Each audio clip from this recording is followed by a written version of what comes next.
Welcome to the Cypress Fairbanks ISD Digital Learning Conference. Our EdTech team is so excited to host this conference virtually again this year for our educators from CFISD and surrounding communities. In past years, over 4,000 attendees have gained valuable knowledge. Thank you for joining the Cypress Fairbanks ISD EdTech team for our Digital Learning Conference. So, good morning, everybody. Let me get my screen sharing going.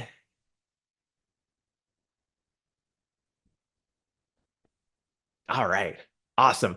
Well, welcome to Bravo, Edit Video Like a Pro with Canva. Oh, there you go, got some theme music to get us started. I have been obsessed with making videos for a long time. And it started out with my first year of teaching. Part of grad school was to make a video. So you can see there's a very young Tony Vincent. Over the years, I've made instructional videos for teachers. My favorite way to make videos, though, is to show kids how to make videos. And even I'd actually like to show you a video that it's part of a video that I made in 2002, I think is the date. So it's a little pixelated, but you're going to see some techniques that I kind of stumbled across that I still use today. This is called History News.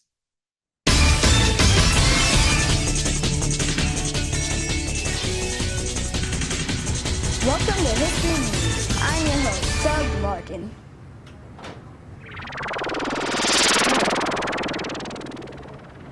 Hi, Balboa. Who are you and what are you doing disturbing my dinner? I'm Doug Larkin. Did you want something? I heard you had 89 crew members and 3 ships. Is that true? Yes, it is. Did you go out exploring the sea? I went out to claim new land for Spain, also so I could find riches and to have adventure.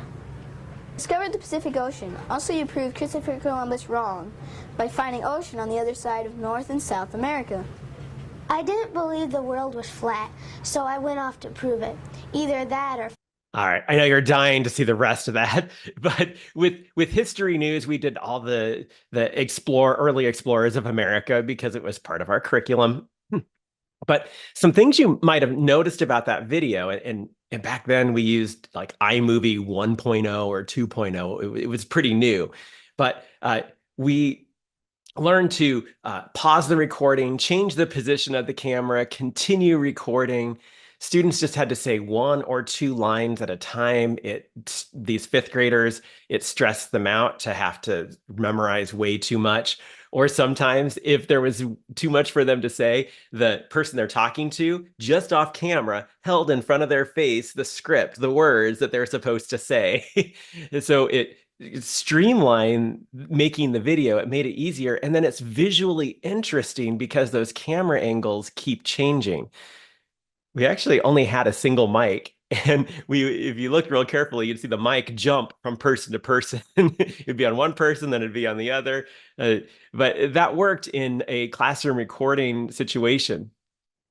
So I have a couple questions for you, if you wouldn't mind answering them in the chat.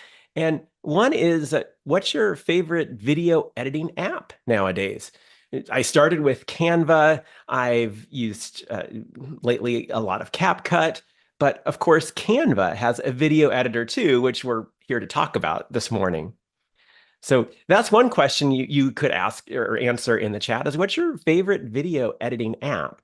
The other question you could answer in the chat is, what do you think gives a video a professional feel?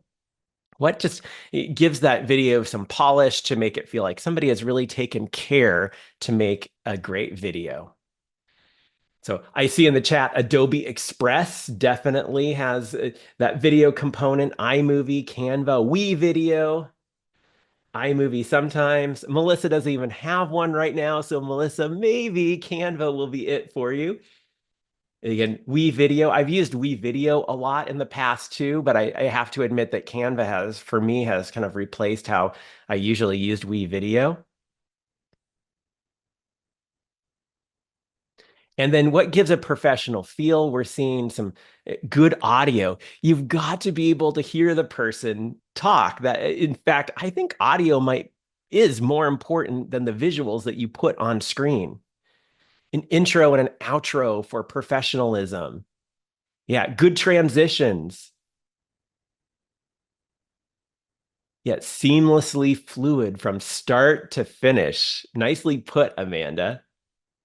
Well, I'd like to share with you some of my ideas about what gives a video professional feel and how to do that in Canva. But first, let's talk about why Canva for video editing.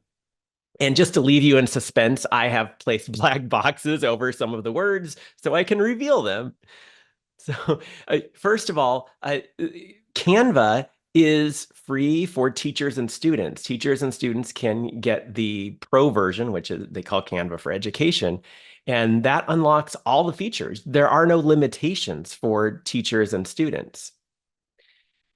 It has built-in visual design tools.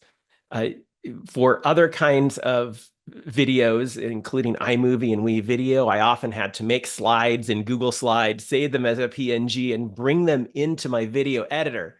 But with Canva, it's a complete design platform. And in Canva Video, you have those same design tools that you might already be using, and you can repurpose them. Your kids, teachers, everybody, if you're using Canva, you already know where to click. You have access to Canva's elements, which are photos, videos, graphics, and video elements. There is also some magic put into Canva. Magic is the label that Canva gives its artificial intelligence features. So you can add some magical AI to your videos. And there are templates.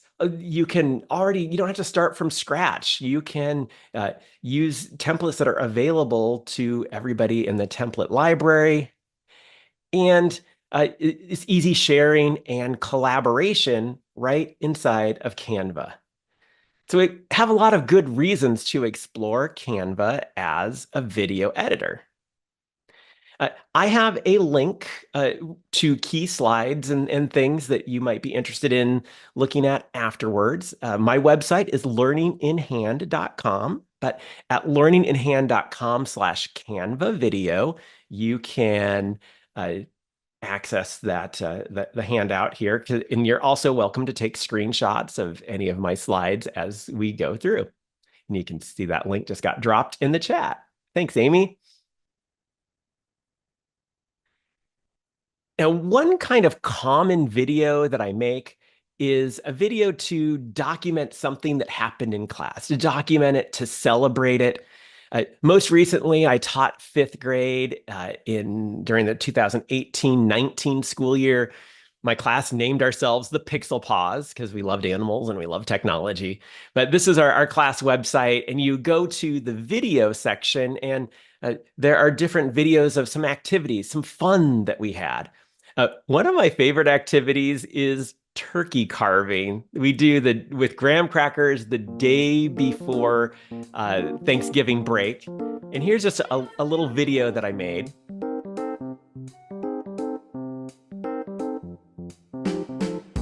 There is no voiceover. There's just some words on the screen.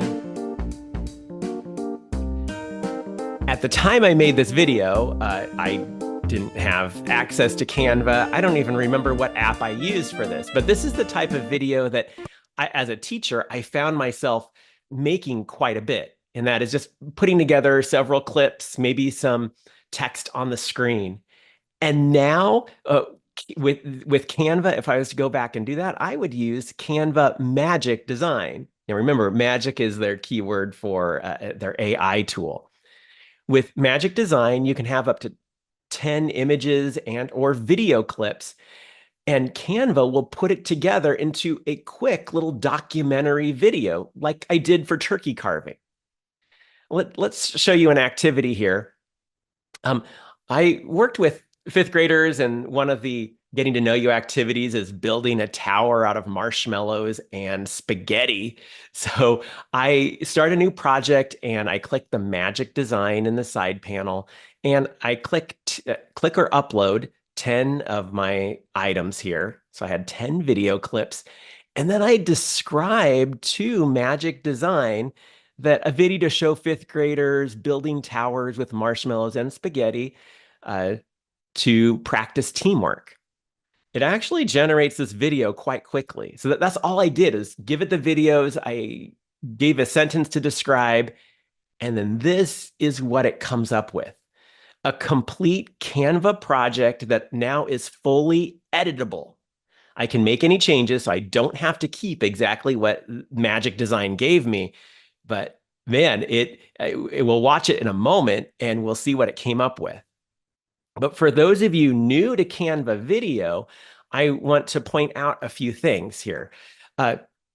First is you will see you can edit and preview your video. That's, if you're a Canva user already, that's the page, your canvas. That's where the video plays, and that's where you can then edit, move titles around. I can click those titles right now and change them. Down below, if you haven't used Canva for video, this might be new to you, and that's the timeline. You can see each page is down at the bottom, and they're clips. And if you look real closely, you can see how long each clip is. It looks like Magic Design kept each clip to be, there's one that's about 5 seconds long, but they're usually about 2.5 seconds. And as you watch, you'll see that's probably a good length for these kind of clips. Then there is the playhead. It's hard to see here. It's just a little black there, but wherever you drag that and press that play button, that's where your video will begin playing in that edit and preview panel. Then along the bottom, those purple lines, those are audio waveforms. That's the audio track. With Canva, we can have up to 50 audio tracks, but only one video track. And that's one limitation I've had to work around, and I'll show you some of my workarounds for that, because I'm used to having multiple video tracks and multiple audio tracks. And with Canva Video, it works a little differently with your video track. Oh, let's see. What else do we have here? We have a top toolbar where we can have audio effects and do some adjustments and change the volume.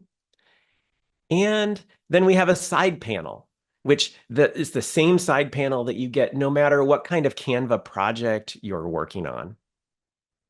And if you look real closely, you can see little circles between each clip. Those are the transitions. And then let's see here. Oh, there's Canva Assistant, which can give you some help. You have questions and common tasks. You can click there. Now, something to know about Canva is recently they have released what they're calling a glow up. They have redesigned it a little bit. And you had to have some people have early access to the glow up. And if you sign up for Canva today, I think it goes into the glow up. You can toggle back and forth. I thought for this session, I'm keeping it on the original that most people are used to right now. But I do want to show you what this looks like if you do upgrade to the glow up. It looks slightly different, but mostly the same. The side panel is a lighter color. The toolbar is along the middle. There's minor differences. So what I show you today, whether you're on the glow up or not, you'll be able to find your way around because they look so similar. All right, let's see what this does when I play it. So I did not write the titles on the screen. That's what the AI came up with. It brought in the music. I didn't pick out the music. It picked all that out for me and then included the transitions. Now, we're so proud of our work. No, we weren't making something to show our parents. That was not the purpose of this at all. So I do need to do some editing. And that's the nice thing. If I use Magic Design, I can go in and make any changes to the text boxes. I click a page and then I can just go and double click on that text box and make any changes, delete the text box. So instead of we're proud of our work, we learned a lot about teamwork. Makes more sense for my video. So that's magic design, where Canva's AI does a lot of the work for me. Tony, Now, that's sorry to interrupt. That's no awesome. problem. I just wanted to jump in and say I love the way that it builds everything for you, and the way Yeah. you're showing that quick editing too.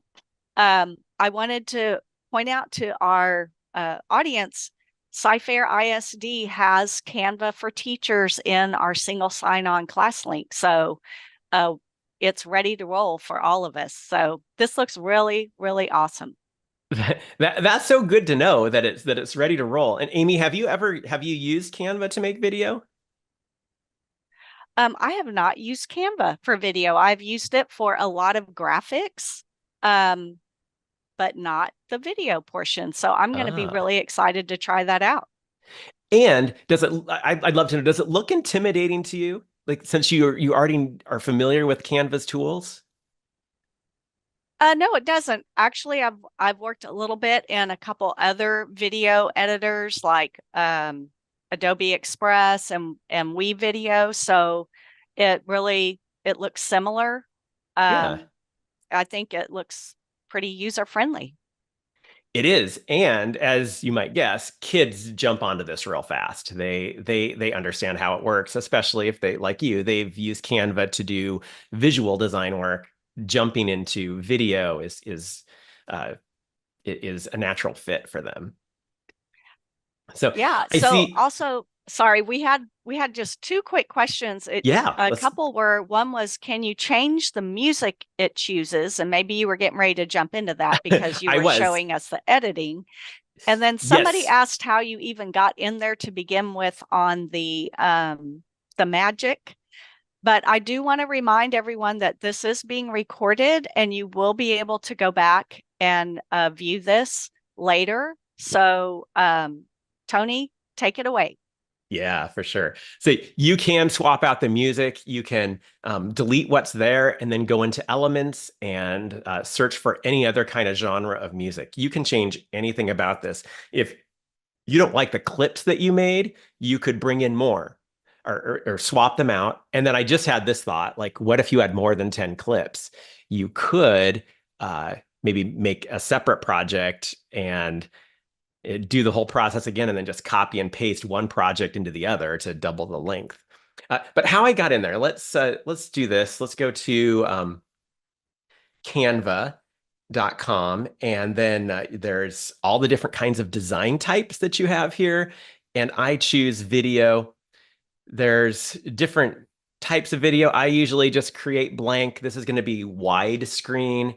If you know people are going to be watching your video on a computer, widescreen's the way to go. But if you think most of them are going to be watching it on a mobile device, on a phone, then you might want to do the mobile video, which is the tall kind of video. And if I create blank here, then right here in the side panel, it says generate videos instantly. This is the magic design where when I click it, it lets me pick out 10 media, or I can upload 10 pieces of media that it will stitch together into that magical video. So thank you. I'm glad that you asked those things. After you have a video, then Canva gives us a variety of ways to share. And let me get to that slide here. I think right here. All right. So you can click the share button in the top right, and you can download the video as a MPEG-4. Then you can put it into Canvas or onto a website, wherever the video might need to go. But you don't even have to download it. You can go up to share and get a viewable link. And then it's already on Canva. It presents it in the browser. You can get a template link. Actually, let me talk about these through the slide. So a few ways to share your video. If you just want to play it full screen, in the bottom right corner, you've got the play full screen icon. You can copy a public link. So you just click share, and then it's under the more, and you can get a public link. So the video, anybody who follows that link can see the video full screen right there in their browser. You don't have to upload it anywhere else. You can copy a collaboration link if you want other people to be able to edit your video. That's pretty cool. Another way to share your video is to get a template link. It's under that more menu. A template link is, and I'm going to give you one in a little bit. The template link gives people a copy of your video project so they can continue it. So template links are great if you already want to gather some media for students. Maybe you want to put in the music track already. Give them a structure so they don't have to find those things themselves, and then they can continue editing in their own projects after they've made a copy through a template link. And then, as I've already shown you, you can download as an MP4 video. So magic videos, the generate videos instantly is a nice touch. It's a great way to get started. It does add the word, like some words to the screen, but if you have spoken words in your video, one thing Canva is currently lacking is really some options for captions. They do have some automatically generated captions that you can enable in your settings, and then it will display captions along the bottom, white text over a gray box. That's your only option. You can turn that on in your settings or turn it off for every video that you make. When you save the video, the captions are not saved with the video. So I think Canva has some work to do on captions, because if you have any experience with CapCut, it's automatic captions. It appears on the screen. Those are beautiful, wonderful. You can customize them. Canva, if you wanted to have customizable captions, you'd need to put a text box on each part of your clip. And that's a lot of work. But you can at least turn on captions into your settings. It'll gear at the top and toggle on captions. Canva can be used to make animated videos. And I'd like to show you an example of an animated video and also tell you how I started making videos with students. It was old school, and I didn't know better then. So I'd like to show you this 1-minute animation throwback to old school videos.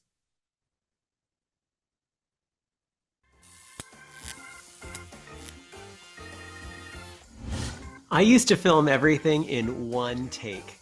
For example, when recording an interview, I would hold the camera and pan and zoom to frame the person talking.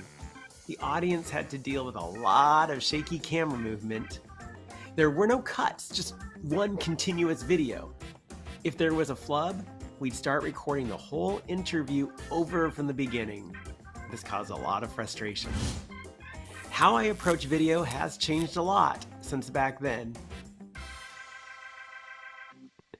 All right, so that was all made with Canva, and the video got shaky because I would move from person to person.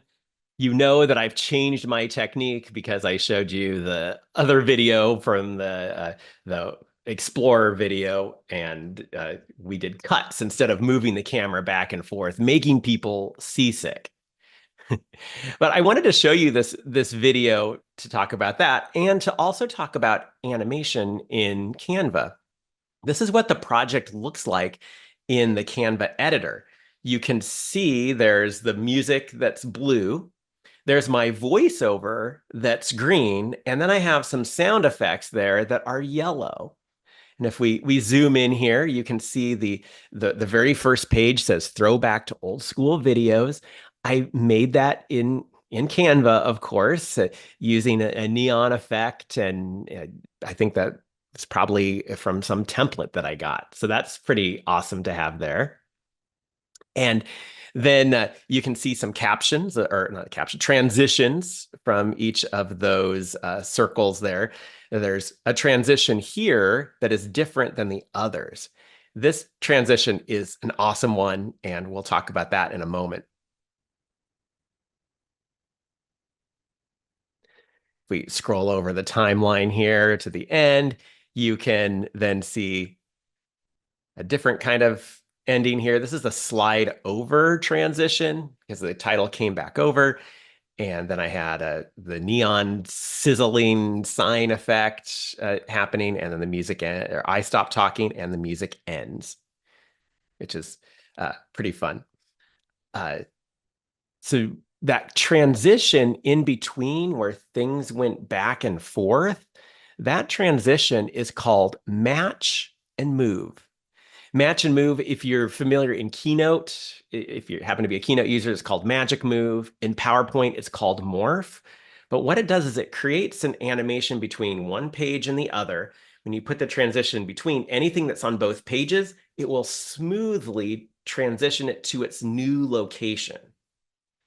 And then you can change the duration of how long it takes for it to move to its new spot. Let me show you an example here. I want to do a cool title reveal. So I have all these fish covering my title.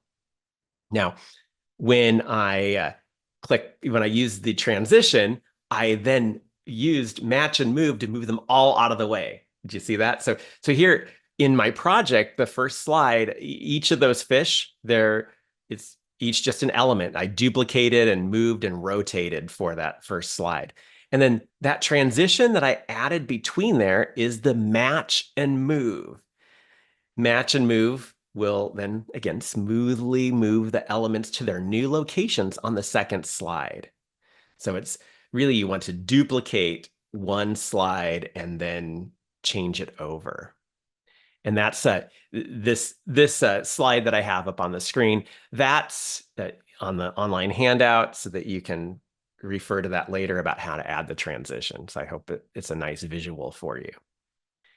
And then another thing, I won't go into adding that voiceover track, but I did make a nice little slide for you here with 8 steps if you want to add your own voiceover recording over your animation. You end up, it's through the share menu, so it's a little awkward, but these steps should help you add that voice track to any video. You may not need a voiceover if you're recording live video, which we will look at next. All right, before I go further, Amy, have you noticed any other questions that I should get to in the chat? Yes, absolutely. Yeah, it looks like Julie wants to use 50 to 200 pics or videos in there. That's a lot. That's a lot of media to manage. And because Canva is online, that's a lot of clips to work with. So it could be tricky, but there's not a limitation if you're not using the magic design. If you're bringing them in yourself and manually putting them all together, you could do it.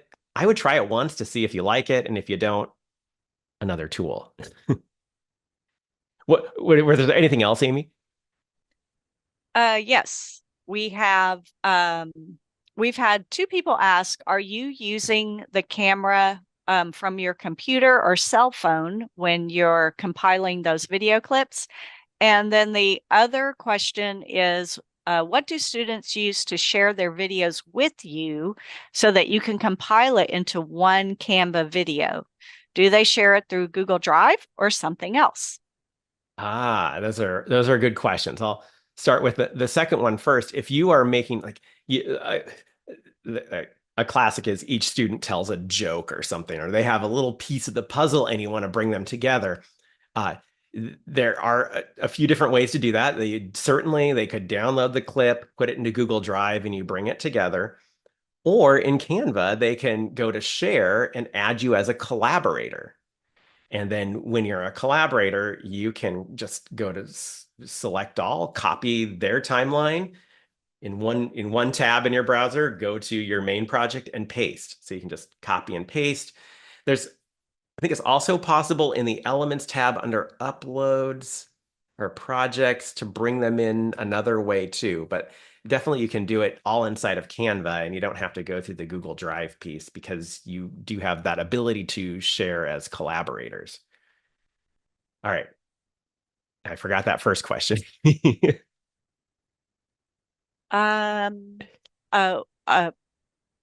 Sorry. Okay, gotcha. Camera and do you use your computer or cell phone?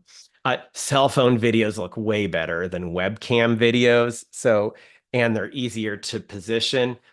Now, for me, when I take a video with my cell phone, I have the Canva app on my phone as well, and I'm logged into the same account. So I can upload that media in the Canva app from my phone, and then it will automatically be on my desktop when I go to edit there. Or I really could edit the whole thing in the Canva app on my phone, but I like to work in the desktop with a bigger screen. But your videos can come from anywhere. Cell phone video will most likely look better, though. All right, thank you. I don't see any other questions. That's okay. Awesome. Let's move forward with actually video editing. I did record this on my phone, and it's an interview. I have this slide for you to talk you through the process, but I'll also show it to you. Here are my twins, Connor and Ellie. They're now going into 6th grade, but they made a little video called Transition Talk.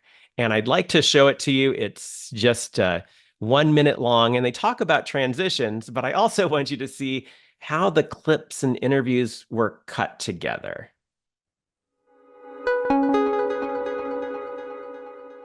I'm making a video for school about my dog Max, and I can't figure out where to put the transitions. Can you help? Sure, transitions are a useful way to move between scenes smoothly or indicate time is passing. Just don't use too many. Okay, so should I use a transition from my intro to the part where Max is playing fetch to show the scene is changing? Yep, that's a good use, and maybe use a cross dissolve when you want to show Max is getting older over time. Oh, that's a great idea. I also want the video to be more upbeat, so I'll try some energetic cuts between the fun parts of Max playing. Cool, and only use transitions when you really need them.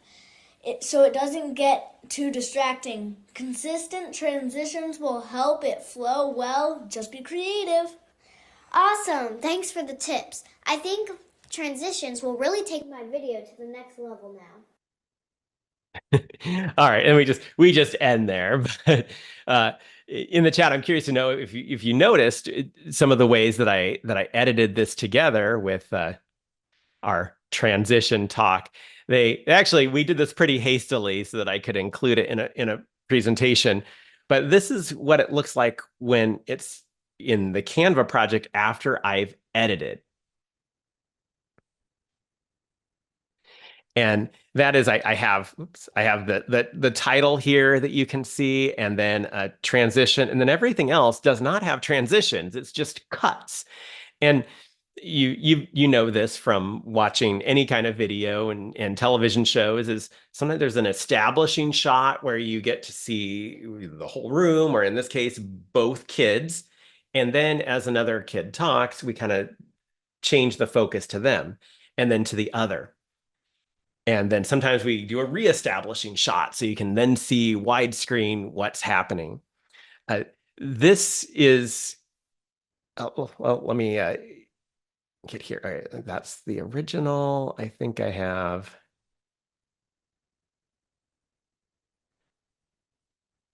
Oh, I have a file to edit here. Hold on. Let me get this open for you. So here in Canva, I have just one long clip. The way it was edited is, if I just take my playhead and scroll, I just scroll across. I just brought this in. I just had a camera on a tripod and they just spoke. They just talked and I didn't zoom in. So what I did is, on my phone, I recorded in 4K. 4K is kind of 4 times HD level, and it makes a larger file size. It takes up more space, but with 4K, I can zoom in, I can scale up the video clip, and it looks great still in HD because I recorded it in such high resolution. It's not required at all, but that's a trick that I use to give it a more professional visual look, is that when I cut and zoom, you don't notice a difference in quality. And so here's the first thing I do is I take my video that's plopped here on the page after I've started a new project, and I'm just going to enlarge them to take up the whole screen. I don't need the whiteness around the outside. And then I bring my playhead and I'll click play and see where I want to make a cut.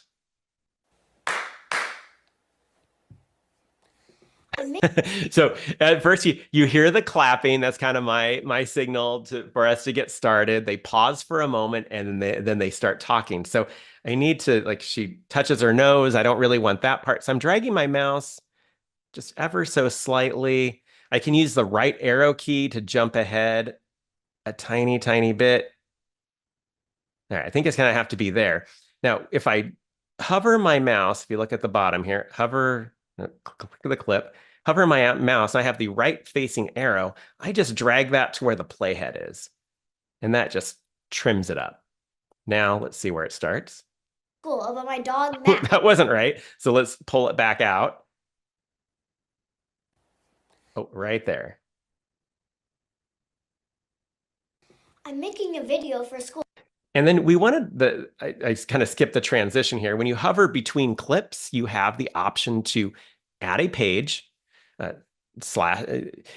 I use the word page and clip interchangeably because they're kind of similar here in the Canva editor. But then there's add a transition. And I have the transition panel that appears, and it'll show you different previews here. I like the slide. I'm just going to use the slide and now get back to my video. And then I'm going to play until I get a cut. About my dog, Max. And I don't know where I'm making. Oh, man. We had to start over. Let's go back over here. Try it again. I'm making a video for school about my dog, Max, and I can't figure out where to put the transitions. Can you help? Oh, so now Connor's going to start talking. So I'm going to split the clip. 2 ways to split. One, well, I should back up. Why did I record this all in one continuous clip? Because I knew I was going to be slicing and dicing it.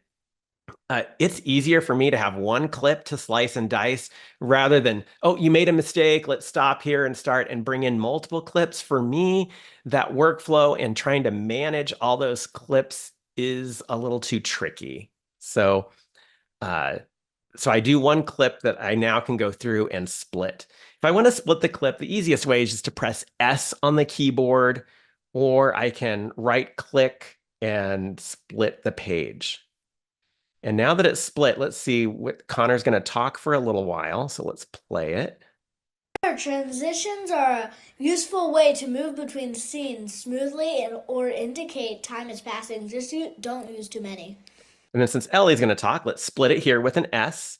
And now I'm going to kind of zoom out the page here a little bit and then drag the clip to enlarge it. Remember, it's in 4K, so it'll look just fine if he's enlarged. And now here's what this looks like with the slicing and dicing. I'm making a video for school about my dog, Max. Oh, I messed it up. There we go.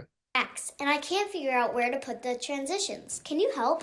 Sure, transitions are a useful way to move between scenes smoothly or indicate time is passing. Just don't use too many. Okay, so should I use Isn't it neat? So it zooms on to him, it goes back. I probably want a reestablishing transition shot. From my intro to the part where Max is playing fetch to show the scene is changing?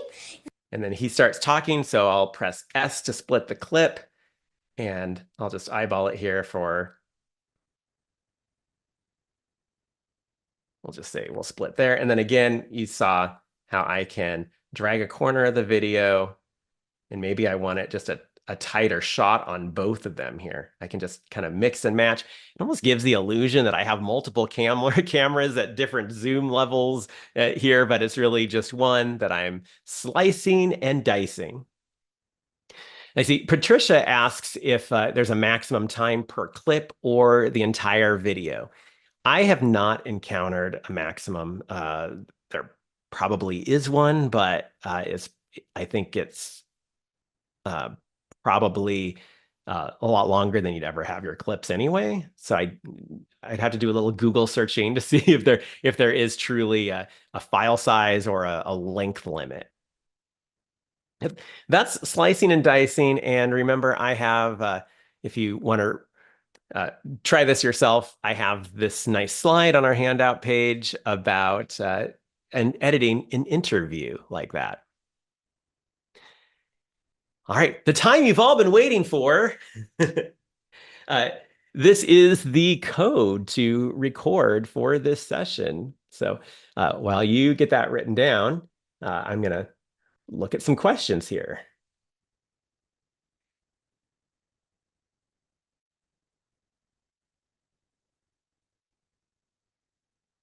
You're talking about you have a 5-minute video, you finished it, and then I added a photo and at the start, and all my detached audio were mixed up. Can I lock audio to the images? Now, I think not. I know in other apps you can, and I can't remember if you can lock it to Canva or not. But one of the things I've learned over the years is I really want my workflow to be planned out. I want to know, I want to go sequentially once I get everything in there, because as you have discovered, if you add something to the start or even to the middle, that could shift all of your editing around, and it is a big pain to fix it. If anybody in the chat knows, can you lock audio to a clip? If you had the whole thing done and you just wanted to add that one piece, it might be worth just downloading it as an MPEG-4, bringing it back in, and then editing in that other piece to the exported version, because it is, particularly with complicated videos, really hard to add in later. So I'm happy to hear the technique of slicing and dicing really does give your video that professional look. And it's more interesting to watch than just one static piece there. So I have not used a GoPro. I don't own a GoPro for video with Canva, but it should look great in there. So here's a video of Ellie when she was 4, doing a little gear spotlight with a little audio tip. And you'll notice that I use the slice and dice method. I'm Ellie with the Gear Spotlight. A microphone can help you sound better by capturing sound closer to the source. There are different kinds of mics. One kind is a lavalier. You can clip it to your shirt. Here's what I sound like without the microphone. You can hear me better when I wear a mic. It connects to a headphone jack and works with most devices. This one was $11 on Amazon. This has been Gear Spotlight.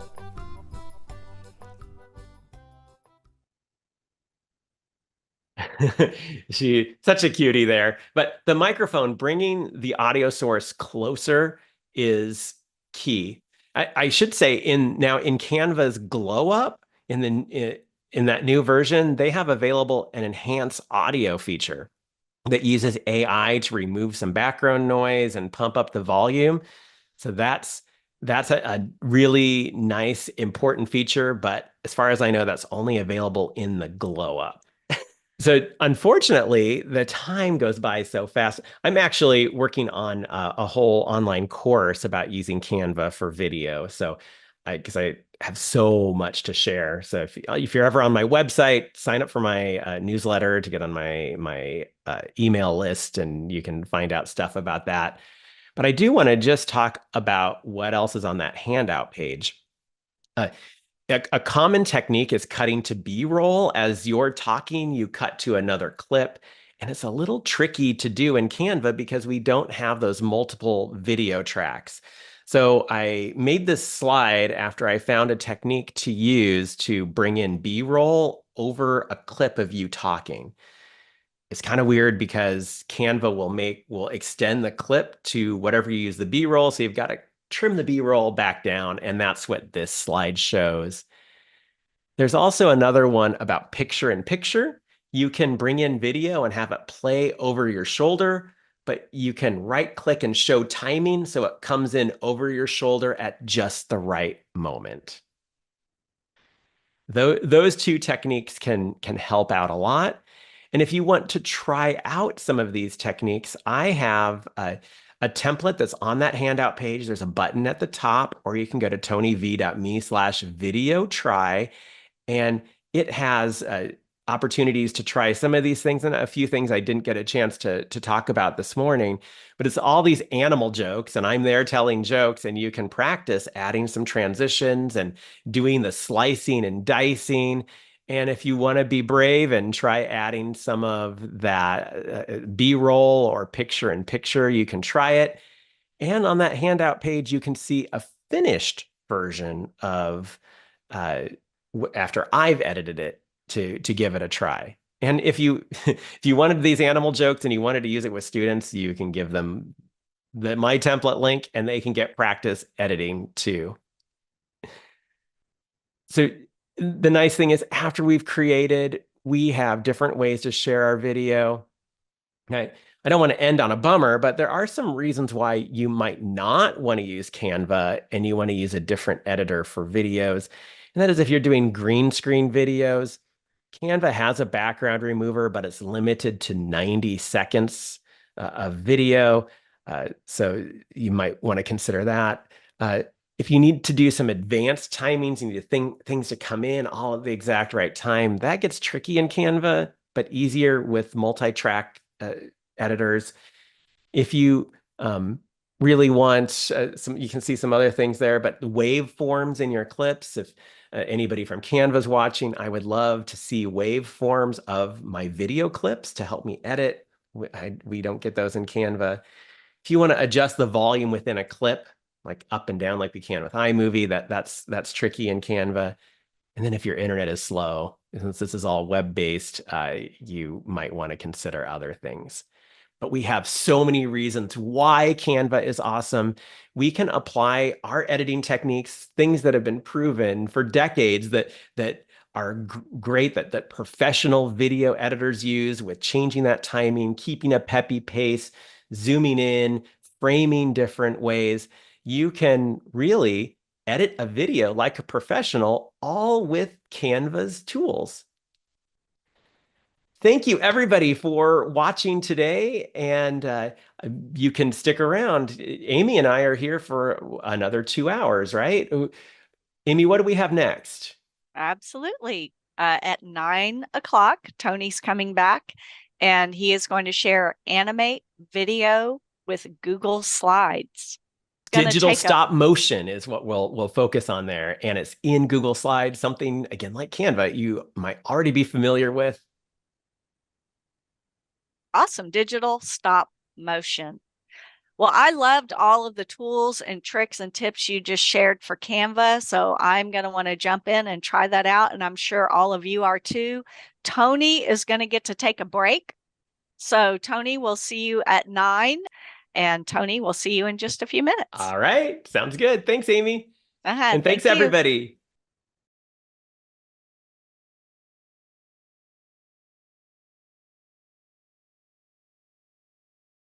One of the coolest things you can do with Google Slides, particularly if you already are a Google Slides user, is to make stop motion animations, digital stop motion. So it's not that you have to take a series of pictures and put them in there. This is all done digitally using the drawing and art tools that are already inside of Google Slides. So there is my slides I'm about to show you are online at learninginhand.com/slides-DLC. I think we'll get that in the chat too, so you'll be able to see that. I know when Amy, there we go. Amy's got it in there, so it's clickable, so you can get to that later. But I think don't go to those slides now. Stick with me because I have lots I want to show you. My name, of course, is Tony Vincent. Hey, let's do an animation with my name. I made this in Google Slides, and you can see here a little banner. Tony Vincent, there I am.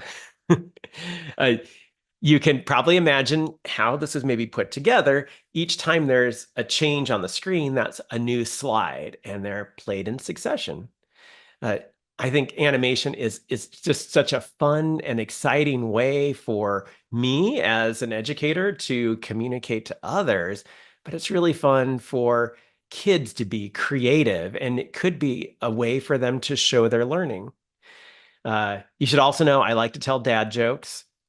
I do have an airplane joke, but it would probably go over your head. Sorry. Not all plane jokes are entertaining. Many are Boeing. All right. Sorry. I have a presentation prepared for you, but I don't know, other parts I might just end up winging it. All right. Well, when I was a kid, I loved making flip books. Books like this one, you have a page and then make little changes between each page, and then you can see an animation happening. And we can do something similar right here with Google Slides. Each slide we might call a frame, and when frames are played in succession, then you get that animation, the stop motion. It's not a very fluid kind of animation, but it communicates the point across here, in this case of the ball going into the hoop. Or if we look at the Google Slides, I actually had 32 slides in that animation where the plane showed my name.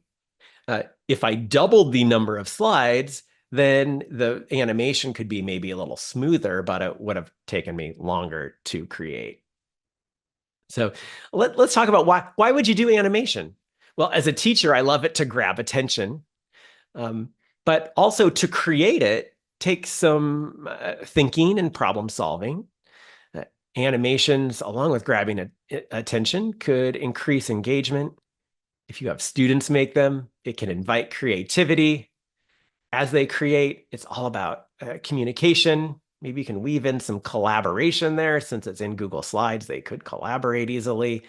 And I think when students visualize their learning, it improves it. It's all about making visuals. So, and then there are reasons why would you use Google Slides for this? Well, it's a tool that you and your students are already using. You just log in with Google. There's not an extra tool to log in. It's saved in your Google Drive, so you know where to find it later. And then Google Slides lets you draw with shapes. You can add text boxes and use all these different drawing tools. So what I'd like to do with our time this morning is show you a variety of digital stop motion techniques. And then at the end, I want to show you all these different ways that teachers and students have created stop motion animations in Google Slides to show and share their learning. Checking the chat here, some of you have experience already with digital stop motion. Yeah, total dad jokes, Elizabeth. Miguel says, I love this as an assessment. Students do great. And the thing is, after students make a stop motion animation, they watch their own work again and again, even after they've created it, and they show their friends. Whatever they put in an animation, they're going to remember and most likely be proud of because they've spent time creating it.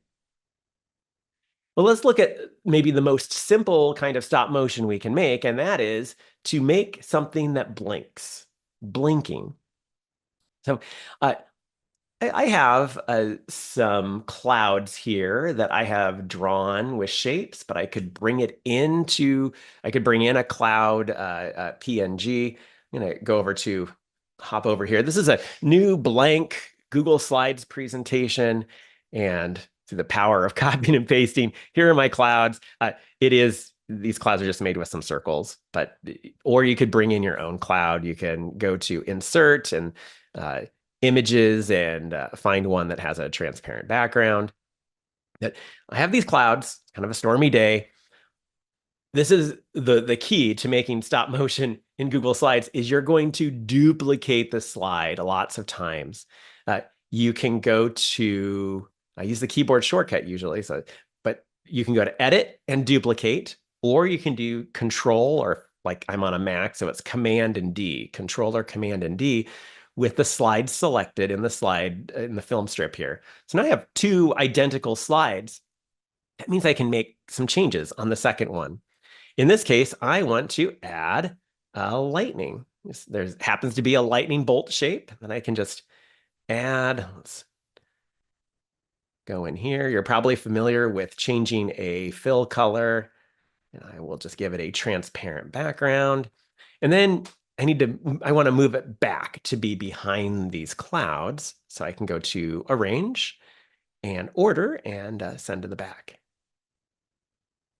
All right, this is very simple, 2 frames in my animation. How do I get it to play and how do I get it to repeat? Well, when I go into slideshow mode, then if I hover over the bottom left corner, I have a little toolbar and I click the 3 dots, and then under autoplay, I'm going to choose loop and I can click play. And now it was set for every 2 seconds. So every 2 seconds, it advances the frame. And when it gets to the second frame, then it goes and loops to the first one. So now it will play forever until I press escape to leave my slideshow. Or if I autoplay it and have it do every second, that's the fastest that autoplay will do. We have this. Now, another key thing about digital stop motion is I want the clouds to be on there longer than the lightning. So I'm just going to do my keyboard shortcut of Control or Command and D. And now you can see the clouds will be on there twice as long as the lightning bolt. So you go to slideshow. And unfortunately, this setting is not sticky. Every time you go to slideshow, you're going to have to select. And if you miss, like I did, you have to go back to the menu. Here we go. Loop every second and then play. And now you see that the clouds are on there for 2 seconds and the lightning is for 1. Let me press escape. So that animation is just how you make blinking. You could blink words, you can blink lightning, you can make blinking. And then this animation, we just looked at a blinking animation. This is an a blinking animation. Oh, I have to laugh at my own jokes, I guess. Actually, I travel with a little studio audience here. I think. Do I have some laughing here?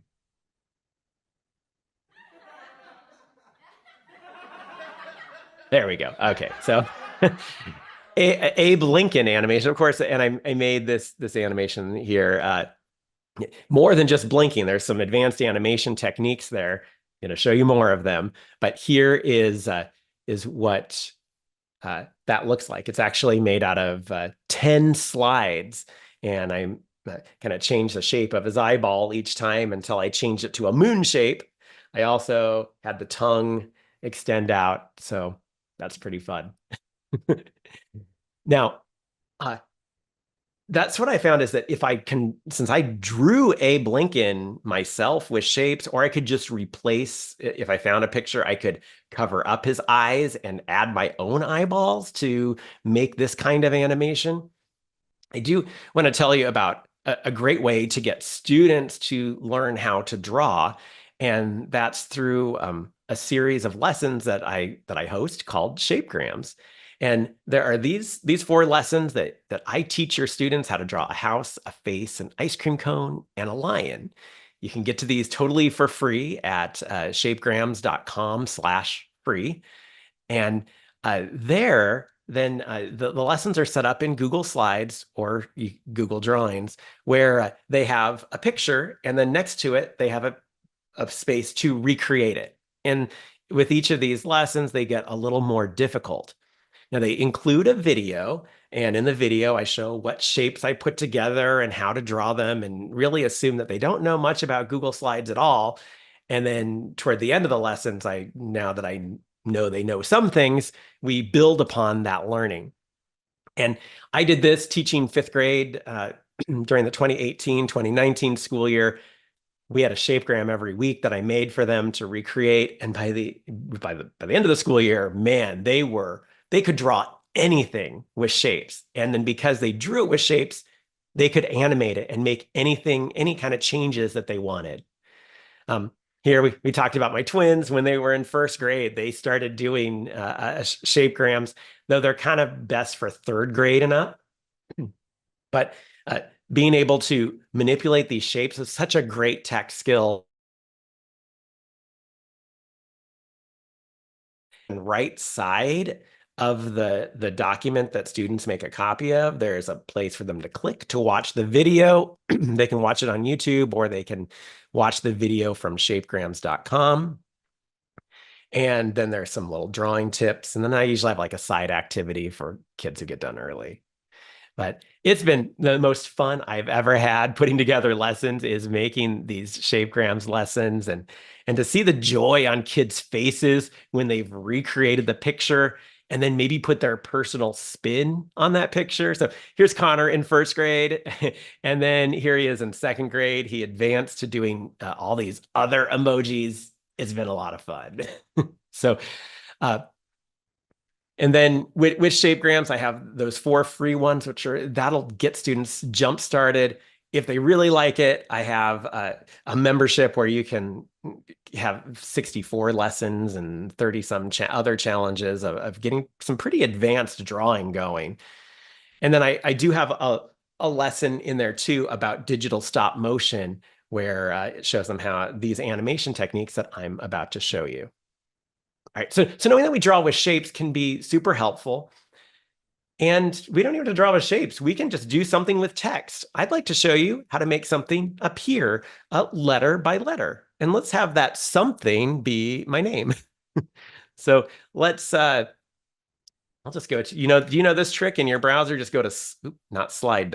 I guess you can go to slide.new or slides.new, and that will just automatically make a blank Google Slides presentation in your Google Drive. I always delete these titles because I don't need them. I close the themes every time.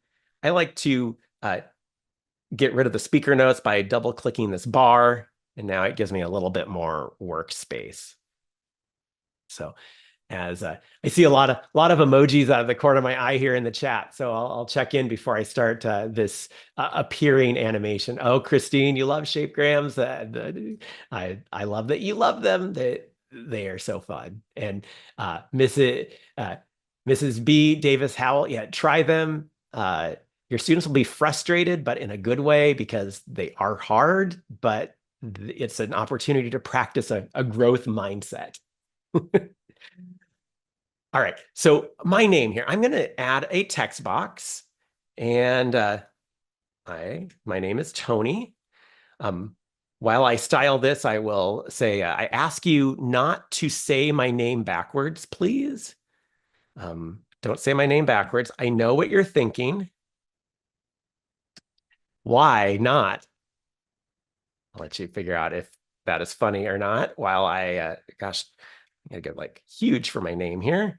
Let's find a nice font and a color. Why not? Okay, so here's my name. Actually, I think I would like to give it a little drop shadow just because I like to be fancy. And maybe with this drop shadow, if I increase the distance, it looks like it's kind of popping off the slide a little bit. All right. But no matter how you style your thing here, once you get it, I'm going to try to center it. I'm not centering with the centering tools because that will mess up my animation. So I'm just kind of visually centering it. All right. So here's my name, Tony. I'm going to duplicate this slide, Control or Command and D. Rebecca gets it. You wish your name was Tony just so you could do that joke. All right. So now on slide 2, I delete the Y. You'll find out why in a moment. And then I delete the N. All right. And duplicate. Go back and duplicate the slide until there is no O. and then I duplicate, and I guess I'm getting rid of this T. Now, you can kind of see what this would look like just by clicking the first slide in the film strip and pressing the down arrow. Now, that's making my name disappear. I find it's a lot easier to sometimes work backwards in my stop motion and then rearrange my slide. So now I will have it start with, I guess it could end with, start with a blank slide. And then it's T. So I'm just dragging these into position so it makes more sense. And then maybe I want my name to be on there longer. So I'm going to duplicate it several times. All right. Do you remember how we animate this?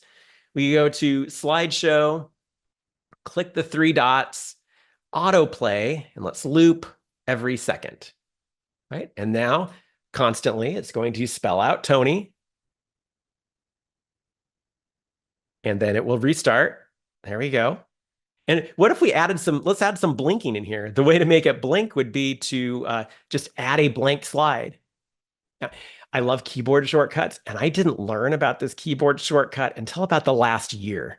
I could add a new blank slide by clicking this button, or with a slide selected, I just press Enter or Return on my keyboard, and it automatically adds a blank slide. I don't have to press any buttons or anything. So if I wanted to make it blink, I could add a couple blank slides. Let's see what that looks like. 3 dots. Oh, 3 dots. Autoplay, loop, every second, play.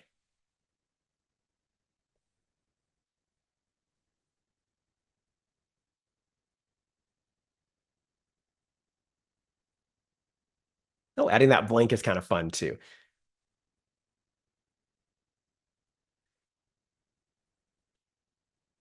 You will see I have a slide that, here we go, with the workflow here. And you're welcome to screenshot this or find it in my slideshow and take it and use it to help students know that they can autoplay. Again, you have to do this setting every time you want to play it. It's not sticky where it remembers that you want to loop every second. We've looked at blinking, we've looked at appearing. Let's look at changing the color, coloring something. That's another way to have a stop motion effect, and that's with coloring. And let's color this banana.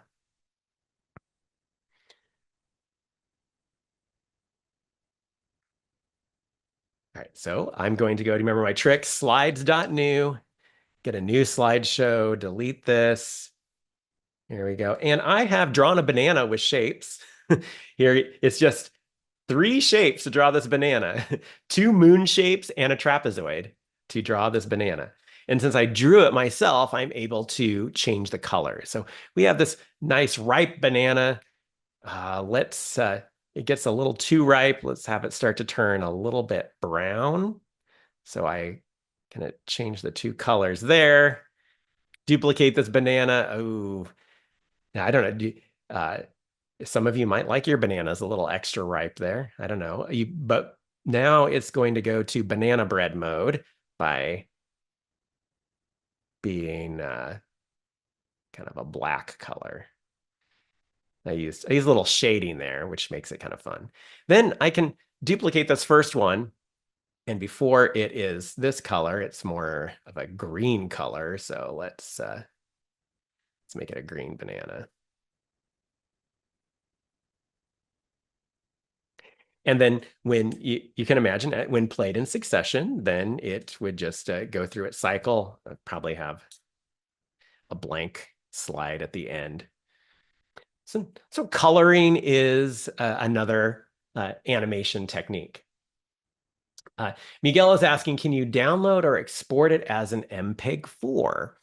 I'll have a couple, I have one other way I'll show you where you can speed up the process of looping.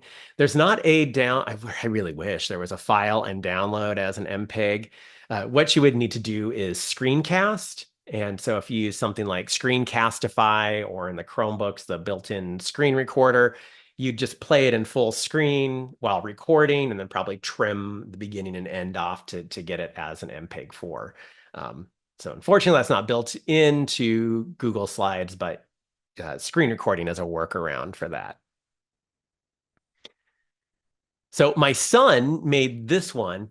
Instead of putting it on a loop, I've kind of slowed it down so I can talk about it. One of the shapegrams is the circle panda. So he drew this panda all with shapes.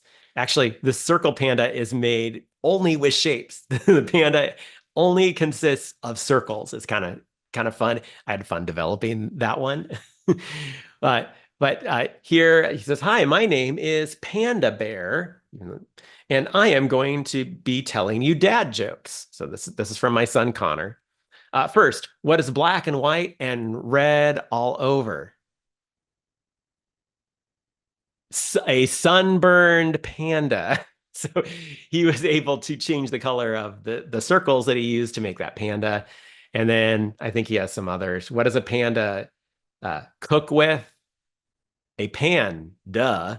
And he added a pan using a couple of shapes to its paw. Do you want another Connor joke? Of course you do. What did the woman say when she saw twin pandas? That bears repeating. Thanks for the laughs, Connor. All right, let's look at some more techniques to use for digital stop motion. And these are geometric transformations. So if you teach geometry, you could teach geometry through animation. The geometric transformation means that an object changes locations, or it turns or flips. So when we change location, we move left, right, up, or down, we call that a translation. And I have actually made shape versions of me and my kids, Connor and Ellie. And since I drew them, I can move their eyeballs around. So I just translated those black circles in the middle of their eyes on each slide to make this kind of animation. You saw that I translated my eyebrows earlier when I was on one of those other slides. So just little things sometimes can be a nice detail. But Ellie in 5th grade is learning the standard algorithm, and she created this in Google Slides to animate the steps she takes for that algorithm. And you can see that she moves numbers from the bottom to the top to better show the process that she's going through when she's doing the standard algorithm. She even circles her answer. Oh, there's the answer. And she wanted to put a little bow on the answer and make it sparkle. So, and then because it's animation, then it will just restart. It's on a loop. Her project was 47 slides long. 47. She did more than just translation in there, obviously, but that was one of the key pieces, is having objects move on the screen.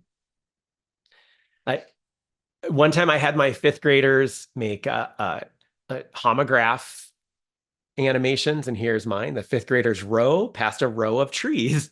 And here I did not draw with shapes. I just used clip art, PNGs with transparent backgrounds, and I just moved the little boat across. And then on some of the slides, I changed the color so that row and row look like they're blinking.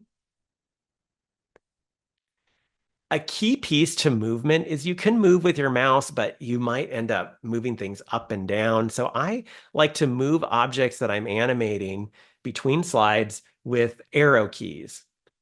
Now, if you press an arrow key, it jumps about maybe 10 pixels. If you hold down Shift and press an arrow key, it moves it like one little pixel. So you can nudge it if you hold down Shift while you're moving something. Or with arrows, they make bigger jumps. So let's make this ducky go across the bathwater. This should be fun. Before I do that, let me get a new slideshow here. And while I'm doing that, maybe I can check in with Amy. Have I missed anything in the chat as I've been busily animating here?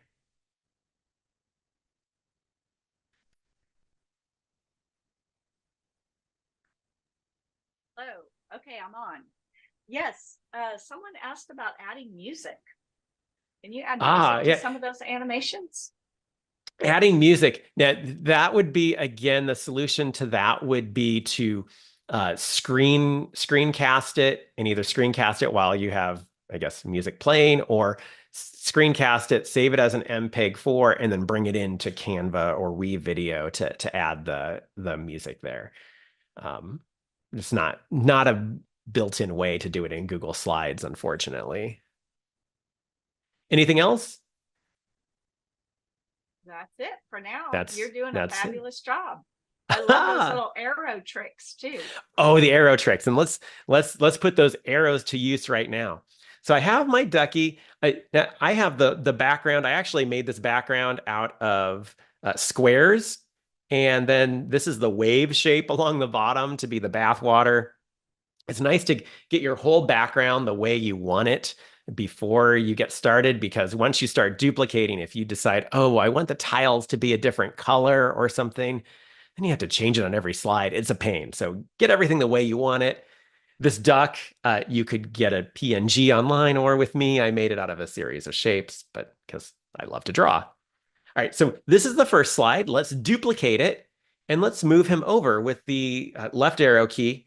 If I just do one, it's going to take him forever to get over. So I usually do 10. So there's 1, 2, 3, 4, 5, 6, 7, 8, 9, 10. So I press the arrow key 10 times.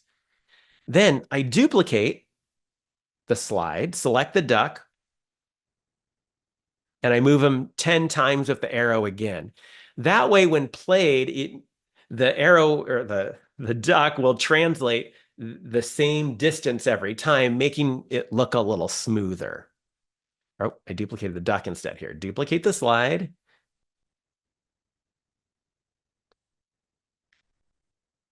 Two, 3, 4, 5, 6, 7, 8, 9, 10. Sorry, I kind of have to count out louder. It doesn't seem right. 1, 2, 3, 4, 5, 6, 7, 8, 9, 10. All right, he's almost there.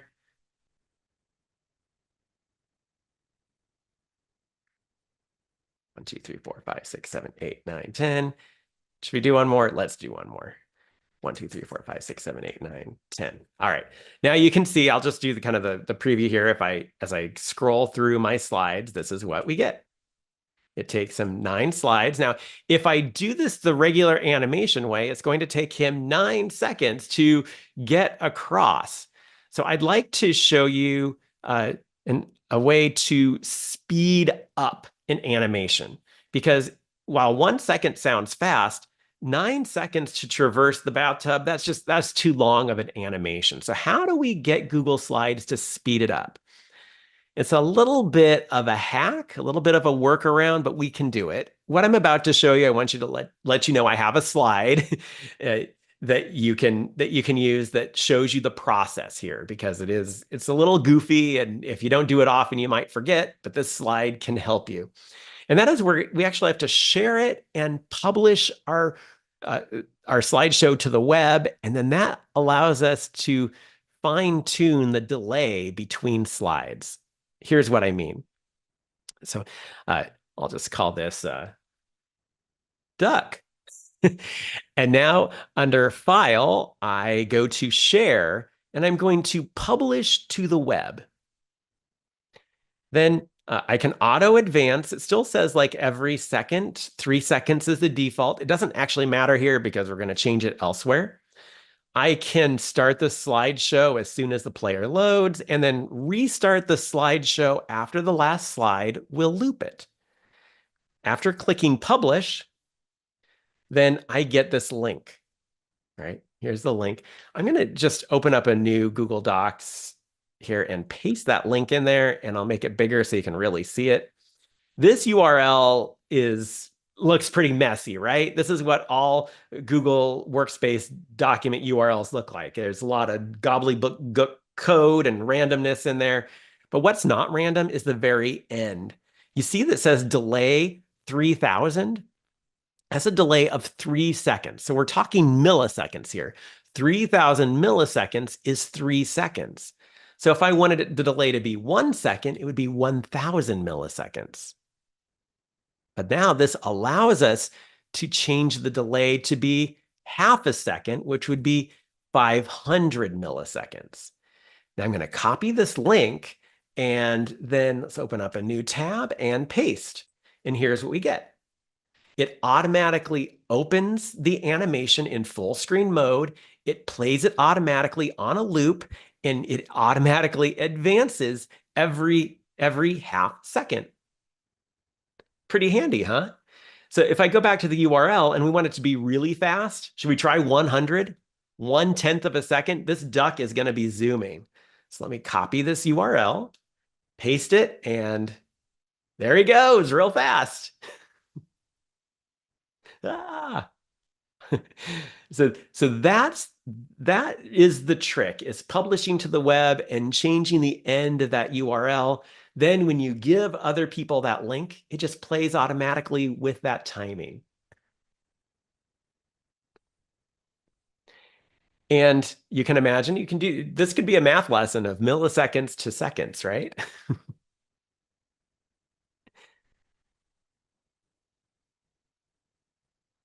Here's an example here of doing some translation. And then I made this plane, and the pilot threw the plane donuts off the plane. I think he kept the fancy sprinkle ones for himself. If you look at the slides here, it's 17 different slides. And I definitely use that arrow trick to move the plane along. All right, I see a question here. If you want to add sound to only one part, you could insert the MP3, select it to play automatically. Lauren, that's a great solution to try.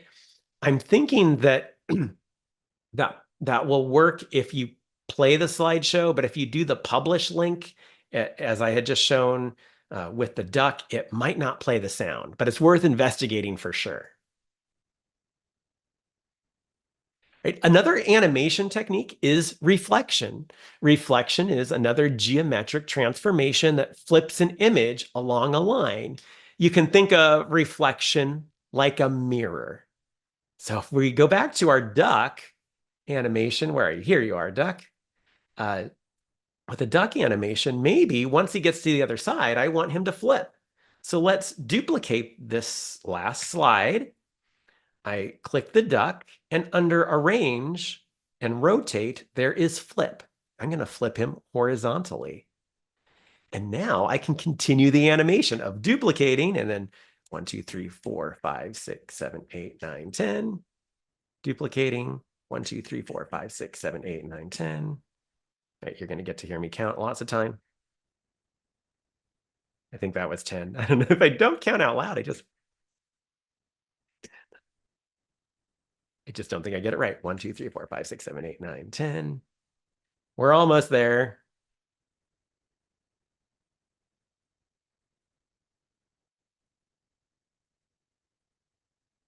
All right. And then does he need one more? Does he line up with the first one? Let's see.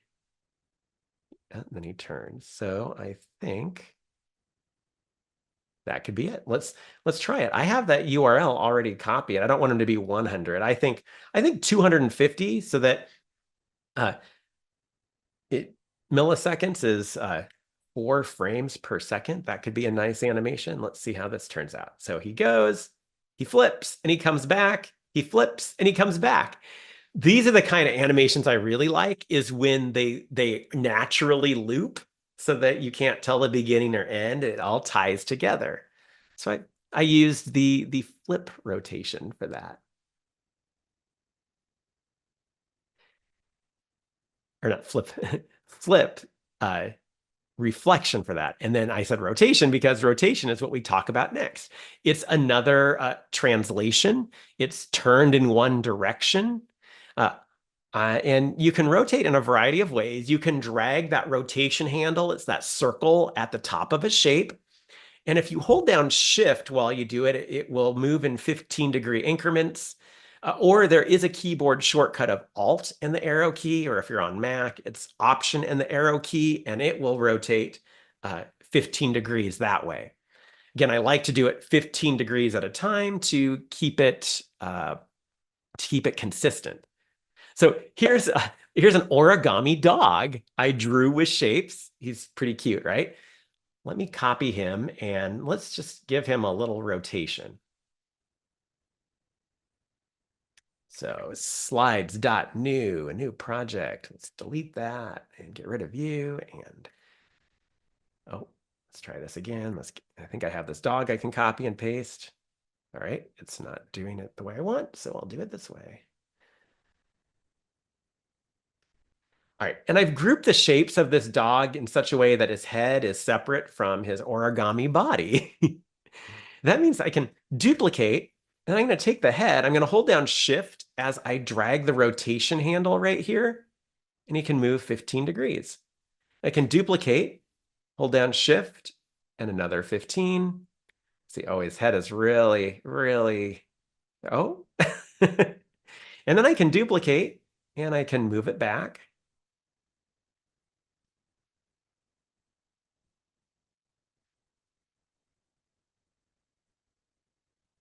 And then I could keep going, but you get the idea of what this would look like when I play. He's kind of just moving his head back and forth, right? He's just positively adorable. Here's what it could look like as a finished animation.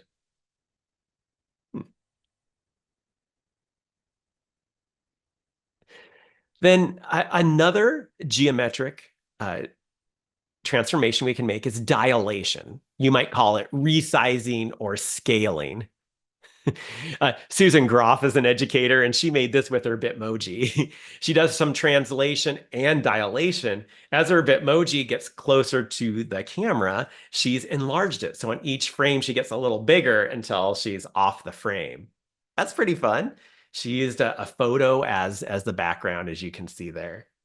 So that's just doing some simple resizing. And I could do that with this balloon. Let me show you. I can draw a balloon pretty fast and easily here for you. If I go to shapes, I have an oval. You could do this with a picture of a balloon too.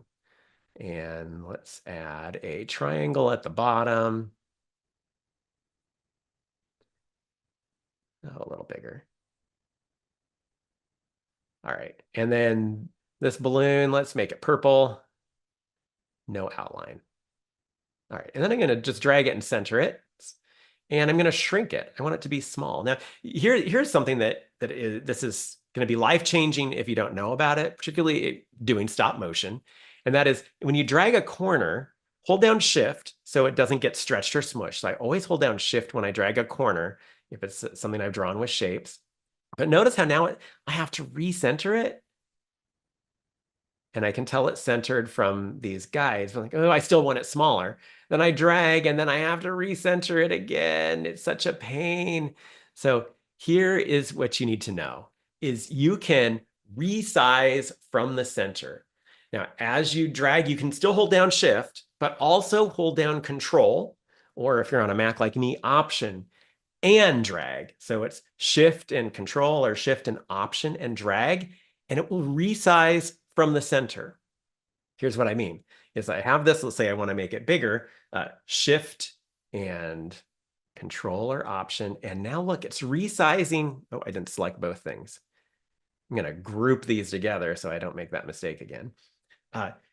It resizes from the center. I don't have to reorient it and recenter it because I'm holding down Control or Option and also Shift so it doesn't get stretched or smushed as I do that. That's important for animations when you want something to just grow from the center, which is what I'll do here. I duplicate, I'll drag, and then I can hold down Control and Shift, or Control and Option since I'm on a Mac, and then I duplicate, select it again, drag a little bit more, duplicate a little bit more, and then you can see the dilation happen. And it's done from the center, so I don't have to keep doing it. There is a keyboard shortcut for making things bigger and smaller, but in the interest of time, it's one of the most complicated keyboard shortcuts to make something just a bit smaller or kind of bigger. But if you do this a lot, these keyboard shortcuts are worth exploring. So now that we've looked at these animation techniques of blinking, appearing, coloring, translation, reflection, rotation, and dilation, we can see these in examples, combine them together to make some pretty cool animations. You can use them to retell a story, show something that you learned, show and share learning. Speaking of that, here is the code to put onto your attendance form. While that's being displayed, I'll check the chat here.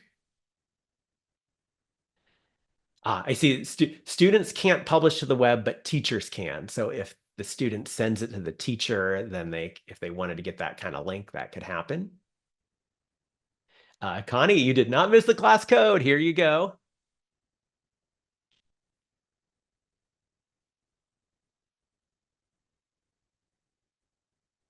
Awesome. All right. Yeah, that was one fast duck, wasn't it?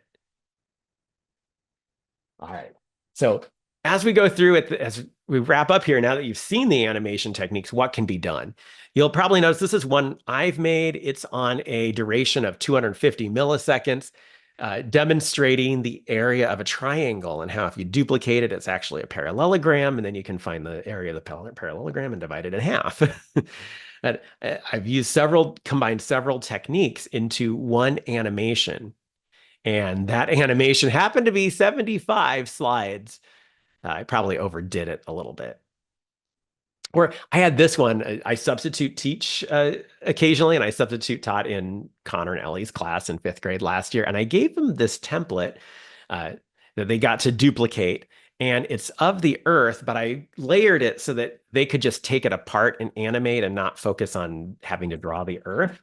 And it was fun to see what they came up with. Including here's one by Ellie, my daughter. And so I had already given them the Earth that they could split apart, and she moved it, and then she added the arrows to label the different parts. Then we talked about this is her first time doing something like this, how we probably want to duplicate the slides with the arrows so they're on the screen longer, since that's what we're trying to teach. And I love seeing student creativity. Here's one by Beckett, a classmate, and he added the stars in the background. He slowed his down a little bit, so it's really great. You can see, there you go. He made his arrows move a little bit, gave him a little bit of energy, and then he puts the Earth back together, and then he zooms out. And so he did that dilation effect, and I actually had to cut off the end there. It was a little too long. Here's one Connor did as he's learning the parts of the atmosphere. He had this rocket ship go up, and it's going through the different layers of the Earth, and he gives facts about those layers as it goes through. So you can use there's some translation and in there as he moves things up, and it's awesome. His animation turned out to be 40 different slides long. Here I drew this astronaut from Shapes, and you can see there. And then that means I could move his arm around so I can make him wave before he floats away. Aiden was in my 5th grade class in 2019, and she made so many animations. She did such a good job of what she came up with. I made this little rabbit that she drew with shapes to bring him along. I've even made myself out of shapes so that I can position my body in different ways, and I can duplicate and make my own characters. But Ellie did that to herself, and she made a little Ellie waving in her eyebrows and using those techniques. And she introduced herself to people by saying, oh, she loves soccer and volleyball and books and reading. And she'll use her little bow sparkle there. So it could be a way to introduce themselves to the class. And then this is really complicated, but I have a shapegram where I share how to draw a skeleton. And if you group the pieces in different ways, you can animate that skeleton, and you can animate other characters as well. Look at these 5th grader, or I'm sorry, middle schoolers in California shared these online, and I just giggle every time. Like a transforming robot. This one, he gets a little scared, and you see some waving. There's a little pool action happening. Here's that skeleton dreaming of driving a car. Like the craftsmanship and the creativity is so fun to see. Then my own fifth graders, not quite as creative, but we use them to show fractions on a clock. So they would show minutes related to a fraction, and then also changing the pie shape as they adjusted. We did the same thing with money, filling in a grid of 100 and also showing the money and the fraction. And after students create these kind of things, particularly with math, they show that they've understood it and they really reinforce their learning as well. We had this excellent one I did with fourth graders in Miami, Florida, where we talked about numerators and denominators and related it to an egg carton. You can just imagine the possibilities now as you've seen these techniques and different ways to present information. Matt Myers, when he taught fourth grade, he created this on the timeline. And I love that his little Bitmoji is running along the timeline. There's speech bubbles explaining what's happening as he works with integers. So as we wrap up here, I would love to know, what might your students animate? From being creative to being closely connected with curriculum and learning targets, are you thinking of things that, I want students to show and share their learning on this topic? I'd love to read about it in the chat. Let me know, what might your students animate? Amy, are there any last questions I should address before we wrap up?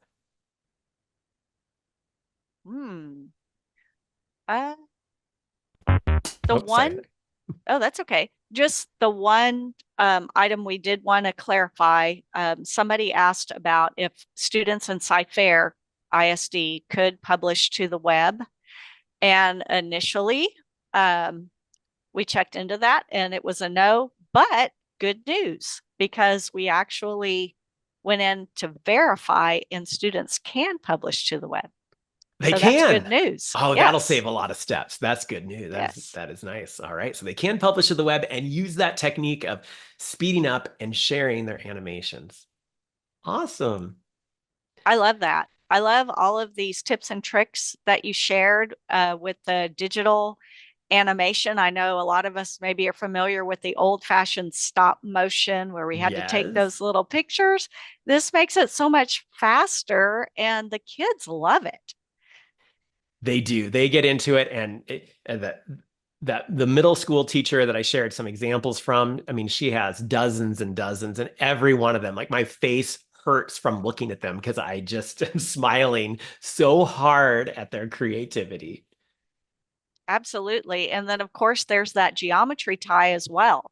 So definitely it connects to math, but in so many ways, but it can connect to anything. And it's just a great way to connect with your kids. And here's an animation I made of the little skeleton guy. He's pretty sad that we're done here. That we're leaving. We're going to leave. Tony's going to leave us, but guess what? He's going to be back at 10 o'clock. He has one more session called Tasty Lesson Hooks. What is that one going to be about? Oh, this one is about, just starting out your lesson with a bang. And I have some techniques of no matter what you're teaching, you can get students curious, interested, and get their brains turned on for what they're about to learn.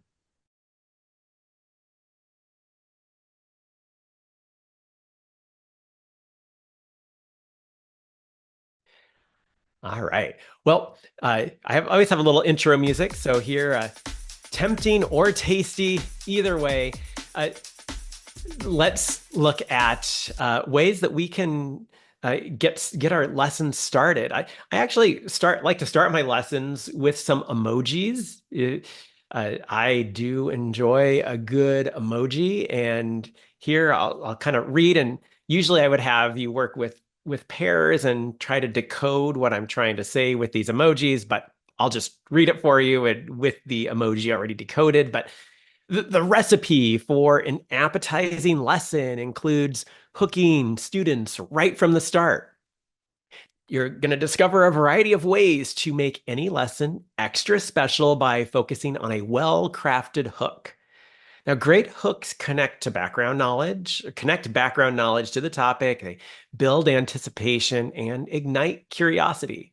So Tony shares some low prep hooks, including redacted text, mystery pictures, some custom Mad Libs, and other creative ways to add flavor to the first bite of any lesson. So with that, I love dad jokes. I also really like alliteration. So I found a way to structure the lesson hooks I'm going to share with you. And they each start with P. We're going to look at hooking with pictures. We just saw with emojis. That's one way to get students curious. There's also making predictions is another way to make a mouth-watering or maybe brain-watering hook.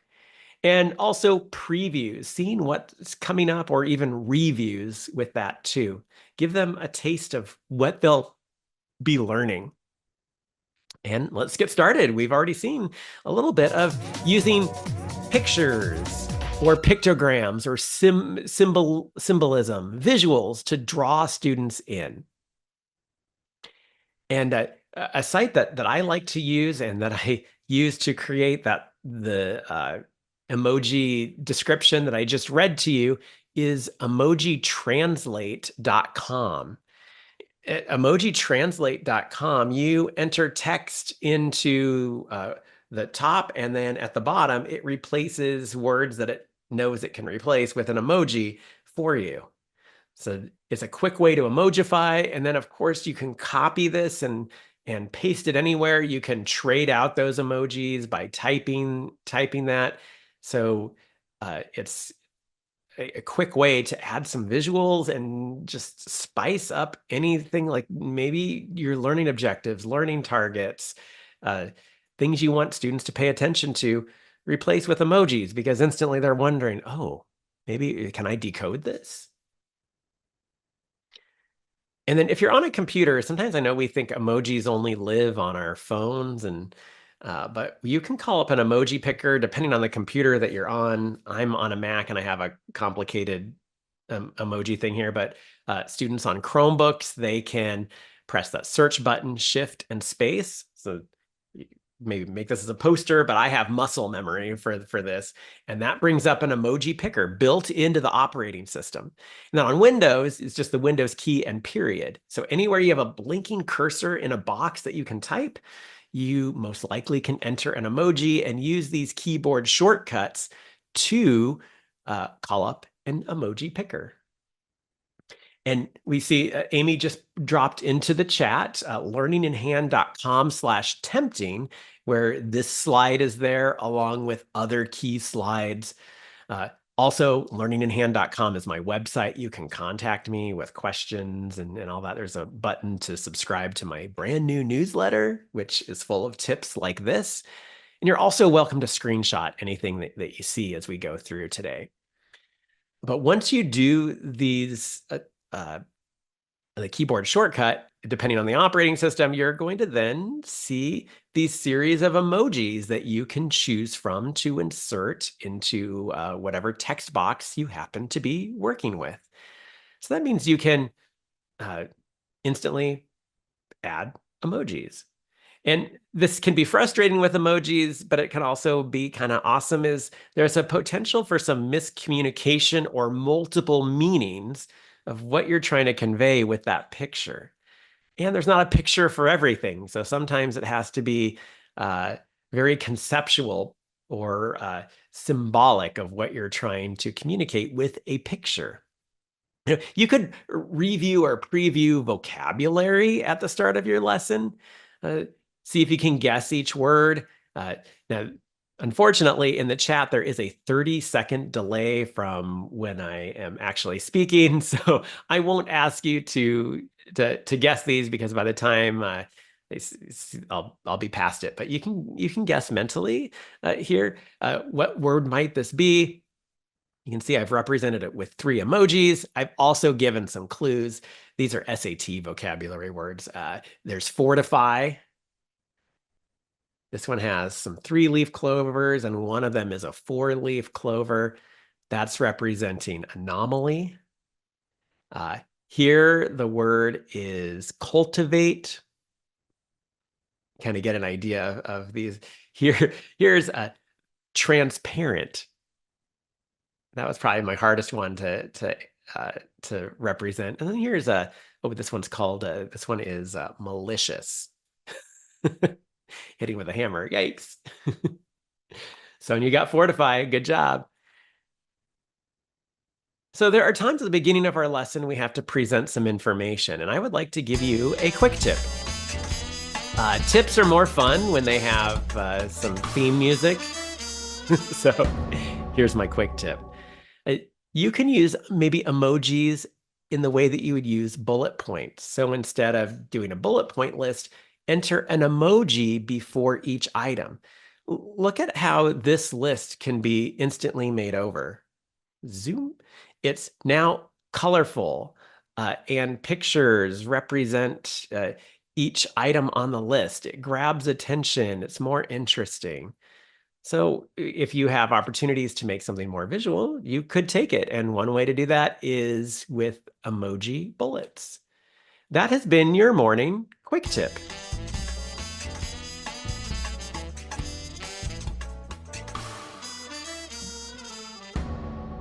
Now you can type your own emojis using those keyboard shortcuts, or there is this website called emojibulletlist.com where I can enter a list. So let's do the 4 C's, these 4 C's that are so important. Having a computer, a car, candy, and currency, the 4 C's, right? So I have those 4 C's. I click Emojify, and then instantly it gives me my list and has paired an emoji with it. But if I don't like, kids are not going to know what a CD-ROM is, so I can click that computer and change it. A car, I don't know why it chose a tractor, so let me change that one. Candy, I kind of like that. Yeah, we'll keep it. And then currency. Yeah, let's do a wad of money. And then I have the copy command, and then I can paste that into a slide, into Canvas, or anywhere that you can type. So that's a emoji bullet list. So using pictures are going to be used in combination with some of my other techniques as well. But I want to combine that and talk about making predictions. The power of predicting automatically gets the brain wanting to know if the predictions were correct. So I'm going to get you to do some predictions, but I have a request. I don't want you to Google any answers. Don't Bing them. Don't ask any AI. I want this to be your best guess based on what's already in your brain. So I'm not testing your research skills. I just want you to test it for your brain. And to do that, I'm going to give you a series of poll questions. Now, we have a variety of tools we can use for polling, and we'll find out what you like in a moment. For this, I'm going to use Quiziz. If you're familiar with Quiziz, it's spelled with 3 Z's. Quiziz is not just for quizzes. You can use them to make word clouds and to poll your students. And I have this slide with some directions on how you can do that. You can do it with the free version of Quiziz. I am going to start the poll here. Let's see here. This is my dashboard in Quiziz. I'm going to start a live session. And I think I will keep all of those. All right. Let's present. Now, I invite you to join by going to joinmyquiz.com. This could be on the computer you're on, or if you have a phone handy, if you want to put that in. And then there is a game code there as well. And if you can't join in, that's okay. You can still see what other people have put as their options, but I'll leave that up there for a moment.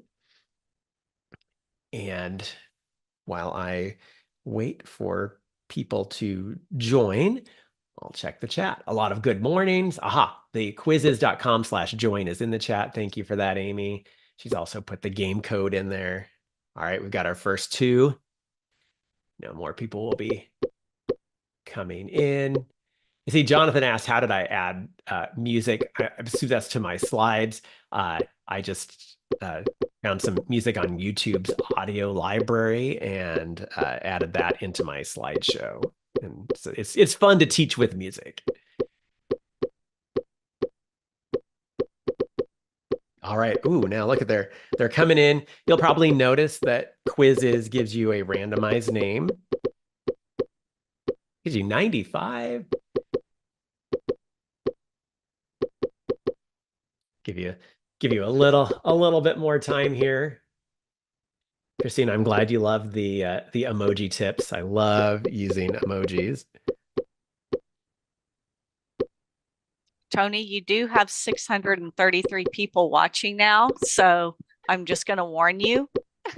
I see that, and maybe I'll have my largest Quizzes audience ever. We'll see if it ever says, sorry, too many. Right. 629. I think that is the biggest audience I've ever had for a digital learning conference, and that's awesome. Okay, but at some point I am going to have to click start. And I think you can join in the middle. The information is in the chat if it disappears from the screen. All right, so I click start.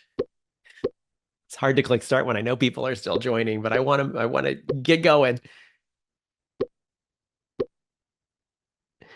All right, so I have a pause lesson. All right, I got it. So here is that. I'm going to move on to the first question. And again, don't Google this, but you may have heard, I want to know what your favorite tool for polling students is. We have quizzes showing up real big, and a word cloud is kind of neat because the more times something is shown or submitted, it appears larger. And because we have so many people in here, we're going to just keep hearing that popping sound as people submit. Mentimeter, I've used that. Google Forms is a great tool for polling as well. Poll Everywhere. Oh, Plickers. I have not used Plickers in a long time. Even through a Google Sheet. Blookit, Padlet. Oh, somebody doesn't have one yet. Maybe it'll be Quizzes. I switch and use different ones all the time. Last time I did this, I think I used CurryPod.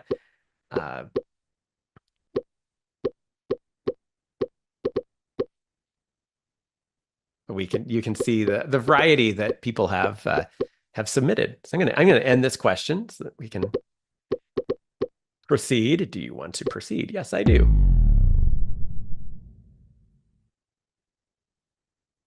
And we can see how many times, if I hover over, something was submitted. Now, Quizzes, it looks like if you capitalized it or lowercase it, it counted it as 2 different ones. That's kind of sad, but all right. All right, next question. And remember, don't Google anything, but you may have heard of Madeline Hunter. She is a famous educator who came up with her instructional model that you might have studied when you were in teacher college. But my question is she still alive? Again, don't Google. This is just your best guess.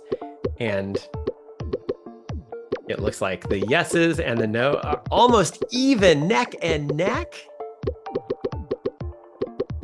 Is she alive? The yeses are, now they're behind.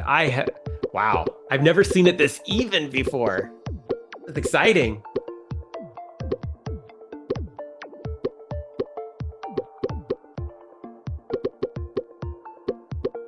All right, well, half of you are going to be right and half of you are going to be wrong, but don't Google it. We're going to talk about this a little bit later. I have one more poll question while I'm talking about this, and that is, Dr. John Medina wrote this book called Brain Rules.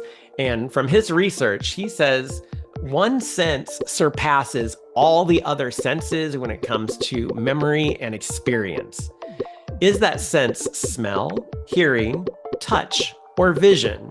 So you get to choose one. Notice I included emojis. You can add emojis to your quizzes questions if you want. And it looks like, ooh, smell is pretty high, but vision is the highest one so far with over 100 submissions.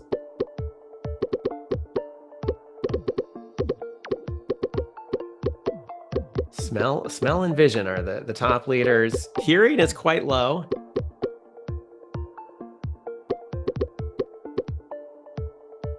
All right, well, remember what you guessed, and we'll come back to these in a moment. But I'm going to end the lesson. Thanks for joining, and thank you for participating. I had several reasons for doing this, and one of them is that I wanted to show that you can use quizzes to make word clouds and polls. At the beginning of class, it's a great hook to see what other classmates are thinking and what they're voting for. And then you're probably more curious about Madeline Hunter than you've ever been before in your life. But we'll come back to her in a moment. Let's talk about brain rules first.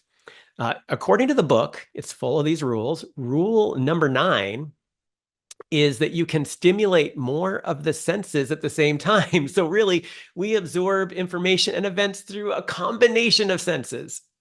I didn't let you pick more than one, so you couldn't have chosen that one.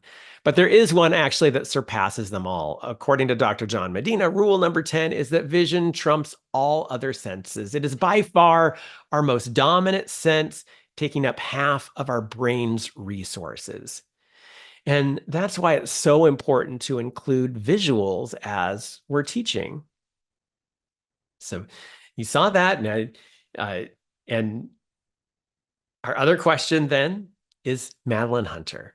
Don't Google anything, but I did Google for you. I did a Google image search for Madeline Hunter, and it shows her with this perfect head tilt, and it looks like a reddish hair, and looking fairly young. Now, the problem is you dig into this, and I've seen this Madeline Hunter picture on blog posts made by educators about Madeline Hunter. If you dig a little deeper, this is not Madeline Hunter, the educator. This is Madeline Hunter, the romance novelist. So this is not the woman that we were talking about. It took a little more digging, but I did find a photo of Madeline Hunter when she was principal at University Elementary School. So Madeline Hunter was born in the year 1916. So that should give you a hint. Half of you were right and half of you were wrong. Unfortunately, she passed away in 1994, but her instructional model lives on. Triggering Sonia's inner nerd. Nice. I'm going to show you an activity I did from my very first year of teaching, and I've now infused tech for many reasons, but it's a great way to begin a lesson or end a lesson. It can be a preview or a review. It can get students thinking. It's a way to encourage some active brainstorming by making it into something very active and maybe adding a little hint of competition to it. I would like to introduce you to Magic Word. Magic Word works like this. Let's just give a little scenario here. Let's say I write a word on a piece of paper, and maybe we just the previous lesson we had studied the U.S. Constitution, and we talked about the First Amendment. So on a piece of paper, without you seeing, I write the word assemble. And if you have a magic hat, it's great. I usually just end up putting it in my pocket for later. What makes that word magic? It's the one that I chose, and it's the one that now groups or individuals try to guess. So I set a timer and tell the students the topic to brainstorm. So in this case, your topic would be words in the First Amendment of the U.S. Constitution. Go. I start a timer, and then groups either type or write out their ideas of words that are in the First Amendment. The more ideas they have, the more likely they are to guess the word that's on the piece of paper, right? That they maybe get assembled. So when time is up, then you discuss the ideas, what do they put in there? It's a great formative assessment because you can see what students are thinking about the topic based on their brainstorms. And then you finally reveal the word, and maybe you have a little reward for groups that actually listed the magic word in their brainstorming. So it's great for active brainstorming. I'd like to see, I've never done it with this large of a group before, so this is going to be fun. I'd like you to play magic word with me. And instead of having students write it on paper, I have them record their ideas into a Google form. There's a lot of reasons for this, and particularly when we're doing it remotely, definitely a form is the way to go. So I invite you to open up a tab and go to tonyv.me/MW for magic word. And that should redirect you to a Google form, and you can fill out the first part of the form. Now, if you happen to be in a room with multiple people, you might have a team. Otherwise, your team is just you, and that's fine. And then you're going to wait for a passcode, because once I give you the passcode, it will unlock the next section of this form, and then you'll be able to brainstorm. And I will give you the topic for your brainstorm in a moment. But I do want to give you a little bit of time to type in tonyv.me/MW, or thank you, Amy, for putting the full link into the chat. It's the one that's listed as docs.google.com/forms, blah, blah, blah, because it is a Google form. And as you're typing that in, I will say one thing is, don't click submit until time is up. And I'll say that again, don't submit your form until time is up. I know it's tempting to, sometimes there's somebody who will write one word and then submit it. I want you to write multiple words into this form after I give you the topic. All right, I think it's, and if you don't get into the form, it's okay. You'll still be able to see the process. It's still, same rules apply. Do not Google your answers. So to introduce the topic for our magic word, let's go back to Madeline Hunter.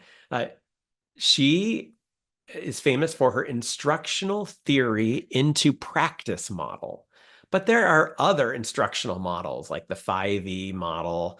There's the 9 events of instruction, inquiry-based. There's lots of these. They all, though, begin with a good hook. That's what we're here to talk about. And Madeline Hunter calls in the instructional theory into practice model a good hook. She gives it a fancy term called the anticipatory set.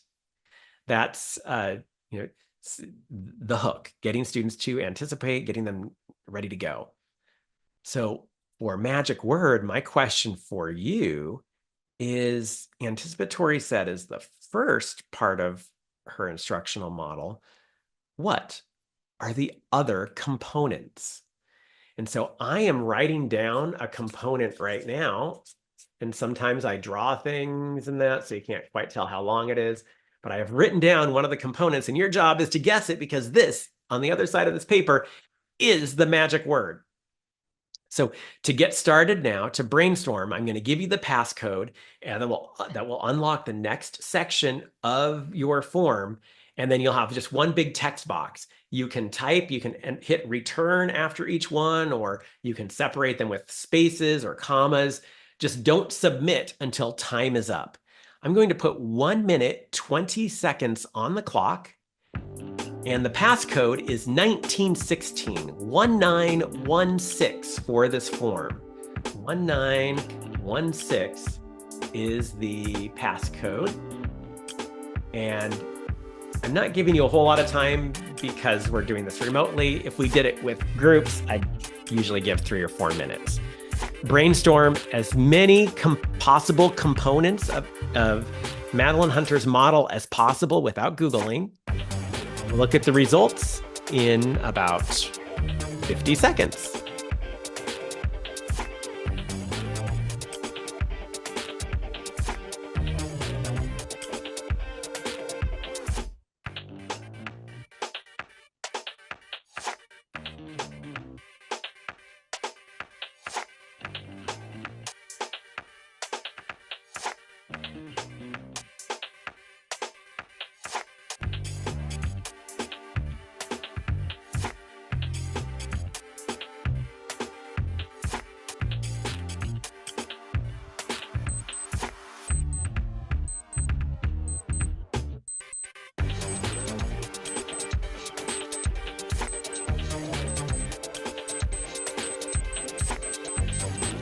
All right, that beep means our time is up. Now, please click Submit. Click Submit, and that locks in your brainstorming, and we'll see if anybody got the magic word. And because we're on like that 30-second delay, I have to wait a little bit before I see all the responses come in. Some people did submit a little bit early. Let me show you here while we wrap this up and wait for submissions. This is my Google form, and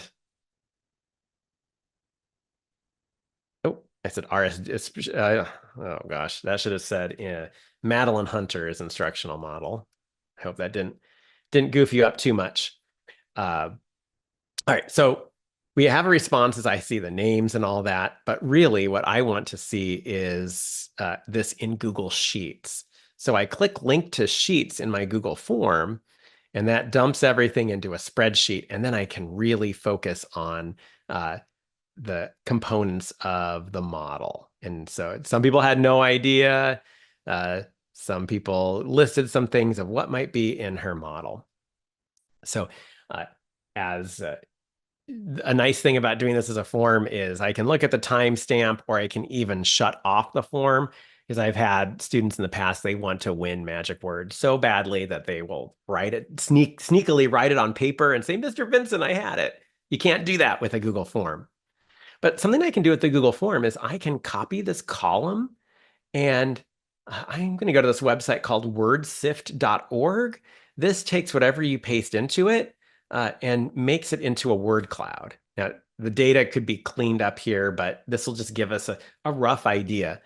I like to lead conversations in my lesson hooks when we do this about, like, what do you think will be the largest word? What do you think people submitted the most? What are words that you think not many people submitted? You can have a nice discussion before you reveal the word cloud. And I reveal it here. Oh, practice and independent, closure, guided. I see all these words, and we'll see if you have the magic word in a moment. But it's nice. And wordsift.org is just a simple website for pasting in text to turn it into a word cloud. There's probably some sort of extension or something possibly that would do that in Google Sheets, but I don't mind copying and pasting to make a word cloud. Well, Matt Miller has this nice visual about her lesson plan template, which is correlated to her instructional model. So you can see here, and let's see what you got there, what you might have had or didn't have. Anticipatory set, that was the one I gave you already. There's objective and purpose. There's input, showing what students, the knowledge they need, you give it to them. There's modeling, checking for understanding, guided practice, independent practice, a lot of you had that, and closure. So you did a great job in what you had there. I would like to reveal the magic word. And the magic word, I've never chosen this as a magic word before. It's probably the hardest one, but the magic word is input. I chose input as the magic word. And let's see, did anybody have the word input? So since this is in, everything from that form is here, I can do Command F to find, and let's see if input appears anywhere. Yeah, I got to spell it right though, don't I? Input. 3 of you got it. Ty and Brittany and Monica. Nice job. Way to go with getting the magic word. For my 5th graders, I always made it so hard that they didn't get the magic word until maybe toward the end of the school year. This is an activity I would do about once a week. Once they understand the setup, you can transition into magic word so easily. So the 3 of you that got it, I usually give out physical stickers, but since we're remote, you can help yourself to the magic word winner digital sticker if you'd like at tonyv.me/MWW for those 3 winners. But I hope you all feel like winners in that magic word is such a winning way to draw students into whatever topic, because again, it gets them actively brainstorming. Now, I know you're probably wondering some of the technical pieces of magic word, and that is with my Google form. I did a few things. One is I turned on response validation to make that passcode so that we're all starting at the same time. It's not necessary, but it's a nice way for me to make sure everybody's starting at the same time. So you can do this yourself, but I have a present for you. You can use my template. So this is on that online handout, and you can get it at tonyv.me/magicword. Click use template, and then it already has a play. You can change the passcode and change the prompt, and then you give students a link to the form and set a timer, and you can be on your way with magic word just like we did. Again, great hook. I've been showing teachers magic word for years, and I like this one from Jessica. She saw magic word in one of my conference sessions, and she had to try it, and she just loved that she's using it to gain students prior knowledge of the sun's energy before they start the lesson. Little do they know, they'll never guess her magic word. She made it really hard, but she'll know a lot about what they know about the sun already. And then I love this. Gio did some magic word in his class. He had some pictures, but he has 2 videos. One of them is this video of students, and they're collaborating on magic word. Look how engaged they are. They're doing some hard thinking. And then the fun part is the reveal. You got to check out, once the word was revealed in this activity, kids get very excited if they've guessed it.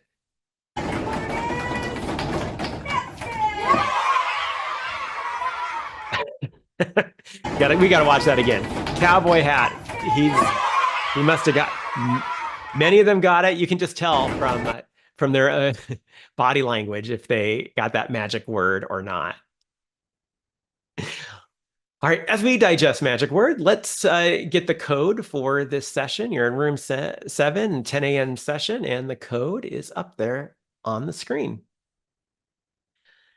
As we display the code, Amy, did I miss anything in the chat, or do you have any thoughts as we take a little pause here? I just think all these are so engaging. I know Annabelle Messer's here with me. She's helping with the chat as well. And we were playing along, and we were very engaged. So we love those activities. And I thought it was so interesting when you asked at the beginning during the quiz which polling tool most people use, that Google Forms was one of the main ones. And then Mentimeter was really a big one too. So that's really great. I mean, teachers are already using polling in their classrooms. And then now they can add to their tool belt with these ideas as well. So I thought it was very engaging. Thank you for sharing all those. Yeah, oh, that's great to hear. And it is, I love doing polling with groups of teachers because it's so interesting to see like what tools they're doing, or to see the group thinking visualized as a word cloud. It's priceless. Absolutely. All right, well, I'm about to take the code down from the screen. So make sure you've written this down so that you get credit for our 10 a.m. session here in room 7. Because I got lots more ways to do predictions. Where we looked at some pictures, we're talking about predictions. Magic words, kind of one way to do that. Another way is through a blackout, through having like redacted text. This is something, again, I'm trying to focus on low prep ways to kick off your lesson. And blackout is pretty low prep. Here's how it works. You mark up a text in A. Now I'd have students do some guessing, maybe some thinking and pairing and sharing, or shout outs, or with marker boards. But in this case, since we're remote, I'll just reveal them myself. In A, and then I notice the black box, I left a little clue just to be helpful. You can see part of a letter there. But you mark up text in any kind of document or screenshot to obscure, and some people say any, and that you certainly can do any words. The word I chose was keywords, words that you really want them to focus on and maybe guess. Do this by adding black highlighting or shapes or scribbles. As students predict each word, remove the highlighting, shape, or scribble to reveal the word. This works best, of course, when students are viewing on a big screen or when we're remote like this.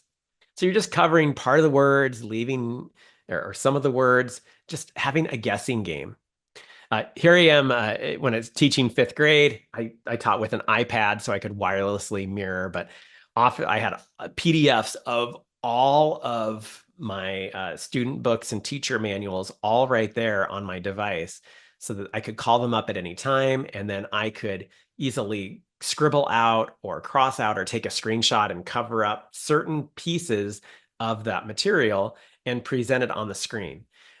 I really like having students have marker boards so they could write down their own answers and we could compare them. So it's a great way to preview or review content and get them guessing, making those predictions.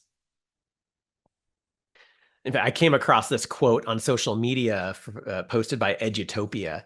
And if you'd like, in the chat, you can make some guesses about what these words might be. Stephanie Farley is a teacher and administrator, and she said, as a teacher, I've long tried to infuse blank and blank into my activities. What could number 1 be? What could number 2 be? If you've got thoughts, put them in the chat. I love it when kids go, whoa, but also because I know that after the whoa, the kids are blank to learn. And of course, the quote, when I saw it, relates so well to crafting a lesson hook. So as you're maybe typing in 1 to 3, I'm looking at the chat. Rachel saying the form says that you need permission.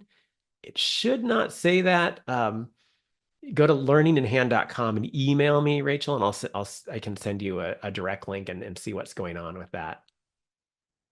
Lisa notes that blackout looks similar to numberless word problems for math, for sure. Figuring out what's missing. So I see we have humor and fun, creativity and engagement. And there are no wrong answers. And oftentimes when we do these kind of blackouts, students will come up with better words than the original content. It's just a way to get you thinking, right? Well, let's reveal them. So I do really love the words that Stephanie included in her quote. She said, infuse awe and wonder. Can you start off with awe and wonder? That describes a lesson hook really well. If you can kick it off with awe and wonder, because after the whoa, the kids are primed to learn. I saw a lot of people said ready. That would work the same way too. So consider doing some blackouts. I have an innovative way to do some blackouts. I call what word. In a Google Doc, there's a couple fonts in Google Fonts that you can add for free called Redacted and Redacted Script. So check this out. In this document, I've color coded so we could talk about the colors if we needed to. But this is a quote from Judy Willis in this great article in Edutopia about the brain. She said, the need to find out if a blank is right or wrong is part of the brain's permanent blank. Instead of drawing over them with boxes in Google Slides, in Google Docs, I changed the font. So to reveal the word, if I look, the font is that redacted script font. But if I change the font to something normal like Poppins, then the word is there. It's funny, there's this font that just crosses things out. And it's right or wrong, it's part of the brain's permanent and wiring, is Judy Willis's quote. The brain strengthens future predictions and corrects any inaccurate, and I'm just going to select all and change everything to pop-ins so that we can see it. Corrects any inaccurate knowledge leading to incorrect predictions through a prediction reward system fueled by dopamine pleasure. In short, even if students gradually become less interested, they won't diminish their need to know as the unit begins. This is part of a larger article, of course, about the power of predictions. But I wanted to demonstrate the ability to change text to redacted or redacted script as a quick way if you have text to change. Oh man, I see we are coming up to our ending time here, but I've got to show you. I got to show you this. Making predictions. I have pixelated a picture. What is this a picture of? You know, people will say Minecraft. It does look Minecrafty, but it's actually a picture that I have pixelated. It's kind of made blocky. Now, this is a picture I've shown you before. Some of you will know it. Some of you think, oh yeah, that's Madeline Hunter. I took her picture and pixelated it. And we can do that for different things, like this picture here. If we talk about, maybe this is related to, this is a landmark in the United States. I'll give you clues. It's heavily pixelated, so I will depixelate it a little bit. The state where this is located is famous for its large cattle ranches and oil industry. Let's depixelate a little bit more. It's located in the city known for its lively river walk and rich cultural heritage. It was once a Spanish mission and later became a symbol of Texas independence. What is it? It's the Alamo. Now, I went through that really fast, but it's really fun to do something like that with a group of kids. And I have a slide in our online handout that takes you through using a tool called lunapic.com. Lunapic does all sorts of things with your images, but one thing you can do is upload it, go to the adjust menu and click pixelate, and you can adjust how many pixels something has. So you can obscure that picture, letting students make some guesses about that picture. And of course, that picture is related to your lesson, a preview or review. It's a lot of fun to pixelate. And you can do that with Lunapic. I've seen a lot of people later on, you got that Alamo before I undid it. There's also at Lunapic a way to swirl. I was subbing in a classroom where I was teaching some research skills, and I had students make guesses about what have I swirled. And then in the end, it was an important keyboard shortcut of Control F for finding information on a page. Now that's not pixelating. I came up with it. I just call it's a whirly swirly. You go to Lunapic and under effects, you can swirl an image. It becomes an interesting talking point and students can't resist making guesses about what they are looking at. It's a lot of fun. If you look at the online handout, you're going to see some other ways to do some reveals, including a fun tile reveal, which you can explore. Then I have 3 Ps, but I spent so much time on predictions that and previews and predictions kind of go hand in hand. But I have something called rectangled libs for rectangled Mad Libs, where I'll just real quickly show you. I love making Mad Libs. I love finding where I put the Mad Lib. Let's see. Oh, it's right here in front of me. I invite students to type in different words in here. And as a group, we first brainstorm what would be some cool words. And they put it in here. And then it's revealed this way. Here's one that's already done. With students before they were working in groups, I had them fill this in. And they just double click in these rectangles. And then this larger rectangle, I hit delete. And it's covering the original. And what I love about this is you get a silly story, but then because I've covered up the original, we can delete hiccup with each other. Hiccup's not the right word. What's the real word that should go there if it's working with a group? So I can delete that box with hiccup, the rectangle. We're communicating with each other.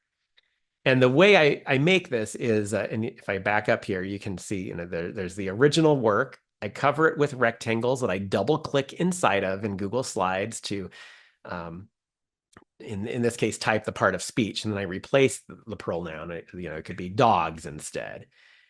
And then we get to do the reveal at the end. It's a great time. And if you're interested in this, I have on our online handout, just a little quick tutorial on how you might do your own rectangled libs. All right. As I wrap up here, there is this article on ASCD about motivating with students in mind, and any way that we can give students these short-term motivators of curiosity, anticipation, there we go, curiosity, anticipation, making it relevant to them, and then novelty, doing new and different things. And that's why I love conferences like this, where you can really get into just new and different stuff. And so with that, we've looked at a little bit with pictures, a little bit with making predictions, and a little bit with previews of giving students a taste of what they will be learning as you try to hook them into your lessons. And in case you didn't know, I do answer all my emails. So at learninginhand.com, use that contact form if you've got questions or ideas for me, and we can continue the conversation. But thanks for putting up with my cheesy puns. And remember that you can get the handout for this session at learninginhand.com/tempting. Thanks for joining me.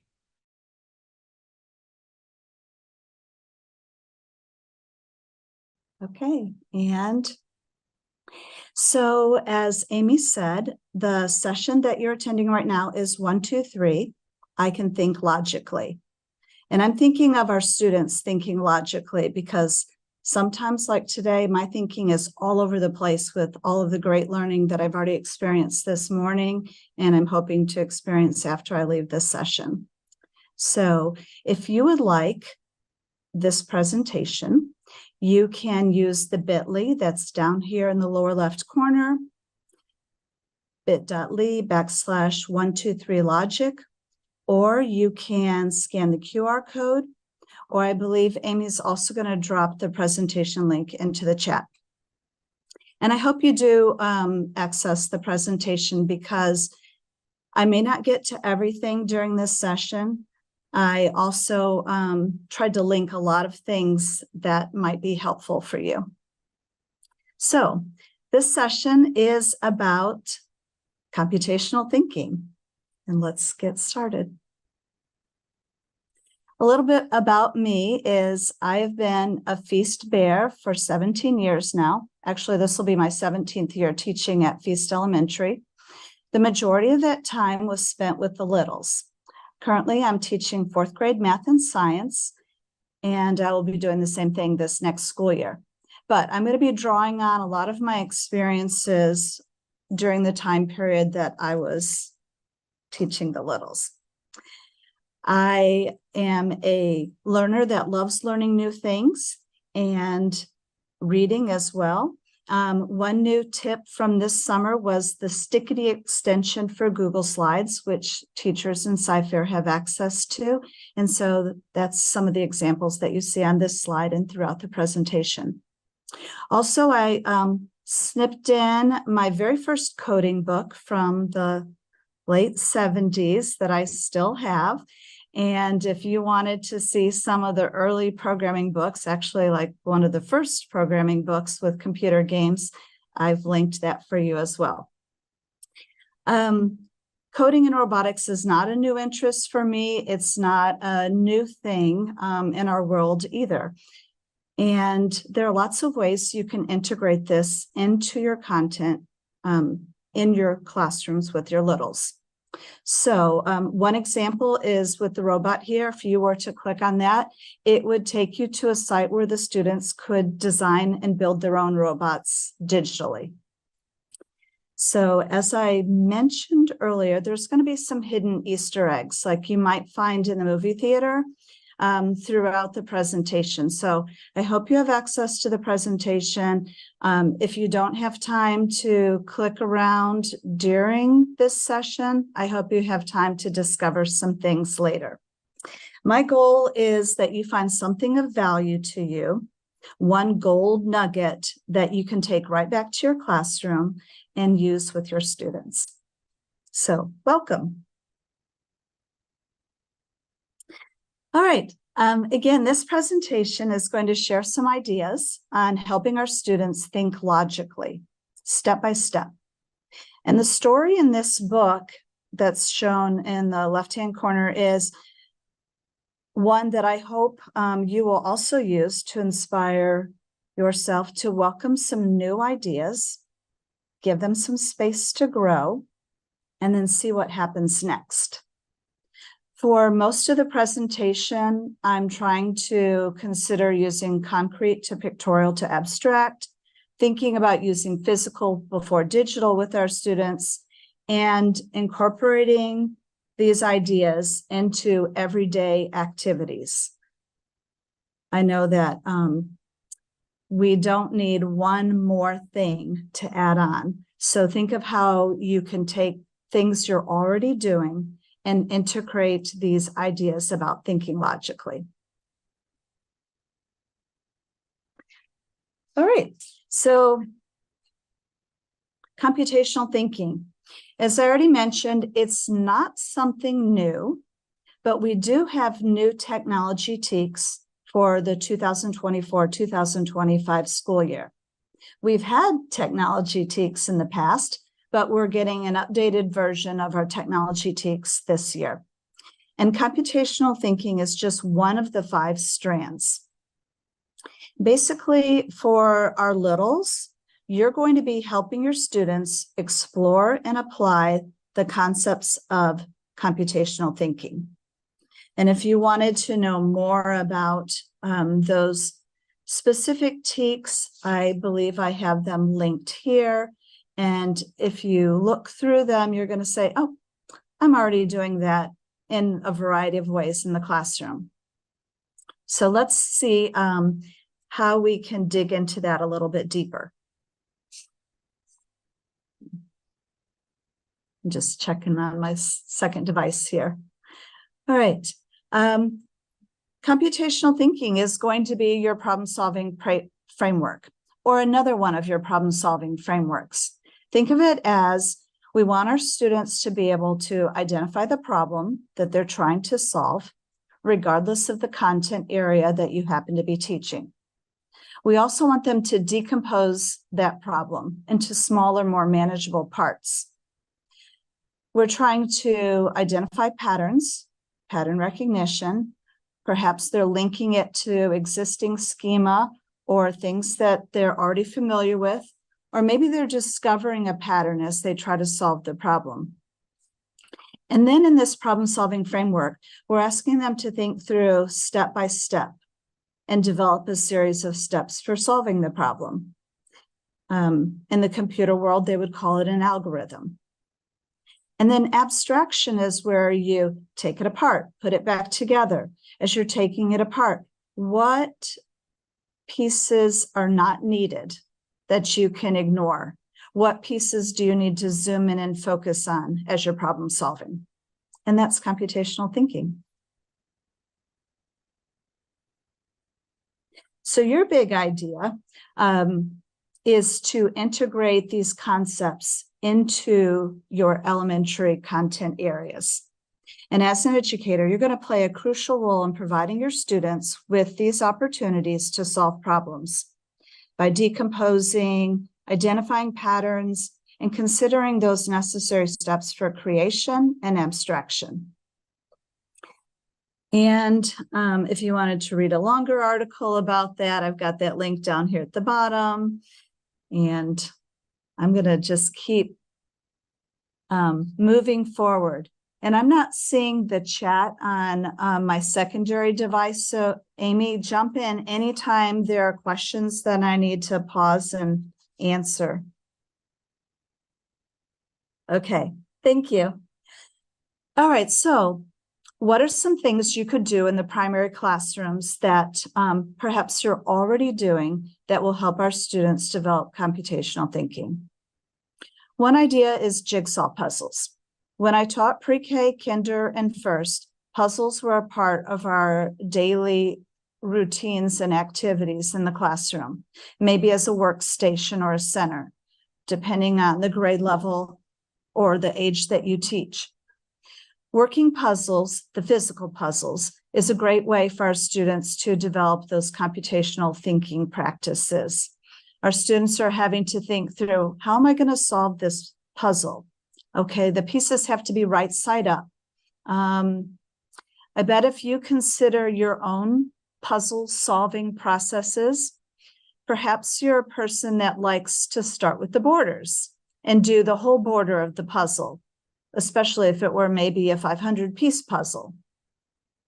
Or maybe you're a person like my daughter who likes to work on smaller images that she's interested in within the bigger image. During this process, when you're working with those physical jigsaw puzzles, you're sliding, rotating, lifting, and pressing the pieces. You're asking yourself, does it make sense? And then you're revising your thinking if it doesn't look right. And that's part of computational thinking as well. So keep doing those puzzles in your classroom, the physical puzzles that we sometimes have out as a center or workstation. And if you're already doing that, you've already been promoting computational thinking in your classroom. If you're looking for some additional ideas for puzzles, down at the bottom here, I have 5 ideas linked. Some of them are ABCA digital puzzles. These could be copied into your Schoology course for your students. I've used Schoology with students as young as kindergarten. And the students were able to go in and click the link to get to the content that I was asking them to intentionally use. Just put that link right up at the top, right after they get into your course, and they won't have any difficulty navigating to whatever it is that you wish for them to go to. Another idea for these digital jigsaw puzzles is you could have this up on your Promethean panel as a station or center, whatever you're calling it. And then your students could work with a partner at those stations or that particular station, verbalizing their thinking about what problem they're solving, how they're going to break it down. Sorry about that.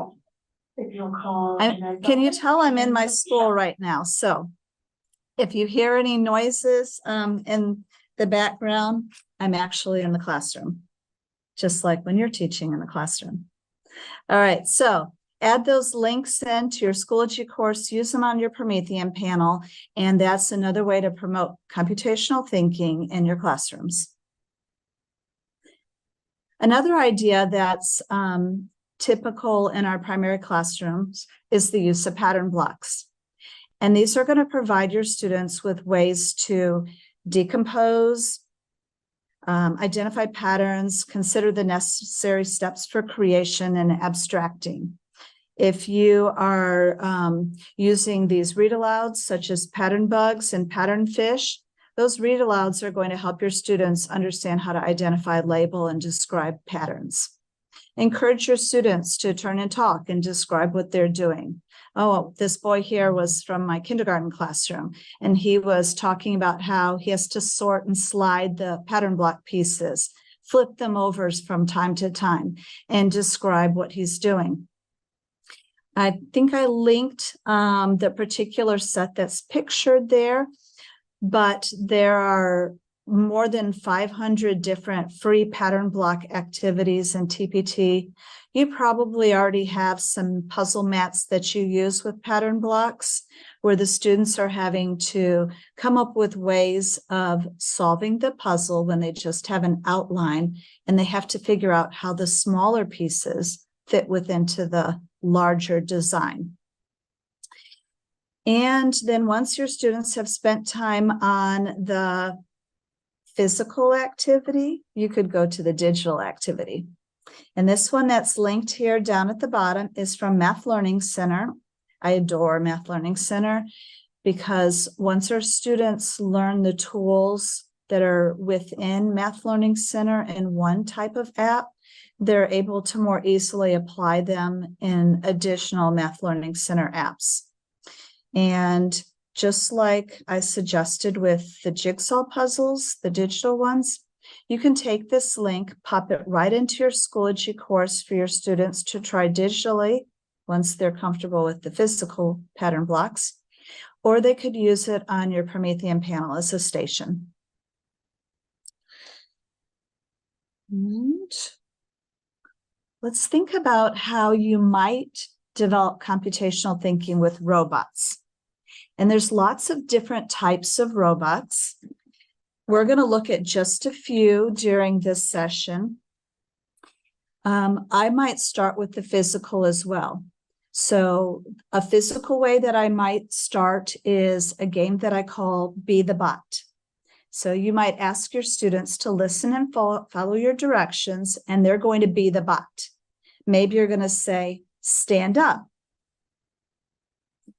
turn left, 1 step forward, 1 step back, turn right, turn left, sit down.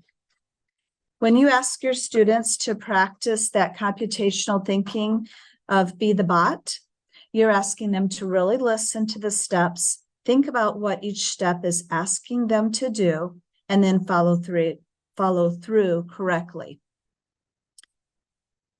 Here are a few other ways that you can use robots, actual robots. The first example I have is coding critters. And the coding critters are something that you might already have in your primary classroom. I believe about 2 years ago, they were passed out at a primary curriculum conference in our district. So many pre-K through first grade teachers might already have some coding critters in the classroom. So let's take a quick look at what they are in case you don't have coding critters. Coding Critters, your first coding friends. Ranger grabs his ball. There's a new twist on Storytime with playful pets that are ready for coding adventures. Ranger! He's coming this way! It's a world of storybook coding. Close your eyes, Zip said. When Ranger opened them, Zip was nowhere to be seen. Where's Zip? Where is Zip? Where kids learn to code without a screen. Forward, forward, forward.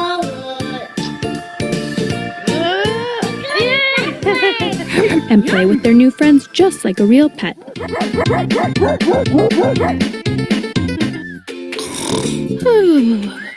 didn't know how to code before. And now you do, my little coder. What will you code? Adopt a code. Okay, so you get a quick idea about what Coding Critters is about. It's another way that we can encourage computational thinking in our primary classrooms. And as we're going through this process with Coding Critters, for example, you're going to want to continue to reinforce what is the problem that you're trying to solve. And these two young ladies are from my kindergarten classroom a couple years ago, and they were having to talk with one another and say, I want to help the critter play fetch, or I want it to go through the tunnel. We want them to verbalize and identify the problem. Then perhaps they're going to break it down into smaller parts. The coding critter kits, I believe most of them come with a book. And so there's some challenges within the book as they're following along that they can try, or they can create challenges on their own. We also want them to identify patterns. Where might they design the environment for their coding critter? And why would they put those pieces in those locations? What buttons will they press on the coding critter? And when they do press the buttons, where do they think their coding critter will end up? By talking about this thinking process, they're going to develop their computational thinking skills even more, their logic skills. And then you can take it a step further by asking them to draw or sketch or write about what do they want the critter to do, what steps did they take. This might just be like putting some arrows down in the paper of what buttons they pressed. And as they're doing that, putting down the steps that they're going to take to make their critter move, they are creating an algorithm, a step-by-step plan for what they hope will happen if they put in the correct commands.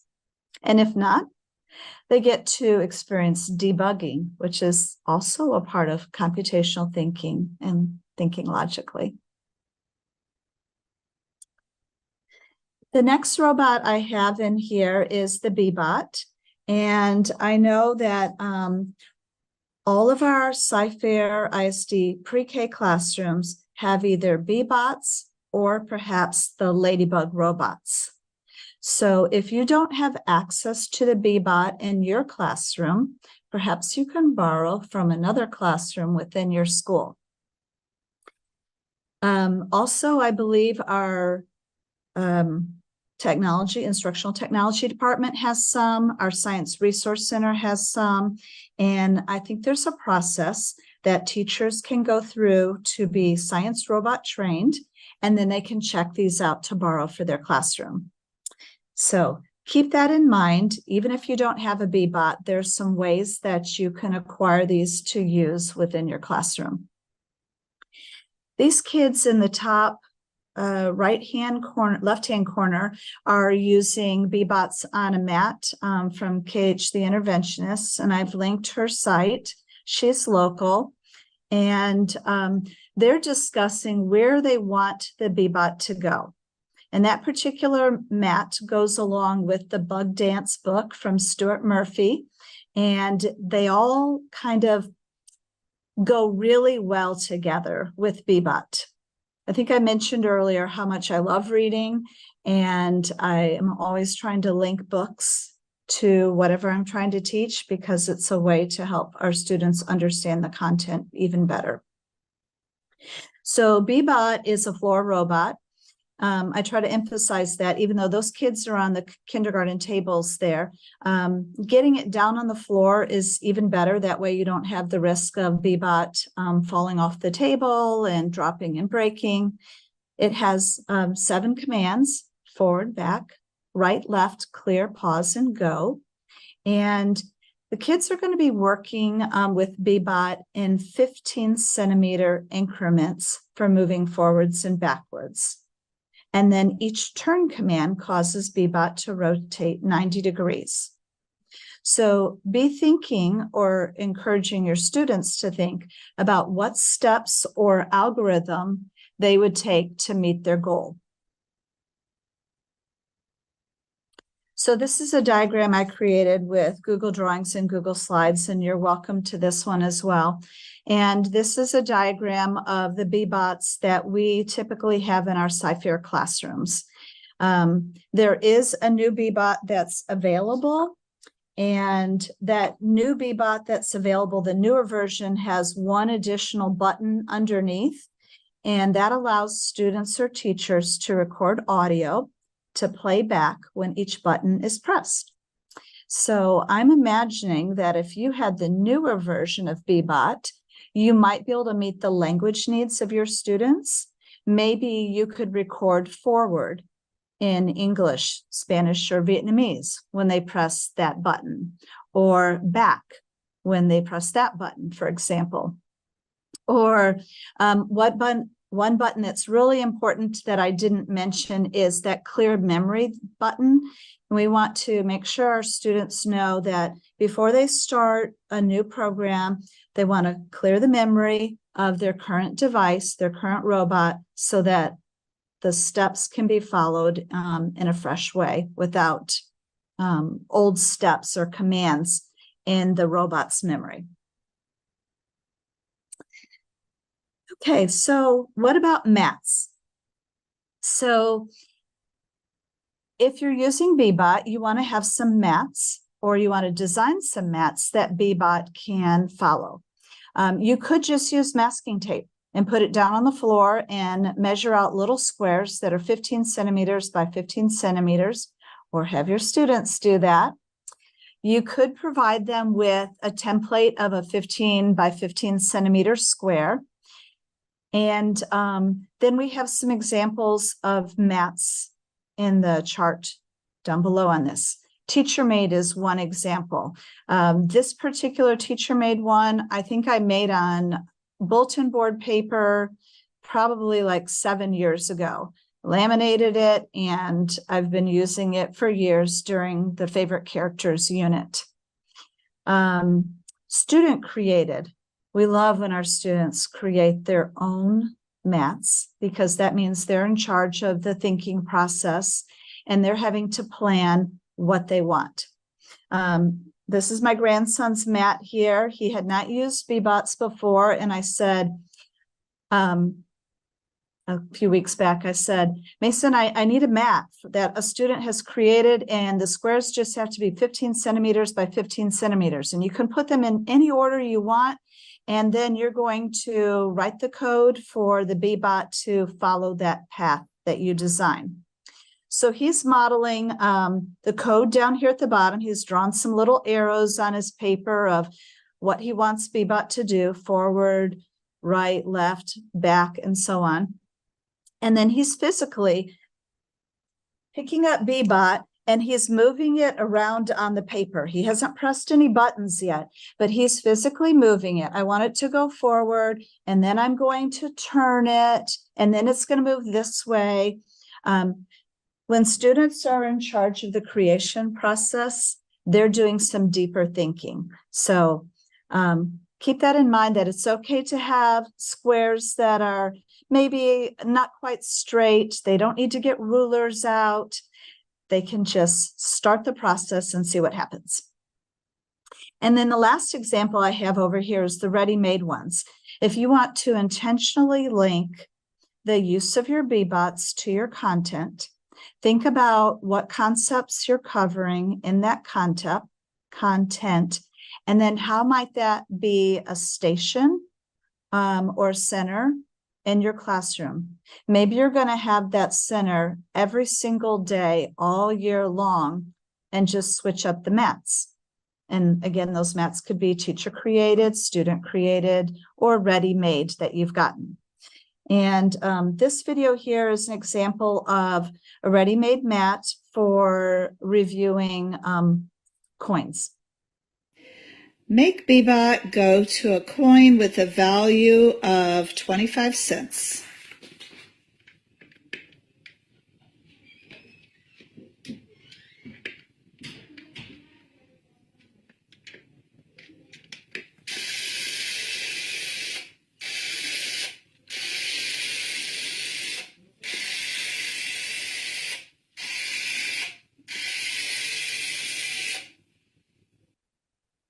So my initial thought when he was programming it or coding it was, oh no, he didn't take the most efficient route there. He could have stopped on the coin before that one, because that's the tails side of the quarter.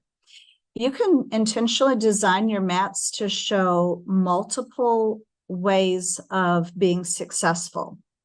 So just kind of keep some of those things in mind as you're thinking about how you're going to plan ahead for this next school year. One more BBOT mat tip, or actually a couple more tips here. It's hard to tell in this screen, but this is poster board that I just drew the lines on, and then I lay out whatever task cards I'm using for that week.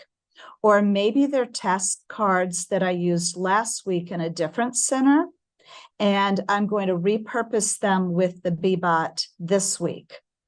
What I do is I have a clear acrylic sheet, like a big sheet of plastic, that goes right on top of the poster board, and the cards are sandwiched in between.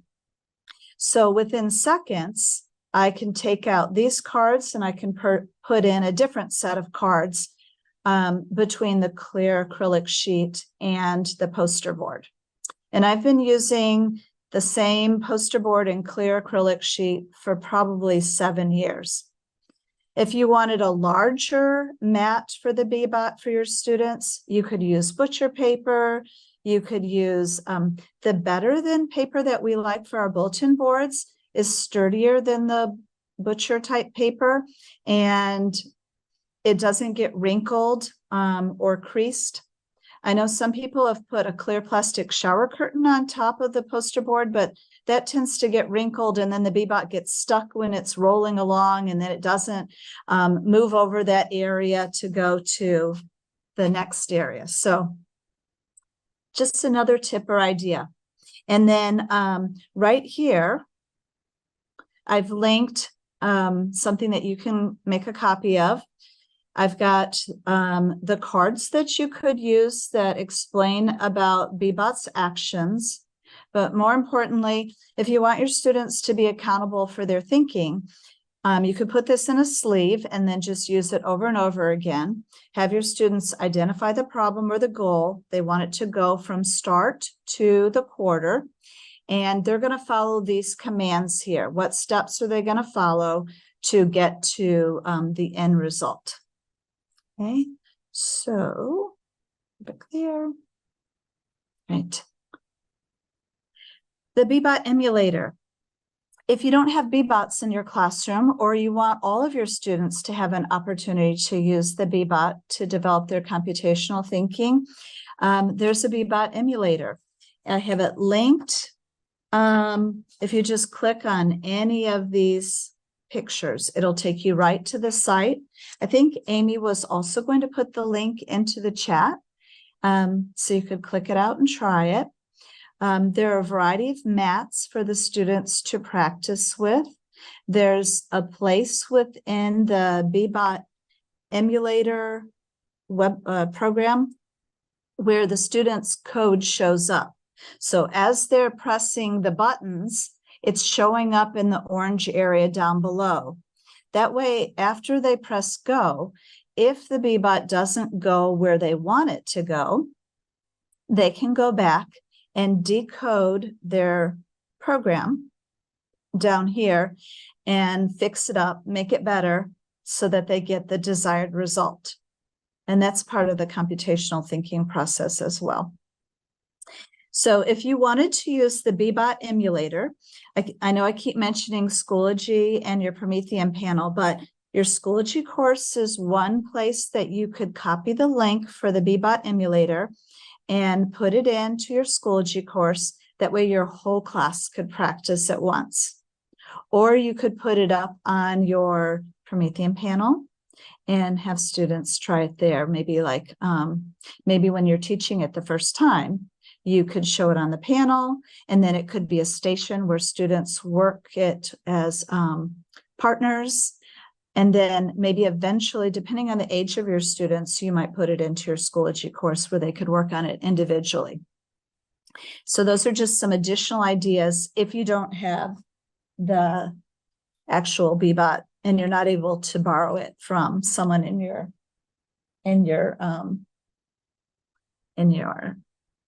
school. All right, another robot we're going to take a look at is Spiro Indy. And I like the book that Stuart J. Murphy has that seems to go really well, pair well with Spiro Indy. We have Spiro Indy in our library here at Feast Elementary. And Ginny Buchter introduced that to our students here at Feast Elementary. And it's just another unplugged programming opportunity for our students. This one doesn't have buttons for creating the code or the program. It has a color sensor, and the students design the pathway that they want Indy to follow. And Indy will do something as it rolls over each color. So something Jenny did the first time it was introduced is she didn't tell them what the colors did. It was just brilliant.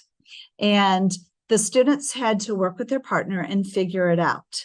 And so they pretty quickly figured out that green was going to make Indy go, and red was going to make Indy stop, and yellow might make it slow down. And then after they've had a chance to experiment with Indy, she brought them back and she created an anchor chart. I'll get to that in just a moment, to come up with how does it work so they could recognize the patterns involved. some basics as you're looking at Indy. There's a top LED, a front LED, and then the color sensors on the bottom. And I believe she also did show them how to turn it on and off. All right, so what they came up with after they came back together is the actions that Sphero Indy takes when it rolls over that mat. And as they described what would happen, she kind of improved upon their language a little bit. Oh, it turns. It turns how much? It turns 90 degrees to the right, or it turns in between 0 and 90 degrees, maybe about halfway. So that's 45 degrees. And our students that are in pre-K and kinder, they might not have any idea about those degrees yet, but you could incorporate that into your Be the Bot as they're standing up. You could say, turn 90 degrees right, a quarter turn. And they learn that pretty quickly as you're practicing that while you're standing in line in different places around the building.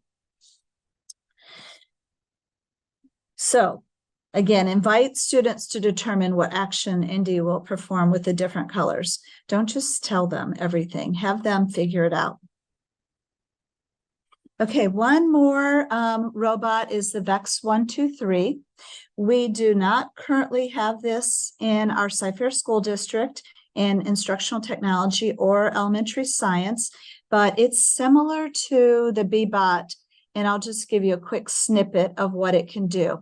It's a touch and go robot, but then it progresses to coding with physical cards and then onto a more digital coding platform with Scratch blocks. So we'll look at just a little bit of the VEX 123. Welcome to VEX 123, a robot designed to introduce coding to students as young as 4 years old. 123 takes coding off the screens and into their hands.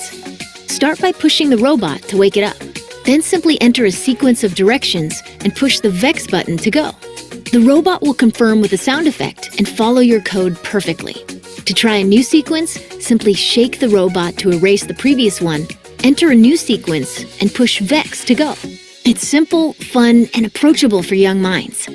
Once they've gotten the hang of 123, you can pair it with the VEX coder. By placing the cards in order, kids are learning that their 123 robot is following a sequence of instructions. This is real hands-on coding. When you press play, the coder scans each card, then sends the commands to the robot. As the robot follows the instructions, the coder simultaneously indicates which card is being executed. We've even created a customizable field for their robot, so kids can practice their coding skills and expand the field as they grow in their confidence and understanding. Plus, 123 also works with our free app. Okay, so I'm going to stop with that right there.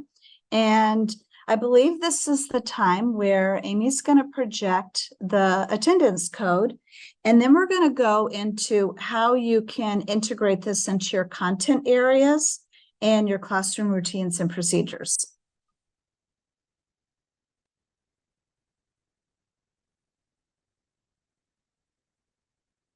And I see somebody had a question about what are the sizes of each box on the map. I'm not sure if you were talking about the VEX 123 or the Bebot. The Bebot squares are 15 centimeters by 15 centimeters.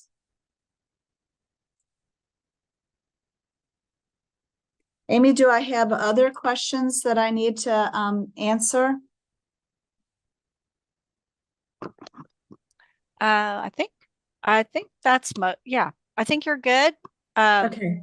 I just wanted to speak a little bit to the checkout system that you were mentioning. Great. The science department does have Bebots, and they have Ozbots, and they have Sphero, not the Sphero Indy. Actually, I did see someone in the chat ask if we were getting Sphero Indies, and we are not. I believe that was an individual purchase by probably Feast, the Feast library. Probably. And different libraries in Sci-Fair do have some different robots. I know that. So sometimes the campuses decide to purchase some robotic coding and robotics tools. And as Sandra was saying, these all go along with the computational thinking and coding, which are part of our technology applications techs. So it's a great opportunity for our students to be using those.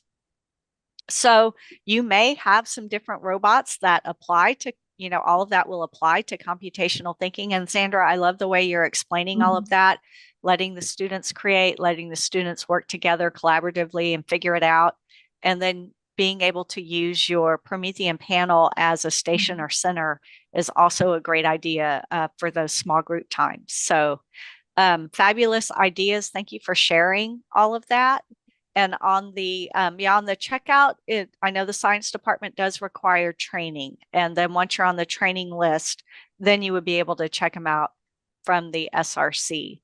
And then our instructional technology department has some robots as well. And you would just need to reach out to any of our instructional technology specialists, or if you just go onto our main website, you'll be able to email one of us and request, and then we can talk with you about that and arrange that for your classroom.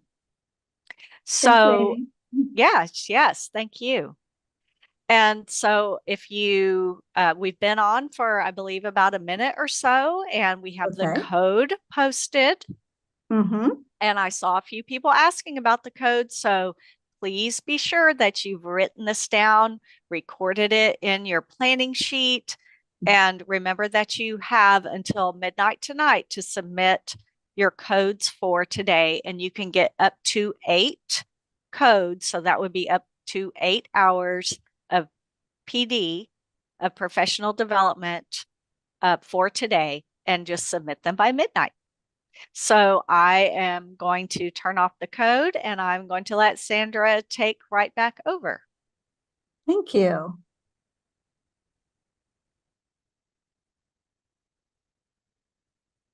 All right, I am going to go through the process of sharing my screen again and get back to where we were. Maybe. All right, so how can you do this within your regular classroom routines and procedures? Let me show you some ideas of how you can incorporate computational thinking into things you're already doing, because as I mentioned earlier, I know you're probably feeling like you don't need one more thing. So consider lining up. Many of the everyday tasks that you are already doing in your classroom require a step-by-step approach, and that involves computational thinking. I know you've thought a great deal about how you want students to line up. You're not just saying, okay, everybody line up, and they all rush over there in a not so good way. So perhaps you're asking them to stand, push your chair in. Maybe you say, I want all of the buyers to line up in one line. Now I want all the bringers to line up in another line if you're going to lunch. Maybe in your classroom, you line up by table colors a certain way. Or perhaps you have them line up in number order. I know in the upper grades, now that I'm in 4th grade, everybody has a number and they have to line up in number order. But even that involves some computational thinking, because sometimes students are absent on any given day and they have to think, if number 2 is absent, I'm number 3, I'm going to suddenly become the person that lines up behind number 1. So they're having to think through the process step by step of how to line up each time. Maybe you have them line up in boy-girl order. Or my partner, when I taught kindergarten, Miss Reed, the lovely Miss Reed, we would go through the building together. Her class would be on one side, my class would be on the other side. And we didn't say over and over how to line up. We would just hold up the sign. It's on a little stick. I used it in kindergarten and in 1st grade. They have to think and follow directions. It's all icon-based or picture-based. And they were able to think through the process of what are the steps? How do I line up? When do I line up? What does it look like? What does it sound like? Oh, because we also had on the back of our sign how it was supposed to look and sound. So as you're considering tasks for lining up, maybe use those Velcro sit spots. That could also help you with your computational thinking. Repurpose that. Ask your students to think about what is the problem? What patterns are we going to follow? What steps are we following? What should it look like? What shouldn't it look like? That's abstraction. And then how many times will we do it? Or how will it be different if we're going to the library versus if we're going to large group? Or if we're going to the cafeteria, how will the line look differently? Incorporate that computational thinking into your classroom routines or procedures. Okay, the next one is about computational thinking in math and science.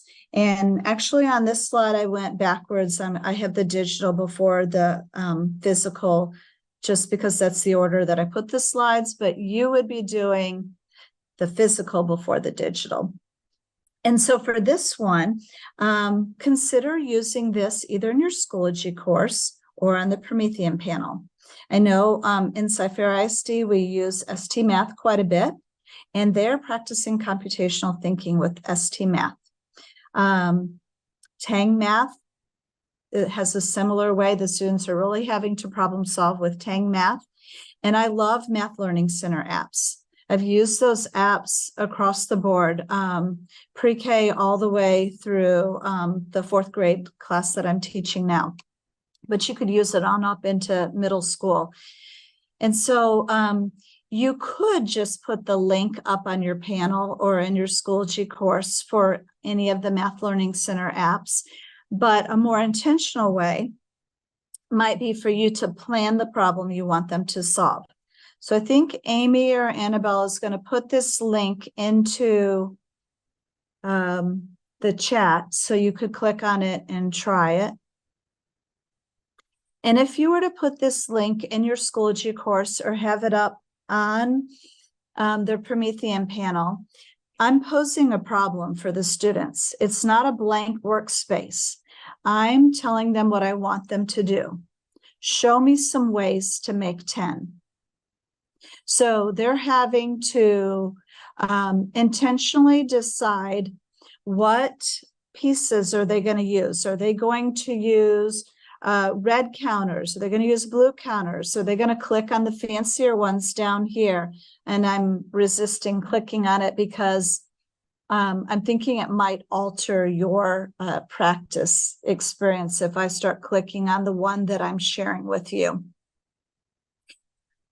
So you can pose a problem. All I did was pull down the 10 frame, but I could have used a 5 frame if I was teaching pre-K instead of a 10 frame, or I could have used a larger grid than the 10 frame if I was teaching older kids.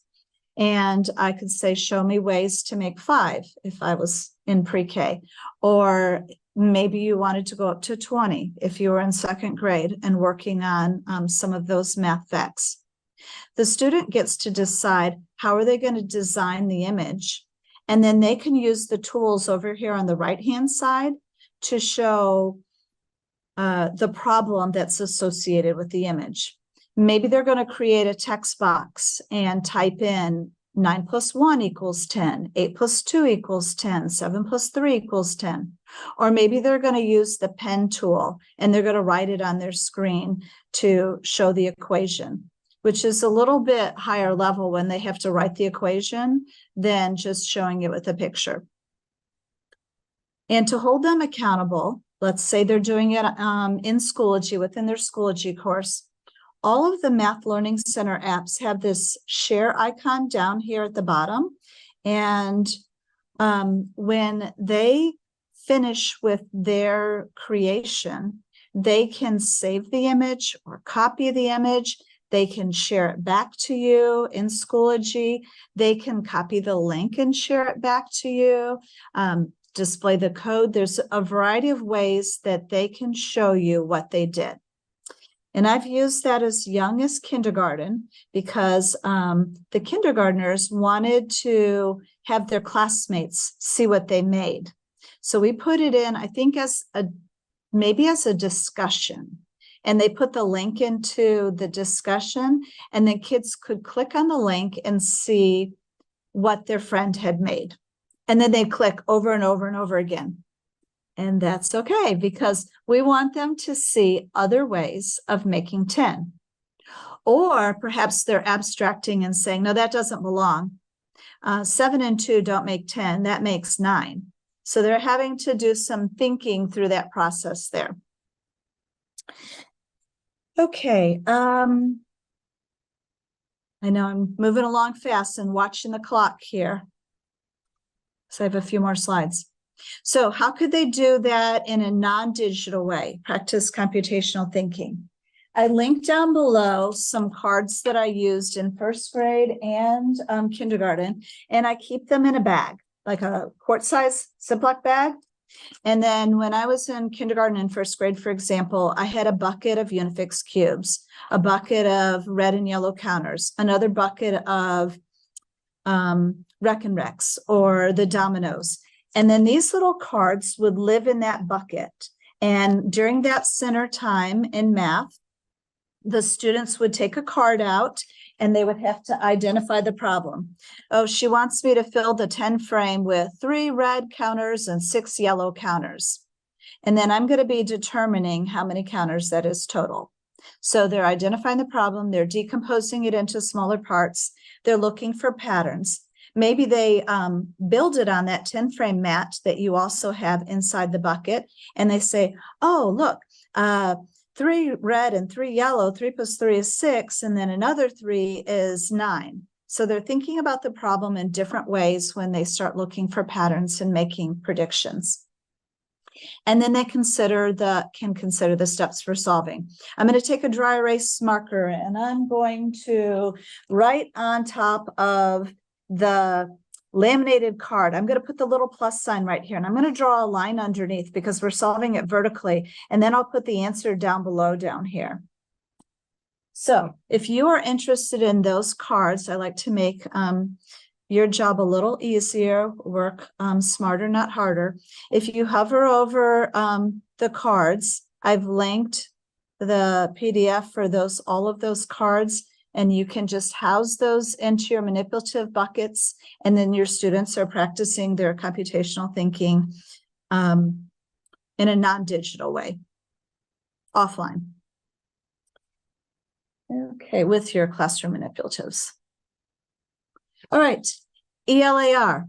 So Scratch Junior is a program that is a step below the Scratch block coding that our upper grade kids like to use. Scratch Junior enables them to create stories by snapping together some blocks to make their characters come to life. And if you were interested in that for your students, there is a process involved. I believe you have to submit an iSupport ticket, and then it can be added to your students' Chromebooks. And your pre-K through 2 students could practice coding in an appropriate block-based way that is suitable for their developmental level.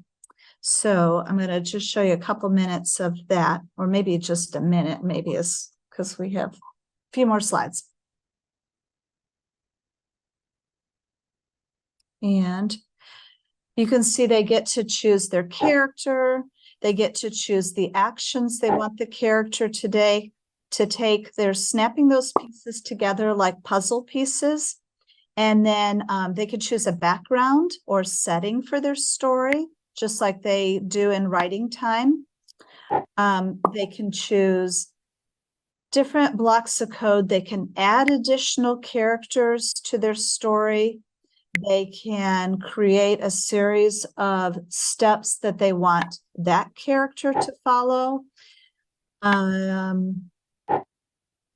So basically, they're writing a story on the screen, and bringing it to life with these snap together blocks of code. It used to be something that years ago, I think back in like 2017, 2018, I could only do on iPads, and I would bring iPads in. So if you have iPads available at your school, it's an iPad app that has been in existence for some time, but we can get to it on our Chromebooks now. It just has to be added with an iSupport ticket within our school district to get to that. So it's another example of a way you can integrate it into your content areas. We're always asking our students to create stories. Your story needs a character. Your character needs to do something. Your story needs to take place somewhere. Where do you want the story to take place? And then what's going to happen in the beginning, the middle, and the end of your story? Those are your actions that the character is going to perform within the story. So consider Scratch Junior as one idea. Another idea in ELAR that involves computational thinking is retelling the story. Every time your students are turning and talking and they're explaining who the characters are, where the story took place, what happened at the beginning, the middle, and the end, or first, next, then last. That is sequencing. And one way you could incorporate it, besides just turn and talk, in your pocket charts, you could have your students practice pocket chart programming or sentence strip sequencing as they retell the stories. And then I'm watching my time. I see 3 minutes, so I'll keep going really fast. We've got read alouds linked here that promote computational thinking. You'll be providing context for those computational thinking skills of logical reasoning and sequencing. And some next steps to consider.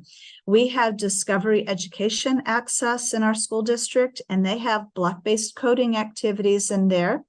Last year, we had Tinker available for all of our students in CFISD. We've got the tech apps linked here. I've got KH, the interventionist, linked if you wanted to find out more about Bebop mats and coding critter mats. And then the Launch K5 computer science is not linked. I'm going to that next week. I'll find out more about that, and we'll see what happens with that. Okay, so I'm going to stop sharing. And I see Amy's popped back in. Yes, thank you, Sandra. That was fabulous. Thank you for joining the Cypress Fairbanks ISD EdTech team for our digital learning conference. Okay, welcome everybody. Thank you for joining me for Mindless Data.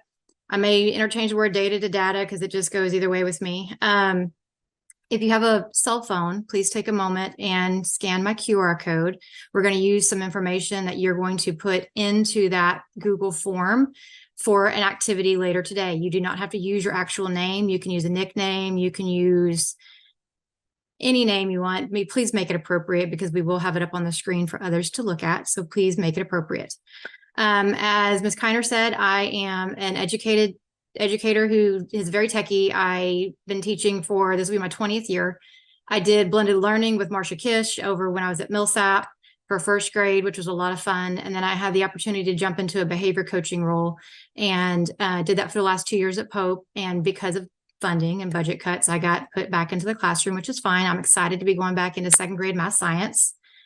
I have the bit.ly at the bottom of the screen for you if you'd like to have a copy of this presentation. It has a lot of QR codes in it. So it's not a lot of meat in the presentation, just so you know. It does have a lot of QR codes for some things that you will be able to obtain.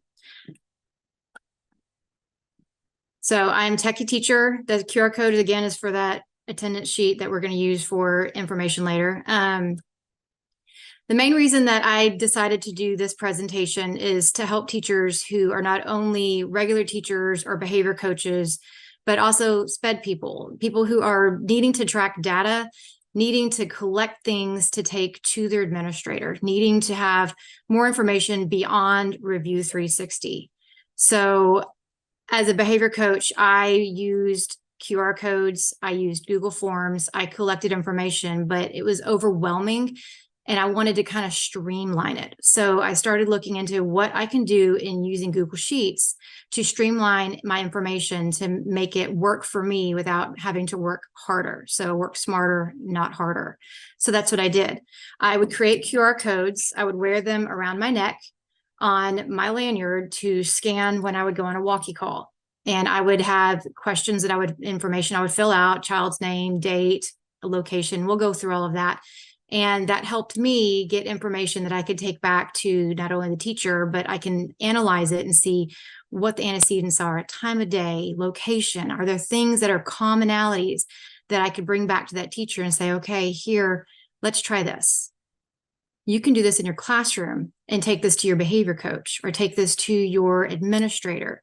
If you have a child who you're struggling with and they have behaviors that you have to track through Review 360, but it's behaviors that are not in Review 360, and you would like to have some kind of tracking on it to see if you need to revisit a BIP, revisit IEPs, anything. You would have this concrete set of information that you could take back to your administrator and say, look, this is what I'm noticing. These are what I've tried. Can we try something new? That would give you the opportunity. Okay. So the main purpose of this is that the way to collect your information and where it automatically update and save you time. That is my biggest thing as a teacher, as a behavior coach. Nobody has enough time during the day to get anything done, let alone sit down and organize all of the information that you've gathered from these Google Forms. And it's, it all clumps together and you're like, oh my gosh, it's so overwhelming. How can we streamline this? That's where this is going to help. So if you'd like to work alongside me today, you can go ahead and split your screen. If you have a Windows computer, you will hit the Windows key and the left or right arrow if you'd like to split your screen. If you're working on a Chromebook, you will use the Alt key and the brackets left or right. And then if you're working on a Mac, you would hit the Shift, the Command key, and not the Command key, it's a flower, the L or an R. Okay, so I had you fill out a Google form for me. So we're going to go look at that spreadsheet and see what information we got. So this is the form that you filled out. If you notice here at the top, it says responses 101. I have 101 of you who thankfully went in and participated. I appreciate your participation. I know you're tired after lunch. You've been sitting all morning. I really appreciate you participating. So I'm going to click on responses. Now, if you notice, I can look at the responses down here. This is a lot of information to look at just right here. So I'm going to go in and I'm going to click on View in Sheets. I want to be able to streamline my responses. So I'm going to click on View in Sheets. And it's going to take all of my information and not give me anything in response. That's great. Let's create a new sheet. Where did my responses go? View in Sheets. I love tech issues in the middle of a presentation. This is great. We will have to come back to this because this is just going to eat up too much of my time. We're going to select a new designation for the responses. Let's select an existing spreadsheet.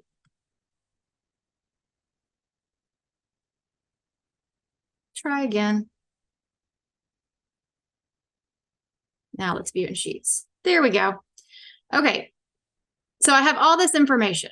If you notice, I have a bunch of different grade levels. I have a bunch of different levels of, do you like spreadsheets? Do you like formulas? All the things. Look at all the people who like formulas. So I can take all this information and I can leave it like this, where it's messy and clumpy and it's overwhelming. Or I can kind of break it apart where I can use it per grade level. So things you could do are with formulas. Now, don't freak out. Yes, formulas can be overwhelming. If you're stuck working with a formula and you can't get it right, throw it into ChatGPT. It can help you figure out what formula you need if you don't have a Google Sheets for Dummies book. There's nothing wrong with that.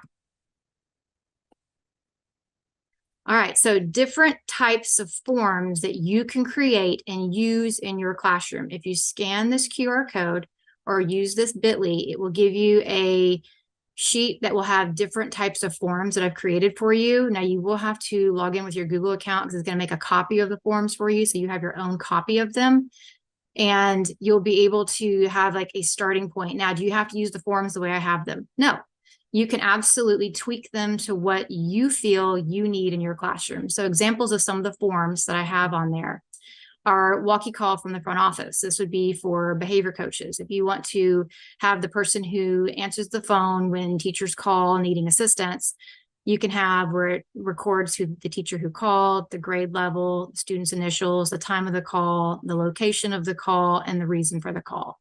That's one way you can collect information. It's a simple form that they can just keep up at the front desk or whoever answers the phone. Another form you'll have access to is one that I have for maybe open house or meet the teacher. Mind you, you can add as much or as little into this as you would like to make it work for you. So student name, primary guardian who you would like to, like, who do they want you to contact first, mom or dad, email, phone number, all just, I know this is information you can find in TAC, but sometimes knowing who to contact first is helpful. Sometimes people can't be contacted during certain hours because of their job. Sometimes it's email only, sometimes it's text only. It all depends on the parent. That's good to know. Then I have just a survey, you know, how excited is your child to be in my class this year? Interest that the child has, goals for the child this year, and is there anything else you'd like me to know about that student to help best teach that student?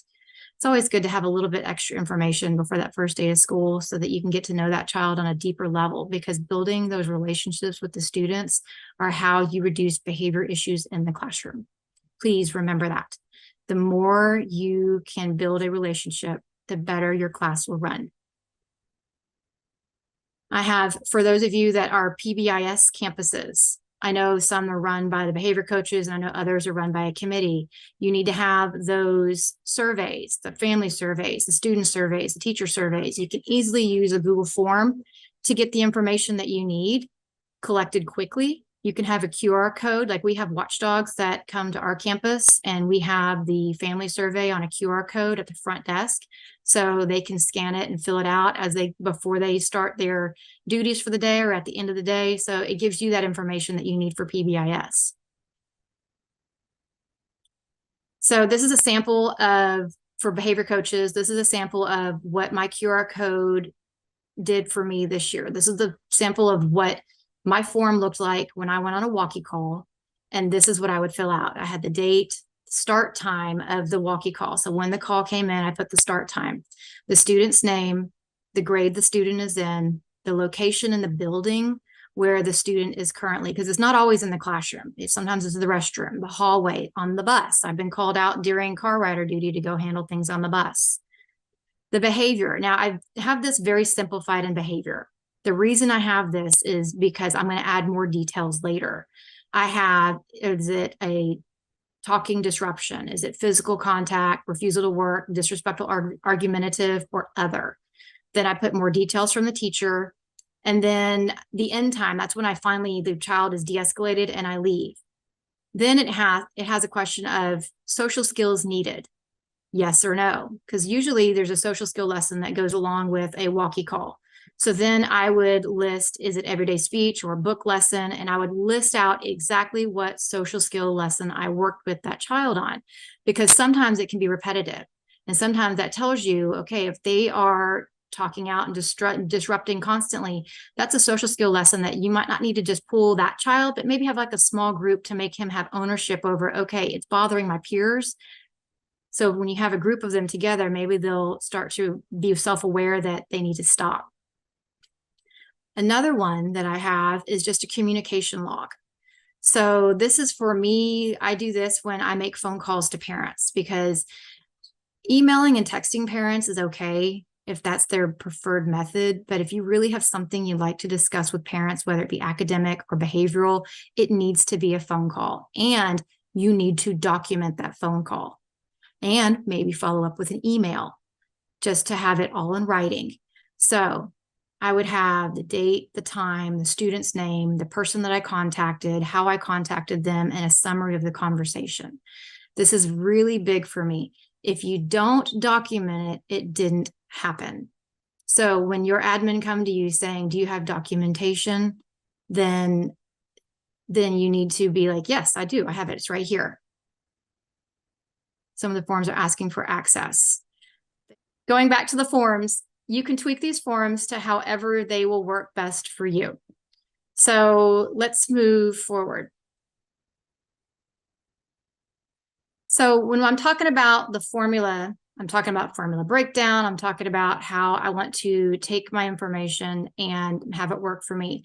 This is going to look a little bit scary. Just bear with me. And if you are completely lost at the end of this, shoot me an email. We can maybe Zoom and have a private session if I have time. Okay, so when I talk about formula breakdown, it's going to be an actual formula that you're going to use. So if you look at all of this information that is in this spreadsheet, completely overwhelming information, but I want to have it work for me. So I have a formula that I'm going to use to break it down. I'm going to do where it breaks down by grade level. So I'm going to start with making a new sheet. Go back. So you click that plus arrow at the bottom of your Google Sheet. So click my plus at the bottom of my Google Sheet to make me a brand new sheet across the bottom of my tabs. Then I'm going to copy and paste my field at the top. I do this just for me because I like to know what I'm looking at with my headers. So I'm going to go back to my original form. I'm going to copy and I'm going to paste the information, but I don't want to copy and paste all of like go in and take second grade and just have to copy and paste each one in. That's going to drive me nuts, especially if I have a lot of information. So I'm going to do a formula. So in that first cell, A2, I'm going to type in a formula.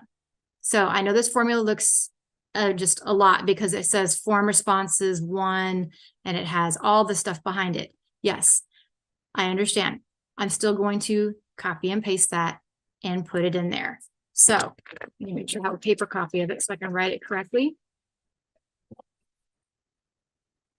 So I'm going to go into my first cell up here and I'm going to do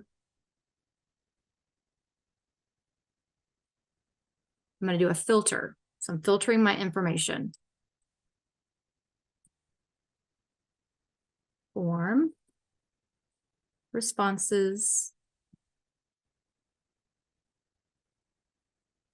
and then I want to take all of my cells. So I'm using all of my columns A through F. Then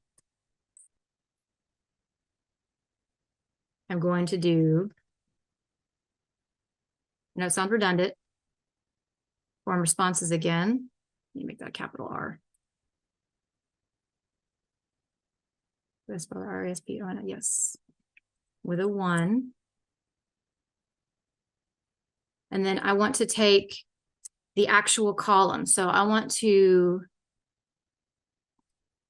take column C because I want to bring it by grade level. But which grade level do I want to choose? I want to choose, we'll do 5th grade since it's at the top. I want to choose 5th grade. Yes, it gave me an error because I'm not done typing it yet. Okay, form responses. I'm going to do, whoops, I just lost my place. C, I'm sorry, C. So I'm putting in, and then I want that to equal 5th grade. So it's just 5th. Now here comes the magic. Are you ready? Hit enter. It's going to bring everybody who typed in 5th grade onto my one sheet. And then I can rename this sheet down here at the bottom. Just double click it.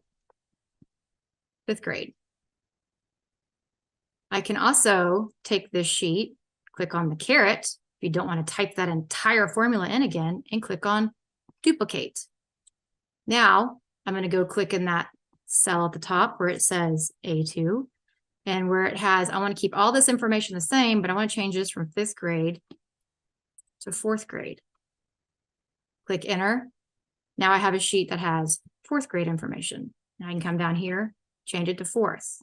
Let's do that again. Click that caret, duplicate, click on A2 for my cell. Let's change this to 2nd grade. Now I have 2nd grade. Oh, look, I have some of my old coworkers in here.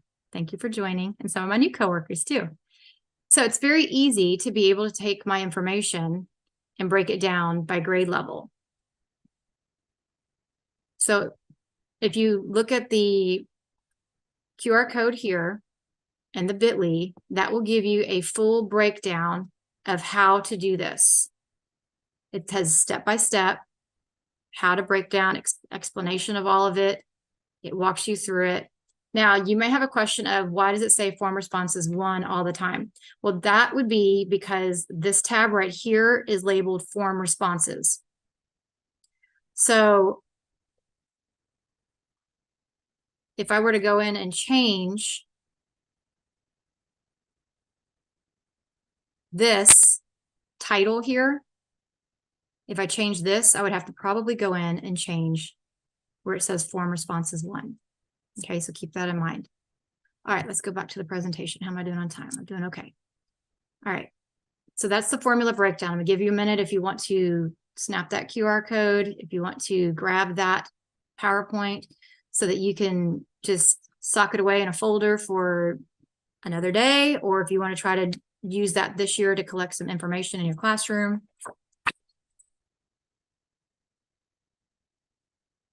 All right, I'm gonna move on. So I want to do some more practicing with this. So if you want to scan this QR code or type in this bit.ly, I want to practice with some information. We're going to change it up a little bit. We're not going to just do by grade level. I'm also going to show you how to make graphs so that you can have information that you need. If you have a case manager come to you and they say, I need some more information. I need all your walkie calls on this student, or I need how many counts have they been off task? This will give you that opportunity. Has everybody scanned the QR code? All right, let's get started. So I have a generic response here using my favorite characters, you know, from Disney. And what I'm going to do is, the first one I did obviously was by grade level. I have my 2nd graders here. Well, I want to change that where I can do it maybe by student. I want to have just a student. I have a repeat offender. Let's call him a repeat offender.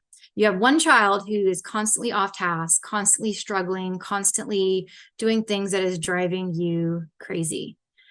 And you want to figure out what the antecedent is so that you can fix it. You want something that will help you help that child, because just letting it go is only going to make you more frustrated, and it's going to make that child more frustrated because clearly there's something that they need that they're not getting. So I'm going to make it look like this, where I have just Mickey Mouse, and then I have a count of following directions and a count of accepting no. How do I do that? Well, again, I'm going to take my original sheet. I'm going to add a new sheet. I'm going to copy my top row with my fields because I like to have that information. And then in that first column, now what I'm going to do is I'm going to cheat a little bit because I already have the formula typed out. I don't want to waste your time by typing this formula again. I'm going to steal this formula and I'm going to go ahead and paste it in over here so I'm not wasting your time. Yes, it's already given me some information, but that's okay because I'm going to change it up. I want to use a specific student's name. Names are in column B. So instead of using column C, which is grade level, I'm going to change these C's up here in my formula to a B. And then in the parentheses here, I'm going to change the name. I'm going to put in Minnie Mouse. So now I have all the information just on Minnie Mouse. I have 2 on her. Well, let's go back to the original. We know our most repeat offender was Mickey. So if I go back to Mickey's, You notice how I have these two graphs down here. How did I create those? Well, I will show you. I'm going to highlight the whole column. Let's delete these first of all, so that they will be fresh. Delete. Doesn't like me. There we go. So I'm going to highlight the whole column, and I'm going to go into insert, and I'm going to put in chart. And it's going to give you a count of how many times Mickey was following directions. 88% of the time, 88.9% of the time was no, was not following directions. 11.1% of the time, yes, he was following directions. This is great information that you can take back to your case manager if following directions is on their BIP. Accepting no, I'm going to do the same thing with accepting no. Insert, chart. It gives you the same breakdown. Now, I did attend a data class with my master's course that pie graphs are not friendly. People don't like pie charts. People like different charts. They like bar graphs. That's okay. You can customize and change and edit your chart. If you don't like pie charts, you can change it to a beautiful bar graph if you would like. So it all depends on your preference. So I'm going to go through that again slowly. Okay. So I'm going to go back to my original. I am going to hit the plus sign to add a new sheet. Why is my computer being slow? Add a new sheet. I'm going to take the top again, all my fields. I'm going to copy and paste them over. Then I'm going to cheat, and I'm going to copy my formula so I don't have to retype it.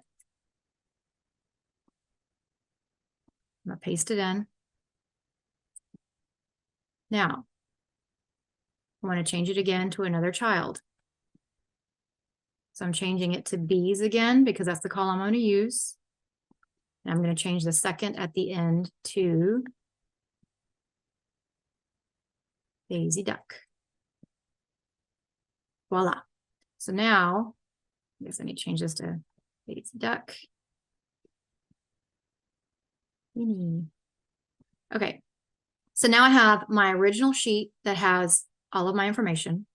I have just Daisy Duck, just Minnie, all of second grade, all of first grade, and all of Mickey.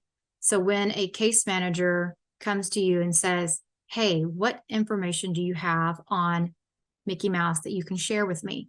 You can take this entire spreadsheet and share this one page with that case manager, which is very simple. And then they will have all the information that they need to take to either a SIT meeting or an IEP or staffing. This is outside of what you're going to do. If you do, we use Review 360 and Cypher for collecting all of our SPED information, all our SPED data, but this is outside of that. This is if you need that extra piece. This is for those behavior coaches that need just that information. If you're getting ready to do a support plan and you have to have documentation of what the behaviors are, you can have what social skills. That's why I have that social skills piece on that one Google form. What social lesson did you do with that child? So that you can show I've done these social lessons with this child and we're still having this behavior. I've repeatedly done these social lessons with this child and I'm still having this behavior. So that was my biggest help for me, is being able to use that information and drive what was my next move. So it's kind of like you take your map data and you take your STAR data, that drives your teaching. This is the same thing. It will drive how you handle different things in your classroom. So if it's a SPED student, if it is a behavior student, if it is just pre-K and K, is those years that you really start to figure out, okay, there's something off with this child. This is a good way to have just documentation. It could just be simple, like following directions, accepting no. Do they do those things? Yes or no?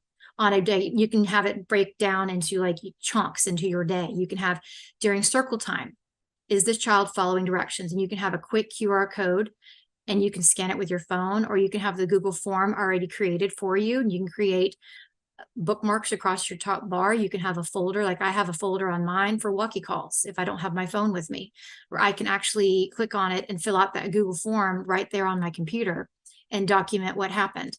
Because there are sometimes I walk around the building with my computer and forget my phone somewhere. That happens a lot.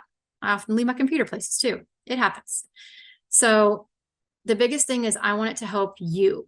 So let's pause for a moment for questions.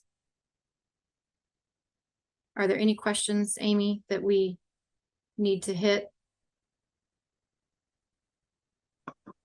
No, I think you're doing great. Lots of positive comments. They're saying, thank you. This is awesome. This is really like magic.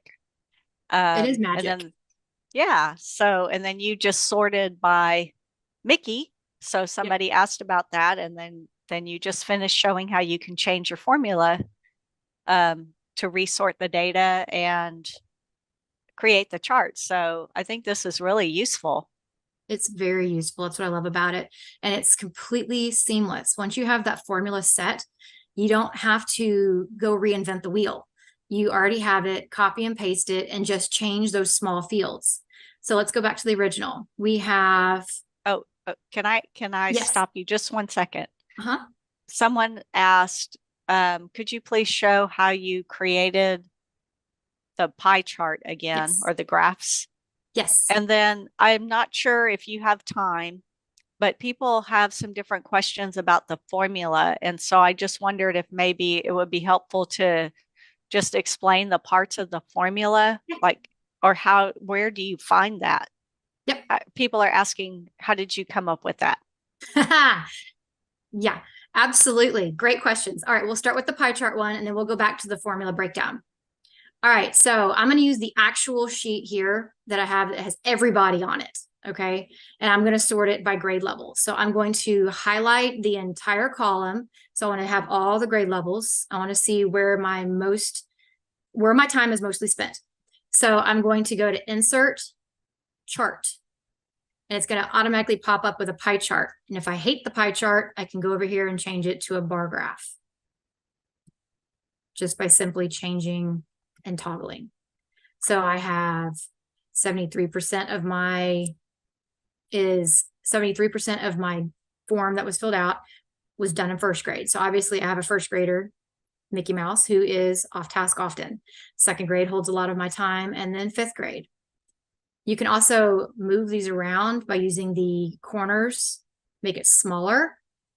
I always go to the corner. If you go to the side, you're going to squeeze it and it's going to get distorted. So always go to the corner before you go and move anything around. After you get it to the size you want, you can just drag it down where you want it so it's out of the way. So again, I'll do that again. I'm going to highlight following directions. What's my count of following directions? Insert, chart.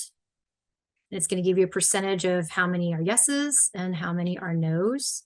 Shrink it down, move it down. And again, if you don't like it being a pie chart, you can change it to a bar graph. So now let's go back to the formula. So I'm going to go back to, let's go to the beginning of my formula spreadsheet.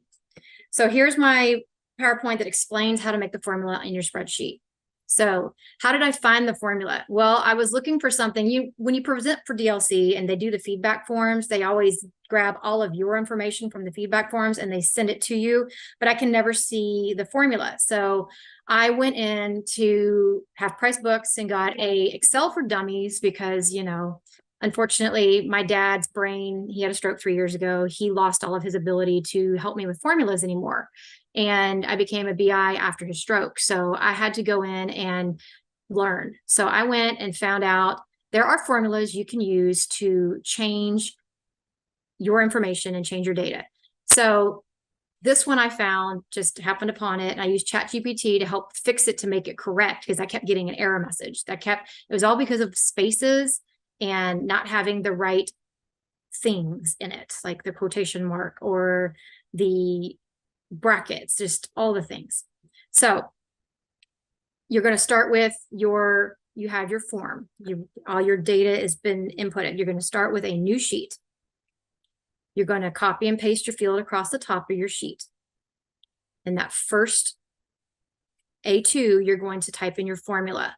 So the first part of the formula, and we're gonna go through all of this. This is what the formula is gonna look like that you would type in to get all the second grade information. And it's gonna dump all your second grade information magically. So putting it all together, the formula that I asked Google Sheets to do is filter the data in columns A through F on that sheet. Those are all the columns that I have listed on that sheet. Using formula form response 1, that's the name of that form that's down the bottom of that sheet. That's the beginning part of my formula. And I want it to do column C, and I want everybody at second grade. So I'm taking all that information. It's going to create a new table containing only the rows of the original data where the value of column C is second grade. So everything will be filtered out, and all I'm looking at is second grade. So that's why this says form responses 1. That's what this orange part is. So A through F, which is your entire spreadsheet. Then the purple section is going to be our next section. So formulas always start with an equal sign. And then I had to write filter, all in capital letters, because I want to filter my information out and I want to extract it out of that one sheet. So in order to extract it, I want to filter it. There's a whole bunch of different formulas. Let me show you. This little thing here are functions. So these are like functions you can get: sum, average, account, max, min. There's all of them. These are extremely overwhelming, and they're the exact same functions that you have in Excel. You have to kind of do some Googling. You might have to type in a ChatGPT of how you specifically want to filter or formulate. If you want to do something by just the date or a time, there are ways you can do that. If you want to just count something, it's a whole lot of mind-blowing experience if you dig into it deeply. But once you get it and you start using it every day, then it becomes kind of second nature for you. There are still a million formulas out there that I have no clue what they do or how to use them. That's why I have my Windows for Dummies book to help me. So back to our information. All right, so I'm going to filter the formulas, filter the things from my form response using A through F. So that's what that is. That's the orange. Then next step is filtering what's next inside the A through F. So that's the purple piece. What part of A through F do I want to filter out? I wanted to filter column C because I wanted to filter out second grade. So that's why I chose C. And that's why I put into the quotation marks second grade. Now, if you notice here, it has all these little pieces, exclamation points, commas, like make sure all of that's in there or you're going to get an error message. Make sure you have your spacing right or you're going to get an error message. If you get an error message, highlight what you have from that formula, throw it in a ChatGPT and say, what am I doing wrong? Help me fix this. And it will help guide you through how to make it better or make it work for you, because sometimes you can go to a colleague that may not even know what you're trying to get and what information you're trying to get, and ChatGPT can help you, or you can Google it. There's a lot of videos out there of some amazing people that are smarter than me that can walk you through how to pick some formulas for you. This is the one that works best for me for what I do with being a behavior coach. So I wanted to extract the information from the column of C, and I wanted just second grade data. So that is, in a nutshell, the formula breakdown. Let me pause there. That was a lot. Are there any questions on that? ChatGPT, it is an AI website that you can use. You can also use the Google Gemini, which is the new AI. There's several different AI platforms that you can use that will help you with formulas. Or you could just Google on YouTube a formula, how to do formulas in, if you're filtering things, if you want to filter information, you need to ask for filter formulas. If you want to count if, how many counts of something, you would need a count if formula.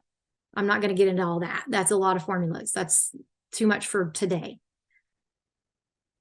All right, what else can I help with? Is there any, can Google formulas be used in Microsoft Excel? Yes, they're similar formulas. almost identical, if not identical, to how many I Yes. can do. There's so many different so many different places you can use QR codes and find QR codes. I just happen to use Canva for my QR codes.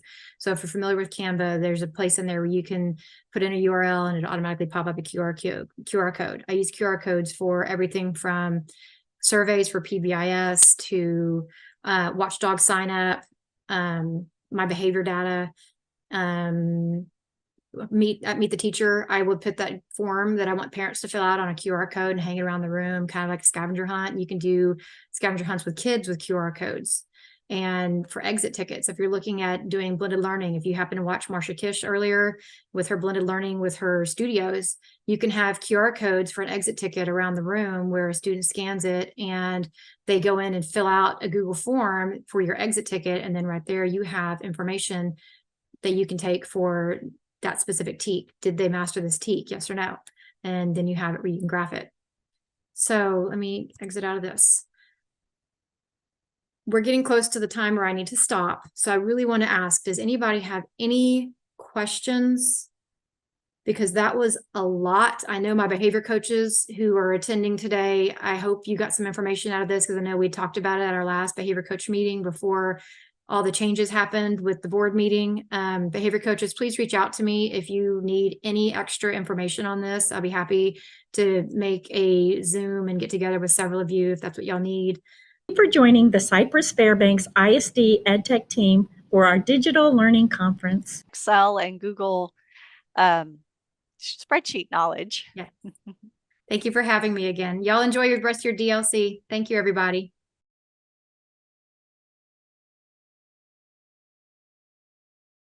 Everyone, I am so excited to be here. Those of you who are in the chat, I would love to know kind of where you're from. So just let me know where you're from, what you do, and that would be a great way for me to get to know a little bit about yourself. Since I am not from Texas, it would be helpful for me to kind of see that from you guys.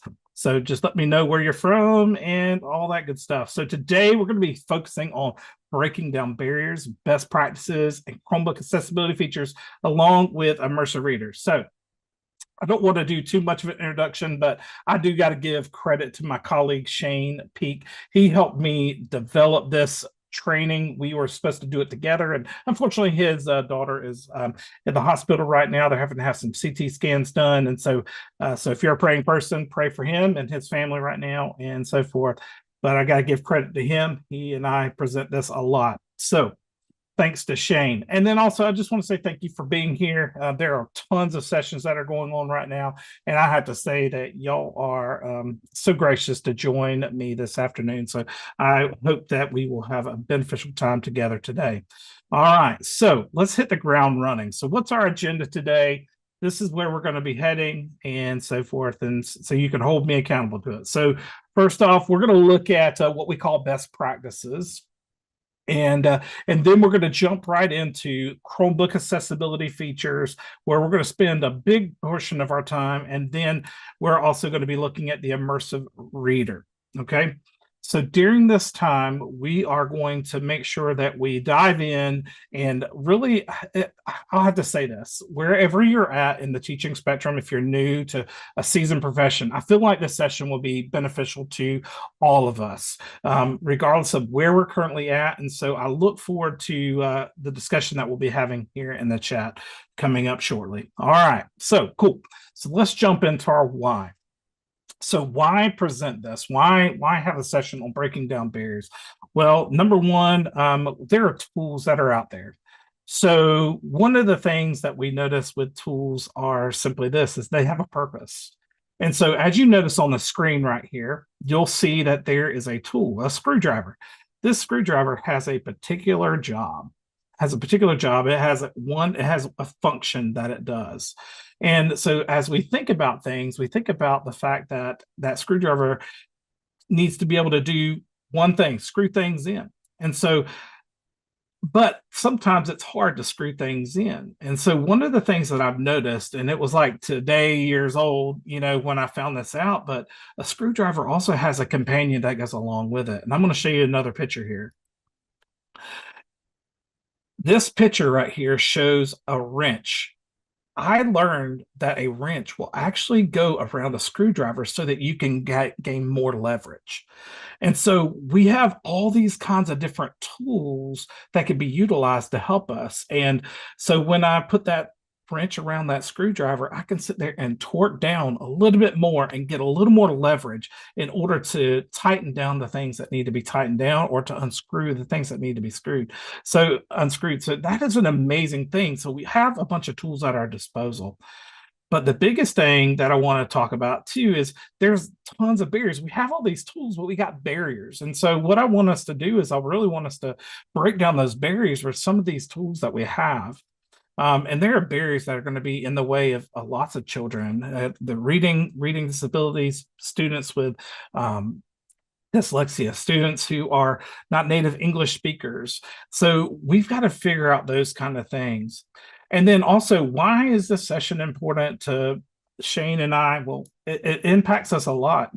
Shane and I really work a lot together, but his daughter has special needs. And so through this is one of the reasons why we really wanted to develop this. She has several things that she needs some accessibility features, and she also needs a different device to help her be able to learn in her classroom setting. And so this session is really kind of meaningful to us, and we want to make sure that we are reaching all these students. So I don't want to belabor on our why, but that's where we're going. We really want to take these tools, break down those barriers so that we can reach all students.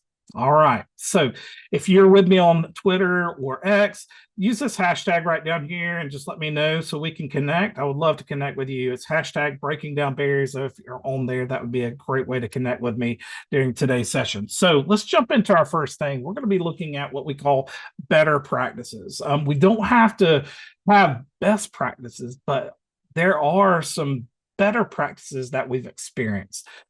Shane and I had a conversation around best practice. Well, best kind of denotes that that's the standard, all right? But there's always a better practice that we can continue to grow. And so we really like to use the word better practices because being committed to growth is a best practice. And there's also developing practices, better practices. So one of the things that we're going to look through is some of the simple things that we just might overlook sometimes in our practice and as an educator. And so we're going to look at a few of the growth opportunities. We're going to look at like establishing routines, lesson pacing, timers, transitions, mobility, call and response, a lot of these things. I'm not going to belabor these points, but we're going to jump right into our very first one today. All right. So let's jump in. So number one, as far as a better practice, is establishing routines. Now, one of the things that we often do at the beginning of the year is we've got to set those expectations. Those expectations set the tone for the entire school year. And so we want to make sure that those expectations we have really bring home the expectation that, hey, this is how we're going to live in this classroom. This is how we're going to interact. But also routines. Well, we also have to think about the digital management side of things. How are we going to be charging devices? How are we going to manage our devices? How are we going to make sure that students are able to engage with those devices throughout the day? How are we going to have them come up and utilize some of our tools, such as Promethean boards and all those different kind of things? We have to have those routines set in place. And I know that you all have those. And I know that we just need to make sure that we re-emphasize these at the beginning of the year, because y'all getting ready to go back to school very soon. So you haven't been thinking about this. Think about these things and set those expectations, those rules, and how you're going to expect your students to interact with your routines. All right.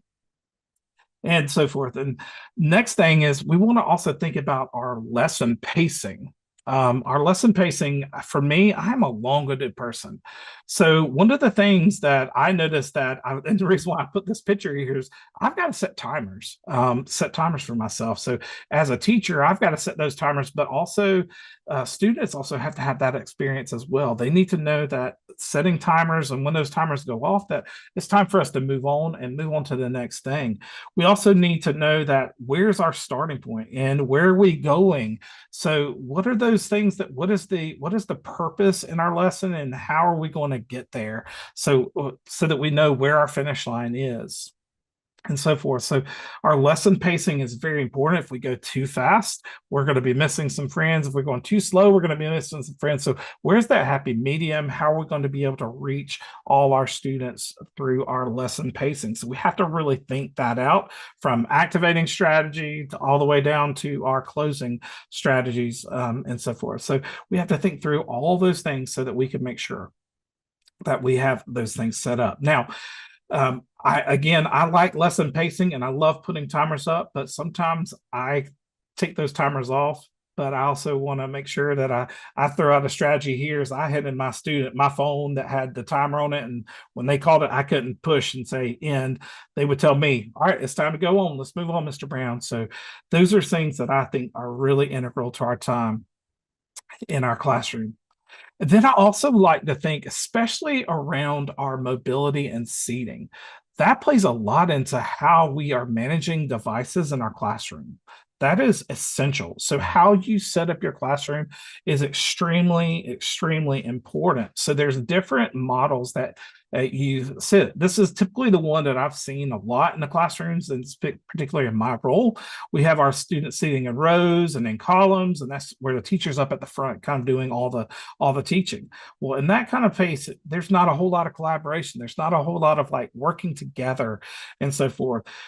So then we have our blended learning stations. So where we have independent workstations, you have a technology station, you have a teacher-led station. These are all great things for us to kind of be thinking about when we're moving on, because we want to make sure that our students have the opportunity to interact with all the technology that we have in our classrooms. And so these particular seating arrangements play in a lot to how they're going to be interacting with you in your classroom.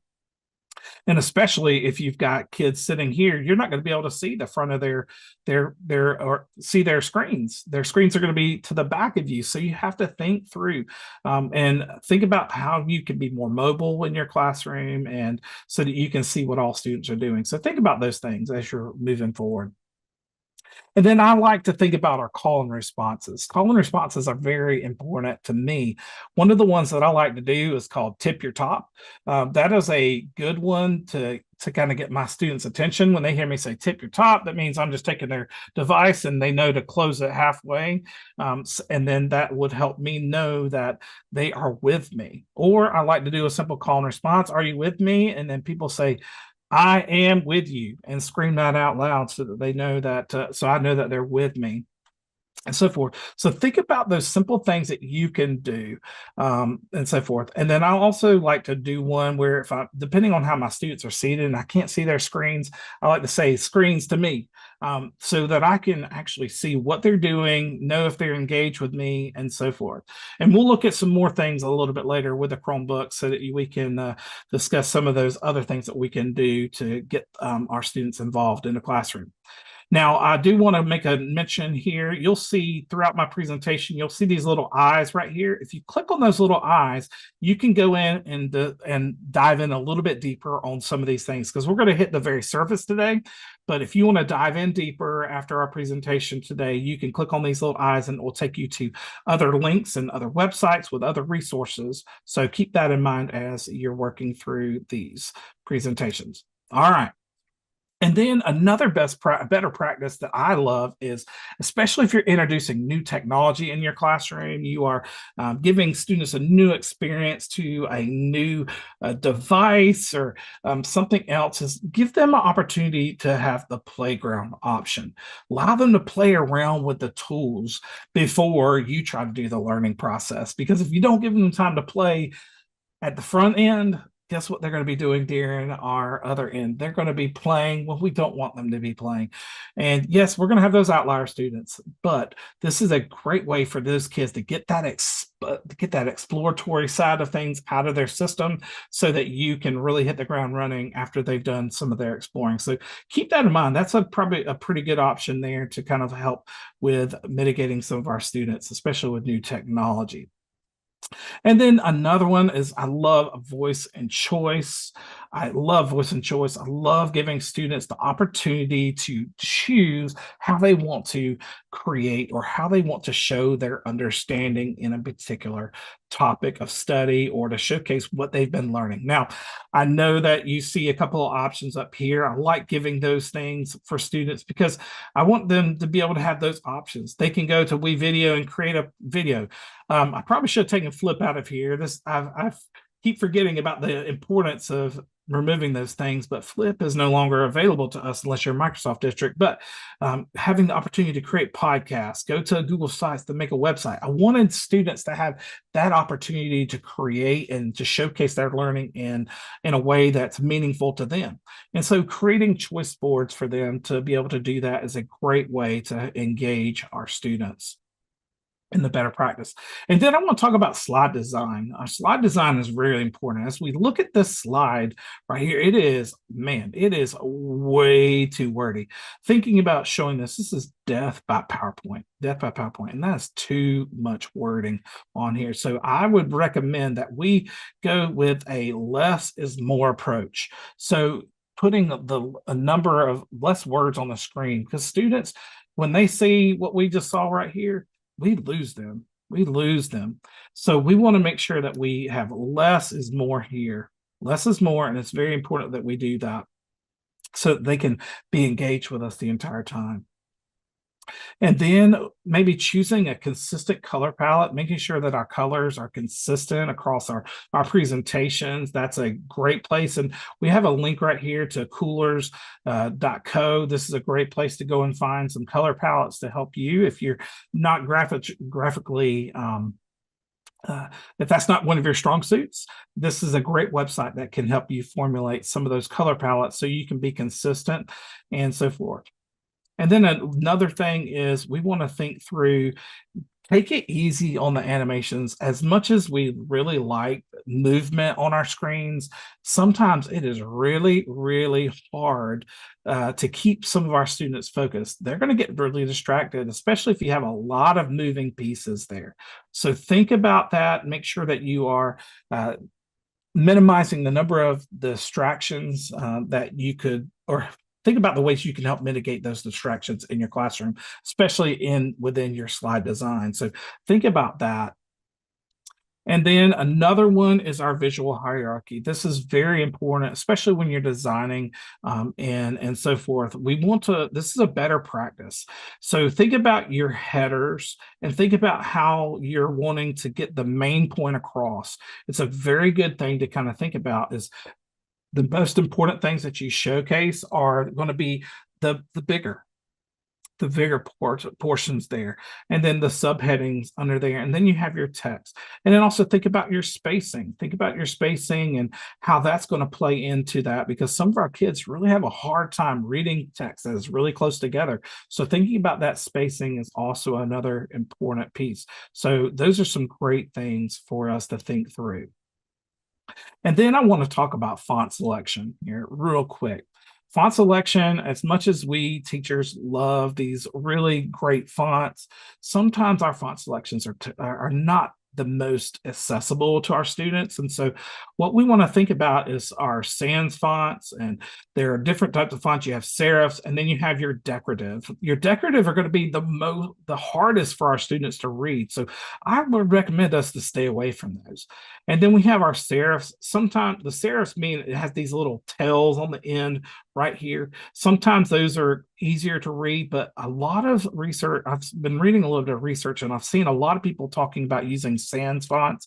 And I'm going to show you one of those fonts a little bit later in our presentation so that we can talk about those there, because it will be very helpful as we're moving forward and making sure our students can actually read what we're wanting them to get from us.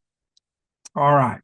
And then also thinking about early finishers. Man, what do we do with our students who are, they are just so fast. They're working really quickly.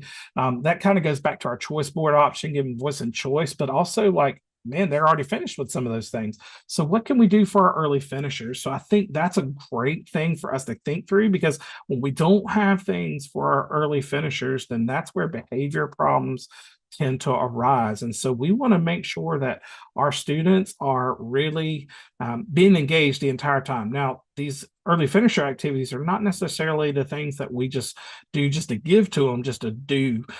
We need to make sure they're standard aligned. We need to make sure that they're doing things that are going to foster their creativity, their critical thinking skills, but also align to what y'all call TEKS or your standards and so forth. So Matt Miller has a great link of really good early finisher activities. So check those out when you have a little bit more time to dive in. And then technology tools. I think those technology tools are very important and so forth. So one of the things that I really like to showcase with some of my students are Wacom tablets and actually using a mouse sometimes. Those are some great ways to make sure that our students are able to have accessibility to things. The Wacom tablet is for those devices that might not be a touchscreen, but this stylus and this would allow them to actually manipulate their screen through touch a little bit easier. Or using a mouse would allow our friends who have a hard time with that trackpad actually using that trackpad and making it a little bit easier through the mouse and so forth. So click that link there to go check out those Wacom tablets. They're a really great tool to utilize with our friends. So here's what I want to do. I would like for us to, I shared about 10 ideas. And so what are some other better practices that you've utilized maybe with your students? And I would love for you to share those with us in the chat. And I'd like to take maybe just a few moments to read through those, share some of those things out.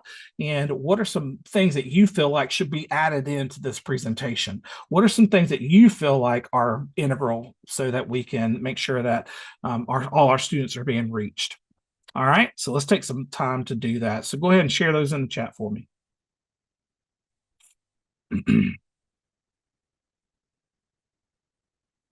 All right, and as you're sharing those with us in the chat, I look forward to seeing, I saw that there were a lot of people from Texas and a lot of elementary teachers in here. Love that, great. I think we're gonna have a great conversation here.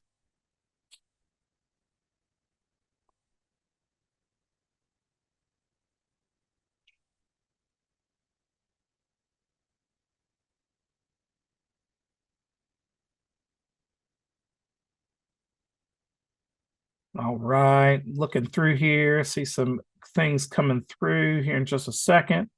So some things might be simply what website you're using. All right. Oh, screen background colors. Yes, love that. Love that option. Yeah.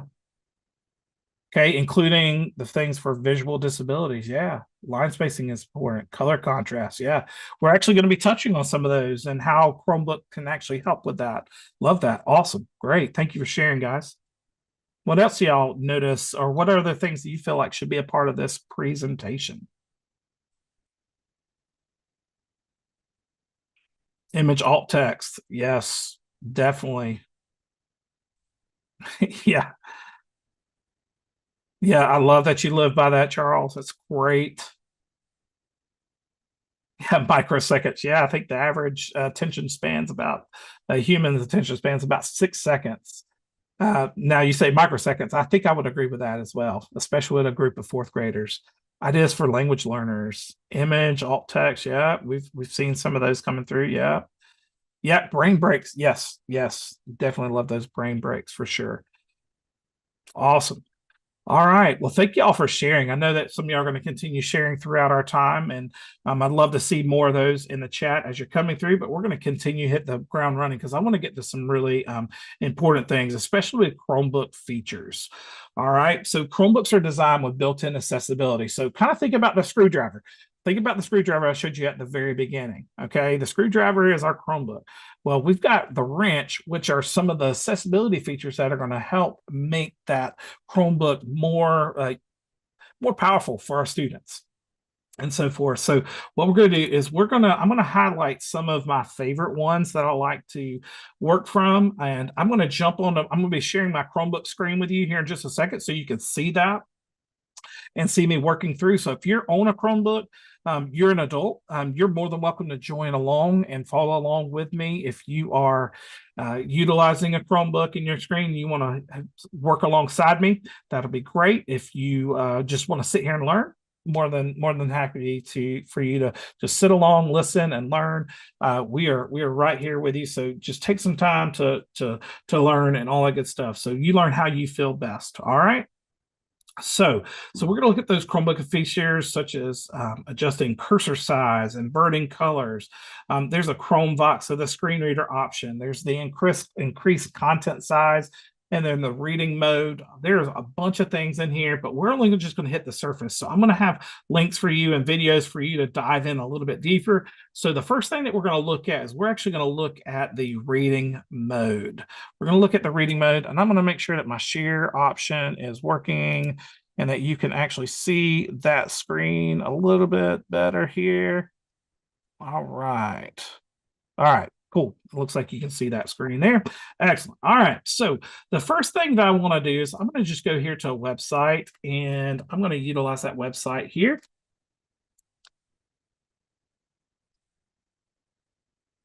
And I'm going to jump right in. I have a website pulled up.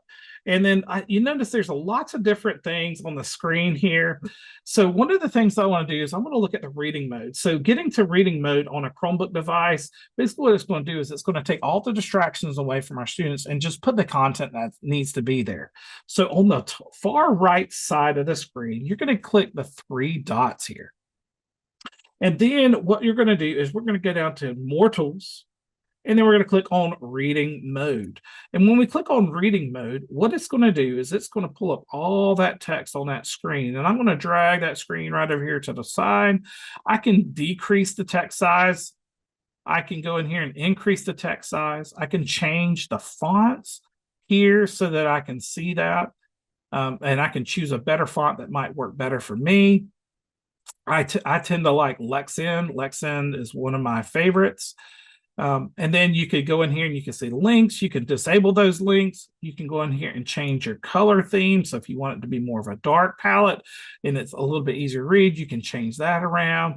You can also increase how loose your lines are. So if you want them to be very loose, you want them to be spaced out a little bit more, you can do that. If you want to increase the spacing in between, you can go back to standard, or you can go to even a very wide, so it's a little bit easier for our friends or our students to be able to read. So that is actually built right within your Chromebook. So check that out. That's something to kind of think about. All right, so that is simply using reading mode. Now, the next one that I want us to look at is I'm going to look at inverting colors, okay? So I'm going to get out of reading mode here for just a moment, and I'm going to show you what the inverting of colors does, all right? So I'm going to just X out right here. I'm going to click X. And I do also, let me also highlight the fact you can actually leave that there and teach your students to, in reading mode. If they click that pen tool, it will actually pin it right there so that they will be able to keep it right up there on their screen unless they exit out there. All right, so now let's go into the inversion of colors. Now, sometimes students have a really difficult time reading things, difficult with their colors and so forth. So if you do a simple keyboard shortcut command, it is simply Control Search H. What that does is it inverts the color on the screen for you. It will invert that color, okay? And it will make things go into what they call high contrast mode. So things are going to be able to be seen and be a little more detailed on that end. So that is an option. If you don't like that, you can actually turn that off by just doing a Control Search and then H, and that turns that off. Now, you can also go into the settings if a student really just needs something and it needs to be a little bit better for them. You can simply go to the settings by going down here to the bottom. You can click on the little gear icon right here. And when you click on that gear icon, you can go over to personalization. And when you go to personalization, you can set up your wallpaper style. This will help students be able to go in between a light or a dark mode. So some students like the light and dark mode. And so you can click on the dark mode, and what it does is it changes it. Right here, you can change your accent colors based on that. I like light mode, that's just me, but Shane talks about how much his daughter likes the dark mode and how much easier it is for her to read when she is on her device. It's less strain on her eyes. So you can set that up, and that will be the theme for the rest of that time. So again, I want to show you that shortcut there so you can see it. That is simply just by going to that's going to Control, Search, and then H, and then going to your settings. That is also another option there. Now, you can also adjust the cursor size. The cursor size is a very important thing because a lot of our friends have a hard time following it. So I'm going to go back and showcase that here. So when we go into changing our cursor size, that is also another thing that makes it. So you notice on my Chromebook screen right here, it's really small and it's really hard to follow along with. So when we go to that cursor, we can simply go there another way to settings by just going over here to the launcher and then clicking settings right here. And then what we can do is we can go into the accessibility features down here on the left side of the screen, and then we can go to cursor and touchpad. When we click on cursor and touchpad, what that's going to do is it's going to allow us to see all the different cursor options. It has automatic clicks. I love that tool.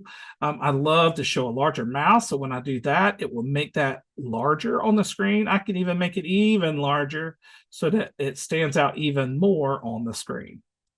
So think about that. You can even change the colors so that it would so if it's yellow, if you want it to be yellow, you want it to stand out, or if you want it to stand out even more, you can make it blue.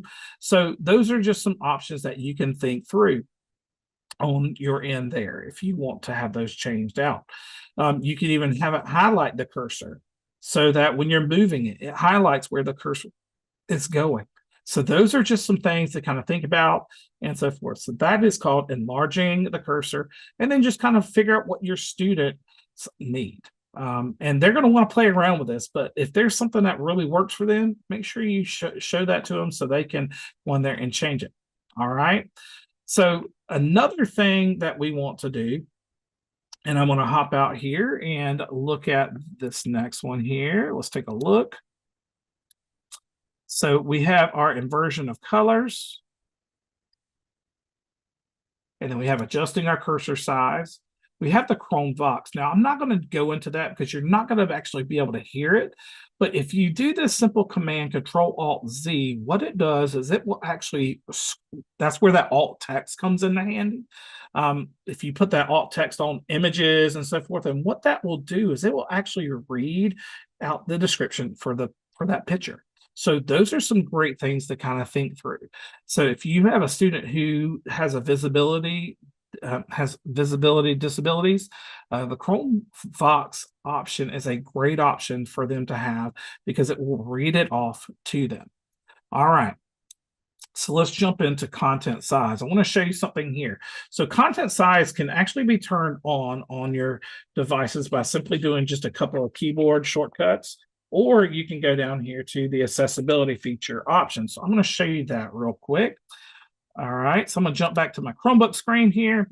I'm going to go down here and click on the bottom here, and then you're going to notice I have accessibility features. All right. So down here in this page, we have the ability to go in here and do what we call a full screen magnifier. So sometimes our kids need to be able to see something a little larger. So what I'm going to do is I'm going to click and turn that on. And I can also turn that on by doing a Control Search M. If I do Control Search M on my Chromebook, what that does is it turns it on or off. And then the cool thing about this is wherever I'm pointing at on the screen, if I need to see that, the text is really, really small. Guess what I can do? I can hit Control-Alt and then click the brighten screen. And what that does is it zooms in wherever my cursor is on the screen. So I can keep going over here and it follows my cursor so I can see that smaller text on the screen. Well, and if I want to zoom back out, all I have to do is hit Control-Alt and then the light in the screen. So you have the little button across the top of your Chromebook, and I put the little symbol on the screen there for you on our presentation here, so you can see that. If you're just like, hey, I don't know what you're talking about in regards to that, that will be right there for you. All right. So there is that little symbol, and that comes across the top of a student's Chromebook screen. The top of right above the numbers, actually right above the 7 and the 8 on their Chromebook. All right, so I want to show you another one, especially for our friends who cannot read text on a screen, and it might be difficult. They might be on a website that they might not have a reader on, and so I want to show you this option. I'm going to show you how to turn it on and so forth. So again, if you have the accessibility features turned on, you can simply get there by going down here to the bottom, clicking on the time, clicking accessibility, and then I can go and click select to speak. I'm actually going to turn off that cursor because that's getting a little annoying to me. All right, I'm going to put that select to speak here, and I'm going to turn that on. And you're going to notice down here at the bottom of the screen, I can turn that on at any point, at any moment. So what I'm going to do is I'm going to click right off of here. If I click on this option right now, all I have to do is drag across the screen. And what it will do is it will select that text, and it will actually read the text on the screen. Now, I selected that button up there, but now you're going to see that it's highlighting all of the text across the screen, one word at a time. It's great. I can go sentence by sentence. I can change the speed of it. I can go down to the next part that I have selected. And when it reads that last piece that it's selected, it's all done. So then I just click X, and then I can go and do the next thing. So go here, click on that, and then I can click here and then select just that text that I want it to read, which is great. And it will read it and highlight all those things and continue going on. So that is the select to speak option. And you can turn that on or off down here at the bottom. So that is select to speak. Now, I know I'm getting close on time, and I want to hit the ground. I want to give us some time to explore. So Amy, in the chat, if you don't mind throwing in the very first link. I'm not going to go over all of these accessibility features, but there's a link in there that you can share with them. It has it's the accessibility one for a presentation they can go and explore and look through. It will look just like this.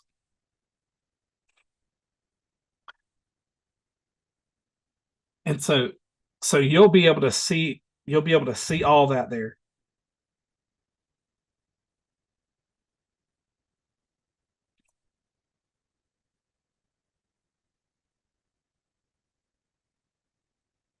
All right.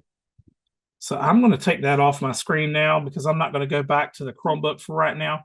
But as you're going, you can go in here and peruse through this presentation that has all the links right here. It has videos that will highlight some of the things. You'll have a reading mode. You'll have all those different things. Just remember, you can go in there and learn more about those items right there. Okay, so go check those out. There's about 10 items. And what I want you to do at the end is I want you to think about what are some of the accessibility features that I want you to think of. Maybe one student that you are, I'm going to get there real quick. Think about maybe one or two students that you know that would be that could use some of these accommodations, and then maybe find one or two of those features within that presentation that maybe you could help that student turn on and utilize in your classroom this school year. All right. So while you're doing that, I believe I'm going to turn it over to Amy so she can give you that code there for today's session. We're going to take maybe about 3 to 4 minutes to explore that and to think about that student. And then we're going to hit the ground running with the Immersive Reader tool. All right.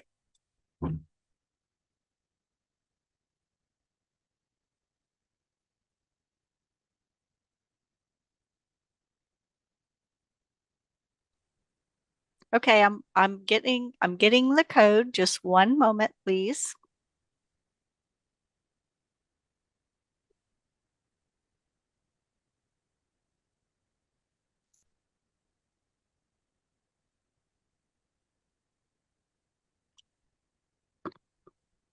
Okay, so our code for, this is the code for the 2 o'clock session. And you'll want to write that down on your sheet, on your planning sheet, or wherever you're keeping all of your codes. And remember to go ahead and submit those at the end of the day. So our forms will open at the end of the day today and submit all of them on one form.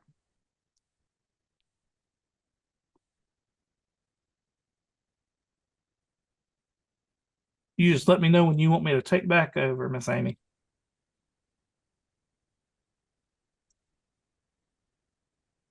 Okay, let's give them just a few more seconds. And I just want to thank you, Coleman, for everything you're sharing. Those are great accessibility tools that you've shown on the Chromebook. So I know that our teachers do have Windows devices, but all of our students do have Chromebooks.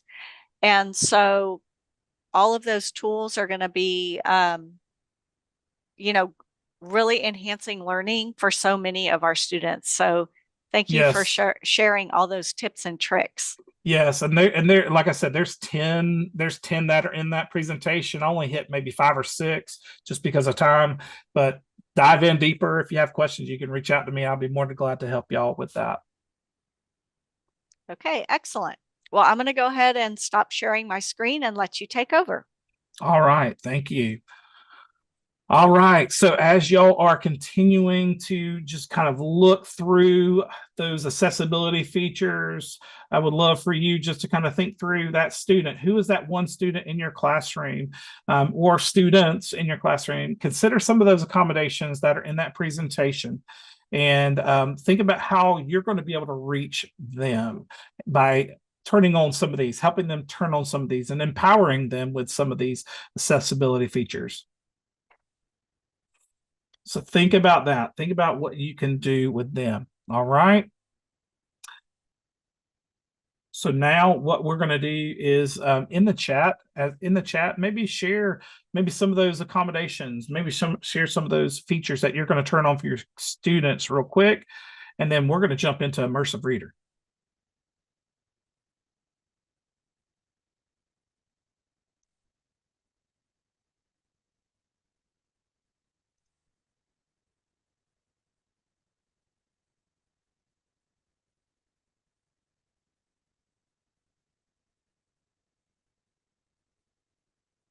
All right, so our time is up, and let's see here. The select the speak option is great. The Chromevox is a great option to look at as well. Yep, love it. Amy, I'm glad that you find it helpful. I know that the kids will have those Chromebooks. So that's great. Thank you for sharing that. What are some of those other accessibility features that you think you'll turn on or try to help your students turn on in your classroom?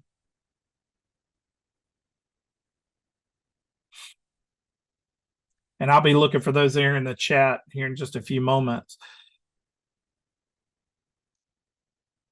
Yep, the dark mode is a great option. Okay.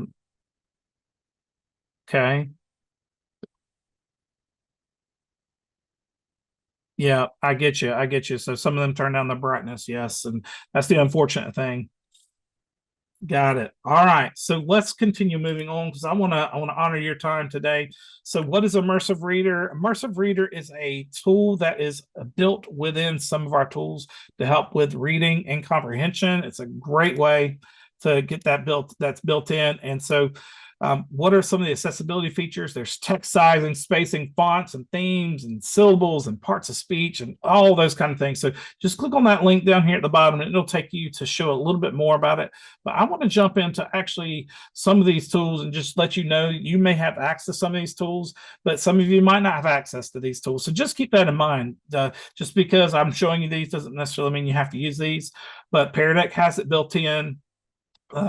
Nearpod, Wakelet, Discovery Ed, and their studio boards, Wonderopolis, great website, BrainPop, Microsoft Edge has it built in. So if for some reason your students get Microsoft tools later on. It will be built into there, and then vocabulary. And if you click on any one of these, it will take you to that website so you can go and peruse that tool a little bit more if you're interested. Now, again, you have to turn that feature on in Pear Deck, Nearpod, and vocabulary. So just kind of keep that in mind. So it doesn't natively turn on like it does in the other tools here. All right. So I want to dig deeper into one tool, and I'm going to show you one that's called Wonderopolis. Wonderopolis is a great tool that is a great place for students to go and learn about things that they're wondering. So I already have Wonderopolis open, and I'm just going to find an article on currency and rates, and let's go there and learn about all those different things.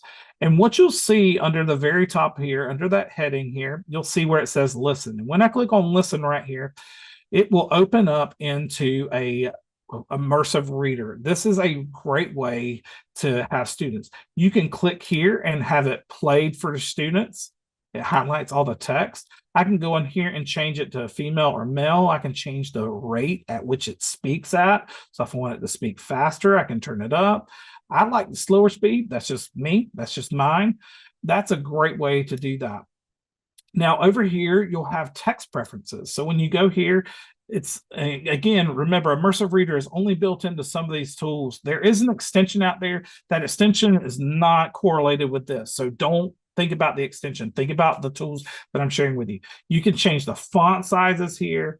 You can increase the spacing or decrease the spacing. You can change the fonts. You can change it, what mode that it is being read in. You can, all those kind of things. Now, I also love the grammar option, especially for when I'm teaching ELA or for my Spanish-speaking students or my students who are learning to speak or learning about syllables. I can turn that on, and it will turn on all the syllables and break these words apart. I could even turn on which words are actually nouns, which words are verbs, which words are adjectives and adverbs, and then we could put those labels on there so that it shows up a little bit easier for them. So that is a great option there for you. You can turn those things on or off throughout your time. And then over here to reading preferences, if I need my students to be a little more focused, I need a student to be a little more focused, you can focus in on just one line of text and click the play, and it will read it and follow along. If I need a little more text at a time, that is great. And then if I want the picture dictionary, I love the picture dictionary. So currency, that might be a word that students might not know. You can click on that and have it read. Let's see if I can find a word in here. Gold. Oh, there's the Pictionary. It will bring a picture up there and with that a word, which is powerful. If you go up here to reading preferences again, you can also have this translated into a different language. So if I'd work primarily with a lot of Spanish-speaking students. So I'm going to go here to Spanish, and it has Latin American, Mexican, or Mexico or Spain. And I'm going to go to Latin America, and then I can do the whole document. And look what it does is it translates everything into Spanish for me with that particular dialect from Latin America, which is so powerful. And then if I want to toggle back and forth between the original and Spanish, I can do that, which is an amazing piece. So that is an awesome, awesome thing that is built into the tools that I've shared with you on this particular slide here. All these different tools have it built in. So just kind of keep that in mind. Make sure you turn on the tools. So if you're using one of these tools that needs to have it turned on, turn it on. I recommend you use it. All right. So with our time, we are running close to time here. So we're going to just kind of recap real quick. We talked about better practices in education. How do we do that? Then we talked about some Chromebook accessibility features that I think are going to empower you. I want to encourage you to go dive deeper.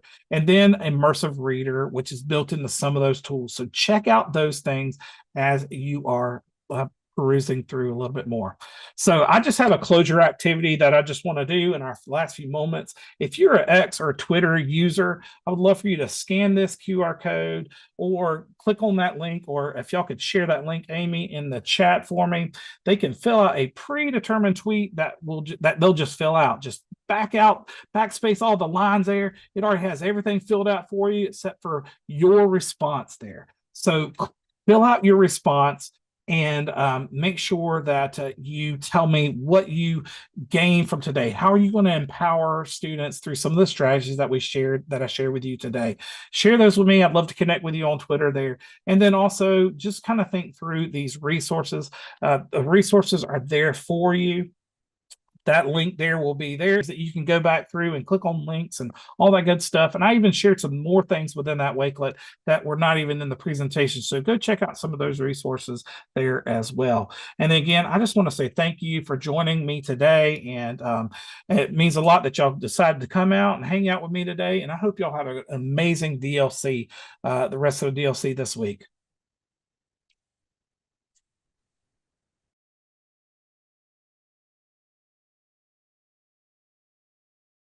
All right, so I started working with the Texas Center for the Missing.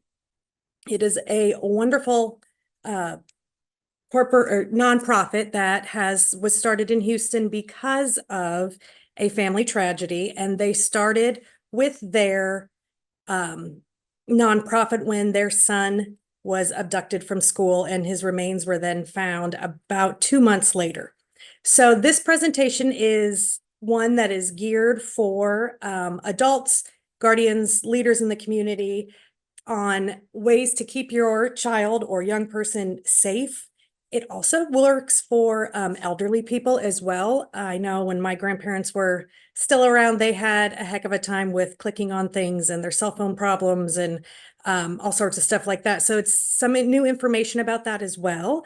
We are partially funded by the National Center for Missing and Exploited Children. And so all of the information comes down from them, and it's the latest, greatest information that they have for us to share with you. In this program, they have stuff for children from pre-K all the way through 12th grade. And what it's really meant to do is give the kids a toolbox for them to use and navigate the digital world.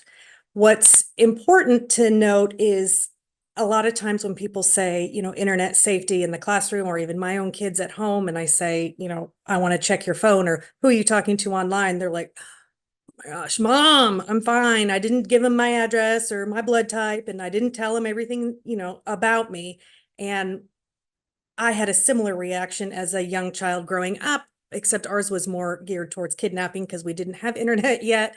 And so, yes, I know not to get in the van with the man that's offering me candy. I'm not a moron, Mom. And so I think a lot of children have kind of become a little bit desensitized to internet safety because they already know the basics. We're not going to share our name. We're not going to share passwords, not going to tell them where we are, not going to go to a private chat room with them. They know those basics. But the problem is predators have gotten a lot smarter. And the reality of it is we are sharing way too much information in general. So with the NetSmarts program, we are going to hopefully target children and let them see exactly what is appropriate to share and say and what is not. And this will come from a parent's point of view. So we all know that kids are online. They're online in Cypher, they're online at home, they're on their phones. You go to a restaurant and very few people are actually speaking to their children. Majority of them are all looking at their phones or their tablets in a grocery cart, etc. I'm going to skip some of the videos so we have a little bit of time to talk. What are things that your students are on online, or what are some apps that they're getting on that you know of? Obviously, we have Schoology. Lots of kids are getting on TikTok, Snapchat, Instagram. Very few get on Facebook unless you're old. That's what my kids tell me, like me. They aren't really going to those places. But every time they log on to those places, we're having information shared that they may not realize they're sharing. I know it takes about 30 seconds for this to catch up, so I will give it just a second. Roblox, yes. There are lots of them on Roblox, or playing Minecraft, those kind of things. So I mentioned just a few moments ago, they're gaming, they're doing it at school, they're video chatting. A lot of them are on Discourse and watching other YouTubers play a game. one I really don't understand, but that's what my kids do. And I know a lot of my students do too. They're on it constantly. And the problem is technology, all of the things that you're going to put in for your child, Life 360, putting on, their phone. So I know I have, so I know where my young drivers are. I know whose house they're at. I know even like where they're driving, how fast they're driving. The problem is that technology isn't going to catch everything. We have to stop using technology as a way to monitor ourselves out of this, because we're not going to. We have to actually sit down face to face and speak with our children, tell them what's happening, because the problem is they are basically thinking all the safeguards and firewalls that are put up are good enough, and they're not dumb enough to give someone their physical address. So it's never going to happen to me mentality. Kids want to hear, in recent research from the National Center for Missing and Exploited Children, they want to actually talk to their parents about this. And we have gotten so detached in society from actually speaking face to face with kids. I know some of you have definitely noticed that in the classroom. I know I have. A lot of times we're parenting and teaching. You need to actually sit down and talk to your kids, talk to them about what is happening. If you're a coach, if you're a teacher, a parent, an aunt, you can be a trusted adult to some of your friends' kids. They need to know that not only do we know about the technology, but also that we care about their safety, not just when they're out of the house, but when they're in the house as well. I'm going to skip that video. Basically, he is a TikTok influencer, and he just says, it's important to talk to them. That's all really. It's important to talk to kids and tell them that you're there for them. There are so many risks. Obviously, we all know about children being online, obviously inappropriate content, obviously people that are going to try to find out where you are. Those are the basics. The problem is it's getting a lot more involved, and our children are getting lured away by online enticement.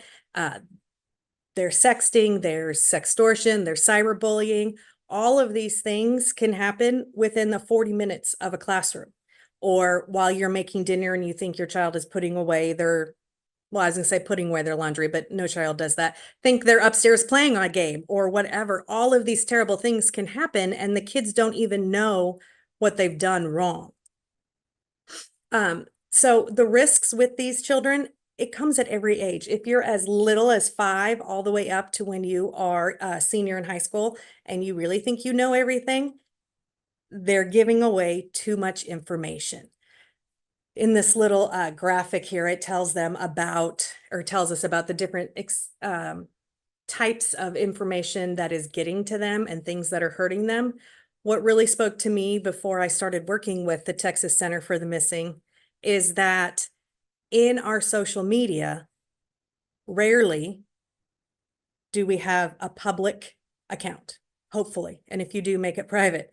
But I had in my own account, my daughter had in her account, her name, and then she had yellow and green hearts because she attends Baylor, put the year of her class, nursing major, her sorority, all of that. And it's private, so they have to know her before she's going to let them in. I figured that was okay. Wrong. What I learned was I had just told them exactly, or she had just told them exactly where my child is. They know the class that she's graduating in, so they know was 18 or 19 years old. They know what buildings she's going to be studying at her school, and they know what functions she's going to be going to with her sorority. So they don't even need to try to friend her and sneak in. They know exactly where to go find her if they are looking for her. Her picture is on her social media. Perfect. That's all they need to know. So by just putting stuff that she was proud of on a locked down account that is private, she had given away everything a predator may need to come snatch her off campus one day. And I was floored. I had never thought about it in that manner, that even in a private account, even with all the safeguards that I thought I had put up for her, and she, I'm pretty sure, follows and knows about the world, even at a young age of 18, she was still giving away too much information. So then I made it a quest. Okay, I'm going to go look at my friends' Instagram accounts or their children's accounts. Well, everybody did. And I started thinking about it. I talked to some older people, grandparent age, 70s, late 70s. And I said, how many people knew what college you went to that were not, in your tight-knit circle? And they were like, none. Why would I tell a stranger in the grocery store, hi, my name's Sam, and I went to the University of Iowa? Well, you wouldn't, except on social media, we have started telling people information they do not need to know. There's no way anybody needs to know what year you're graduating, where I teach school, that you're a soccer mom. They just don't need to know that. We're giving away too much personal, private information. Your children's picture on Instagram, I know they want to have all these wonderful pictures. It should not be in their profile. Make it an animation, make it a symbol, but don't make it a picture of them. We're giving away too much information. Let me let this catch up here. The next little section, this would be our program for our littles. So pre-K to 2. I'm watching on my other screen here to see when it catches up with y'all.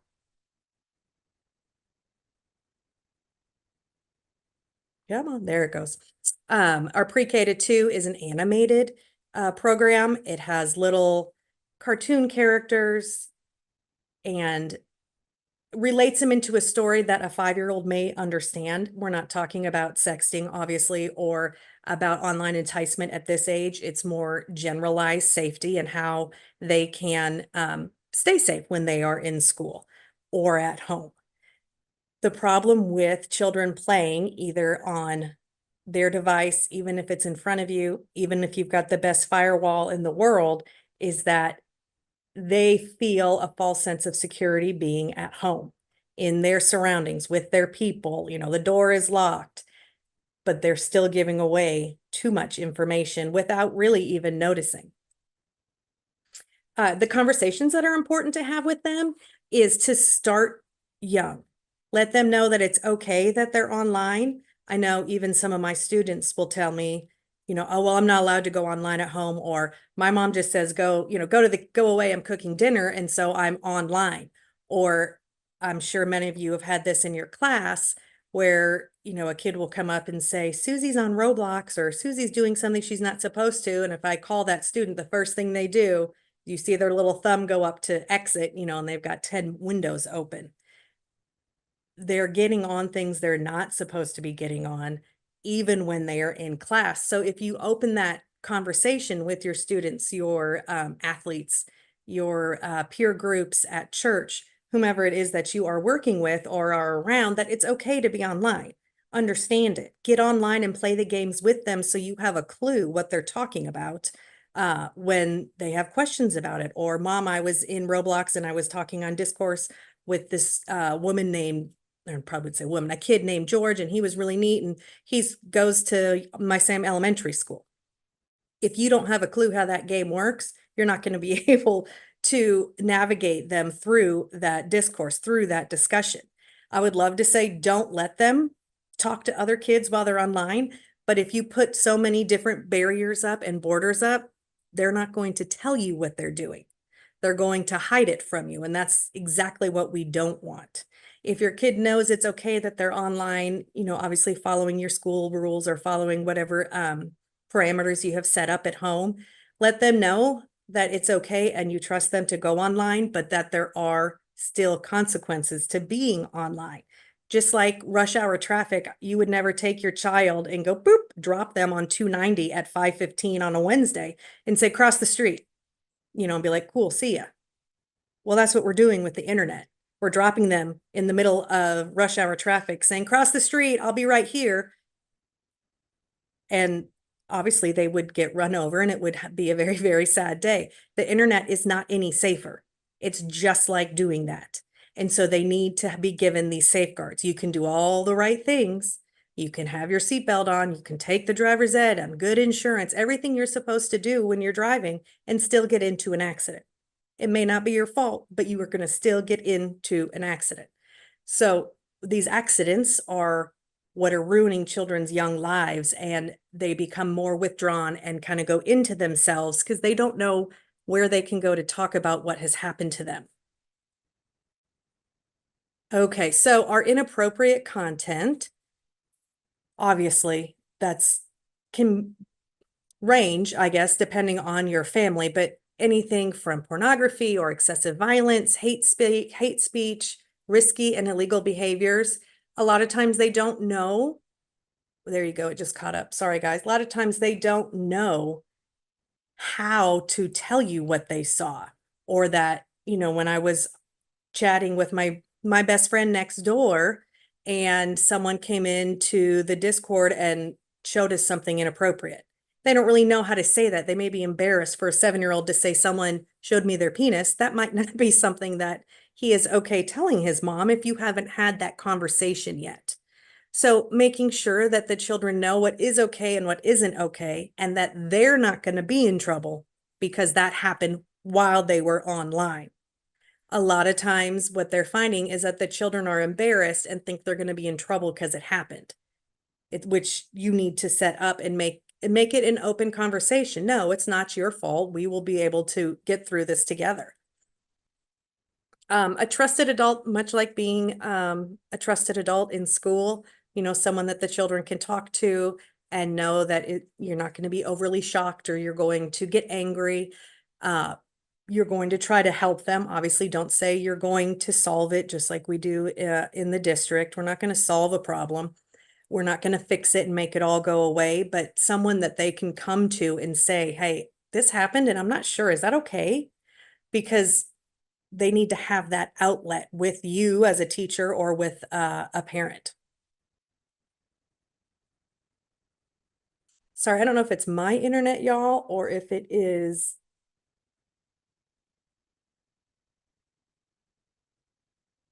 If it's everywhere, but my internet is about a minute ahead of what's going on, what I'm watching. Amanda, you're fine. Is it? Okay, good. Then it's not, then it's just me. Yes, everything is fine. I think if you just carry on from what we're seeing on our end, it's all good. synchronized. Okay, great. All right, sorry, y'all. So we all know, hopefully, how to talk to the children just like you would when you're in your own classroom or in your home.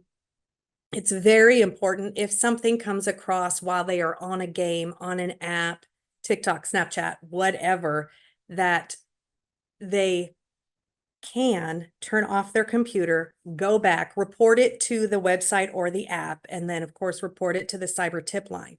Do not unfriend or delete your account. You don't want to do that because heaven forbid it's something that needs to be prosecuted, then you're deleting the evidence, right? I had an incident with my son who is a teenager, and he had an inappropriate picture get passed to him through Snapchat. It was not somebody he knew, but he got it on his phone. He's like, but don't worry, I deleted it. And I was like, oh gosh, no, stop. We need to report it. Don't delete it. They may need it. And he thought he was just getting rid of it. And no, they need to be able to come to you and tell you, this is what I've got. Go to the cyber tip line and we can hopefully, well, not we, the cyber tip line can get it taken care of. All of your privacy settings and reporting and blocking is going to help after something happens, after we've already come into a problem where the children are experiencing cyberbullying or someone is asking them for inappropriate content. It can be something that they have done nothing wrong on and they're still getting in trouble. So the inappropriate content goes beyond this little picture on the phone here looks like they're drinking and or vaping and smoking. And obviously that would be inappropriate content. Anything that threatens violence, anything that involves underage drug use, hate speech. To me, these are kind of the no-brainers. We all know this is not what the children are supposed to be seeing or what is supposed to be given out. However, what is happening, even with all of the correct safeguards in place, you could have a picture. There was a case that happened, I believe it was in March or April, and there was a picture of a girl's on Instagram. She had her graduation cap and gown on, 3 or 4 different girlfriends with her. And what happened was someone took a picture of her profile picture of her friends. They blew it up, loaded it into AI, had AI remove the clothes and post naked bodies on it. So there she is with 3 of her friends, cap and gown, or cap is still on, nothing else underneath. It wasn't her, but you tell a 17, 18-year-old that, well, it's not you, it doesn't matter. She thought her life had been ruined because there were now nude pictures of what looked like her on the internet. She had done nothing wrong at all. She was excited and proud to be graduating. She had a private account, had done everything she needed to. It cost her college admissions. It cost her scholarships. It cost her unbelievable amounts of emotional trauma and drain and having to explain to people, but that's not me. Immediately people go, oh yeah, right, sure, it's not. Do terrible things happen? Yes. Do they happen to your children? Yes. And we need to be able to protect them. That's why even on a private account, you should not have your own picture. They can take your face, put it on a body, and what they're going to do is ask you to do something for it. So I'm going to skip that one. It's not as important. The personal information, they already know that. They know not to give that out. Don't get in the truck. Don't get in the van with the man offering you candy. We got to take it back to whatever you learned when you were little, safeguards that people gave you. You already know that. They know not to give out passwords, information about their home address, cell phone numbers, email addresses. They know not to do that. But what's going to happen are all of this terrible stuff that's on this screen, online enticement, sextortion. They could get hacked, or stalking, identity theft, any online scams and cyberbullying. All of these terrible things that could happen to them, even with the right safeguards in place. So what we're going to talk about is establishing guidelines or rules for things that you can share. And you as a family, or you as a teacher, classroom, wherever it is that you're encountering younger people online, how do you want them to share pictures? Do you want your Thanksgiving picture shared, on Instagram or Snapchat or whatever it is, whatever is appropriate for you? Do you want that Christmas morning picture where everyone's all in your pajamas and it's super cute? You may not want that if you've just walked out of your bedroom to see if Santa had come. They need to know what is okay to share and what isn't. Not everybody needs to know everything about us. Nobody cares that you just went to Starbucks and you're taking a selfie. We don't need to know that. They probably also don't care you're opening presents on Christmas morning or that your mom burnt the cookies. You just need to set those guidelines on what is appropriate and what isn't appropriate. Talking to them about who is a friend online. I have a rule in my house that I adopted from the Texas Center that unless you have met them in reality, face to face, you can touch hands, you can high five skin to skin, they are not your friend. You can talk to somebody for months on end, they still are not your friend, because behind a camera, behind a keyboard, we have a lot of keyboard courage. I'm sure many of you have, gotten an email or a text from somebody and you go, man, I'm going to pop off. I can say all kinds of stuff on my computer or on my phone that there's no way I would say face to face. So unless you have met them face to face, they are not your friend. They should not be on your friends list. And then we'll segue in, when can you meet somebody that you have been talking to online? So that goes perfectly into our online enticement. This is when you've been communicating with someone, if they're talking to someone, if they're on a dating app, or if they are on Snapchat. I didn't even know on Snapchat you can Snapchat somebody you've never met that might be in your friends list. When is it okay then to talk to them? What happens is children are I use children meaning anybody that is still living at home or college age kids. They're talking to people they've never met in person, but they feel like they do because they are Melissa's soccer coach's brother's cousin's girlfriend. And so it's safe, mom, don't worry. But they don't actually know if that connection is true. One, I will tell you, sure, I'm running for president of the United States. I can do all these wonderful things. I was teacher of the year. I'm a senator, whatever you want to put in there. They're not fact checking each other. They may say, oh, well, he was dating Susie Q, so I know I don't want to go out with him, but they're not fact checking how that person found them. And Snapchat is one of the most dangerous apps for them to be on because the safeguards are very little, very minimum. I got kind of off on a tangent there. Sorry. For online enticement is when someone is asking them to do something. It doesn't even have to be something inappropriate. They can ask them, oh, send me a picture of where you are right now, or send me a picture of your beautiful face. I saw your video you posted, and they're sending pictures. Again, with the invent of AI and the ease of use of it, we are having a lot of people that are being enticed to do things, snapping a selfie and sending it to someone of just my face here that's on this Zoom. Well, that can then be taken and put into an image that I don't want to have, or I might lose my job on. And then there will be, quote, sextorting me or extorting you for money, for game credits, for gift cards, asking you to do things or meet me here and I'll give you the only copy of the picture, and they think they're going to stop it.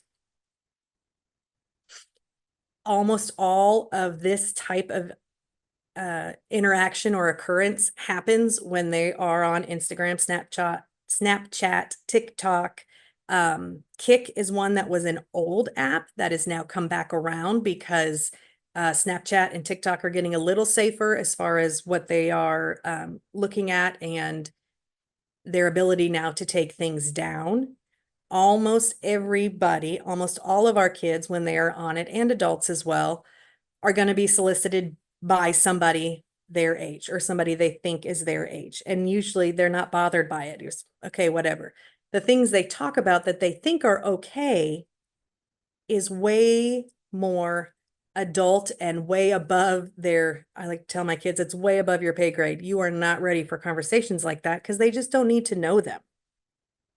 And if someone does ask you for a nudie picture, they don't really think that's a big deal. Okay. They may not do it. Of course, you may have a child that's, no, I'm not going to do that. But remember, you don't need to do the nude picture. You don't need to do the lewd act because it can be made into a picture and submitted on the Snapchat, TikTok, Instagram, and you've done all the right things and your life still gets ruined. So you still need to have those conversations with them. It's talking is all it is. We have to talk to our kids so they know what threats are out there. And when I was preparing for my presentation, my first presentation I did for Texas Center for the Missing was in June. And I was talking to my kids. I have a 16-year-old, a 15-year-old, and a 19-year-old. And they looked at me like I had 6 heads. Like, Mom, that doesn't really happen. Oh, no, it really happens. And here, I can show you police reports on it because I've been working with them. It does happen. And the group that it's happening the most to right now are white males in suburban areas. Why? Because they are in society, it's most shameful, it is perceived most shameful for them to report that somebody has been asking them to do lewd acts, sending them pictures, asking them for pictures, and they have a little bit more money than some of the other areas in town. Katy and Cy-Fair have had an unbelievable uptick of cyberbullying, online solicitation from things all going to, they were stupid and send a picture to, they thought a girlfriend or ex-girlfriend or someone they thought they wanted to date, to artificial intelligence, or even people just saying, I don't even care if this looks like you, I'm going to say it's you. And it could be a picture of, somebody from the back and he's getting some kind of sexual pleasure from the person in front of them. It doesn't have to make sense to you and I as the adult, or it doesn't have to be something that we would go, oh, please, I'm not that skinny. There's no way that's my butt. The students aren't looking at that. They're thinking, this is going to go all over school. Everybody is going to see it. No one's going to believe it. And that emotional trauma will shut them down faster than even physical abuse, because the perceived view that they are getting is that everybody's going to think they have done this terrible act, or that they are talking to somebody that they shouldn't be. a lot of times they will be groomed, which means they will talk to your child. Say I'm a teenager, I come home, I had my terrible homeroom teacher, Mrs. Gray. She was awful and she gave me an F on my test and I knew everything I was doing. She's stupid, blah, blah, blah. They will automatically agree with the child, no matter what it is, no matter how crazy it is. Everybody has bad days. Everybody comes home and complains. And usually when I come home and I complain to my kids or my husband, I just want them to go, oh yeah, that does stink. I'm sorry. I don't want to hear, well, why didn't you study for the test? That was dumb, which I'm guilty of. I say that to my own kids. And so when we're not giving that face-to-face support, they're going to the next best thing to them, which is they're going online, and they can be talking to who they think is a friend, and they're online, and he's this predator saying, yes, I know parents are stupid, school is stupid. You know, they're grooming them to become what they think are actual friends until the moment happens when they can ask them for money, game credits, which I thought, why would anyone want game credits? But that's something that is easy for children that are at home to pay other people so that they can be, they can play longer or, you know, move on in the game. And that's still a financial way that they are getting a gain from threatening the children. If you suspect that your child or someone you know is being groomed, it's similar to noticing a student in the classroom where you think, uh-oh, my partner and I always say my spidey sense is going off. They will withdraw. They'll start looking at different things, slam their computer shut when you walk in the room. They may not act the same. They may not want to be with you, or they may be looking at something on the computer or TV that you go, you look like you're really interested in the police shooting that was just on TV or something like that, or going to meet new friends. I'm going to go meet a new friend I made at school. Make sure it's actually a friend that they have met at school and not a friend they have met online and they've been talking to for 6 months. Recently in Houston, there was a young girl that was helping her mom. She put her little brother to bed. I believe he was 4. She was 13. Happened here in Houston. And then she walked to the convenience store to get a soda.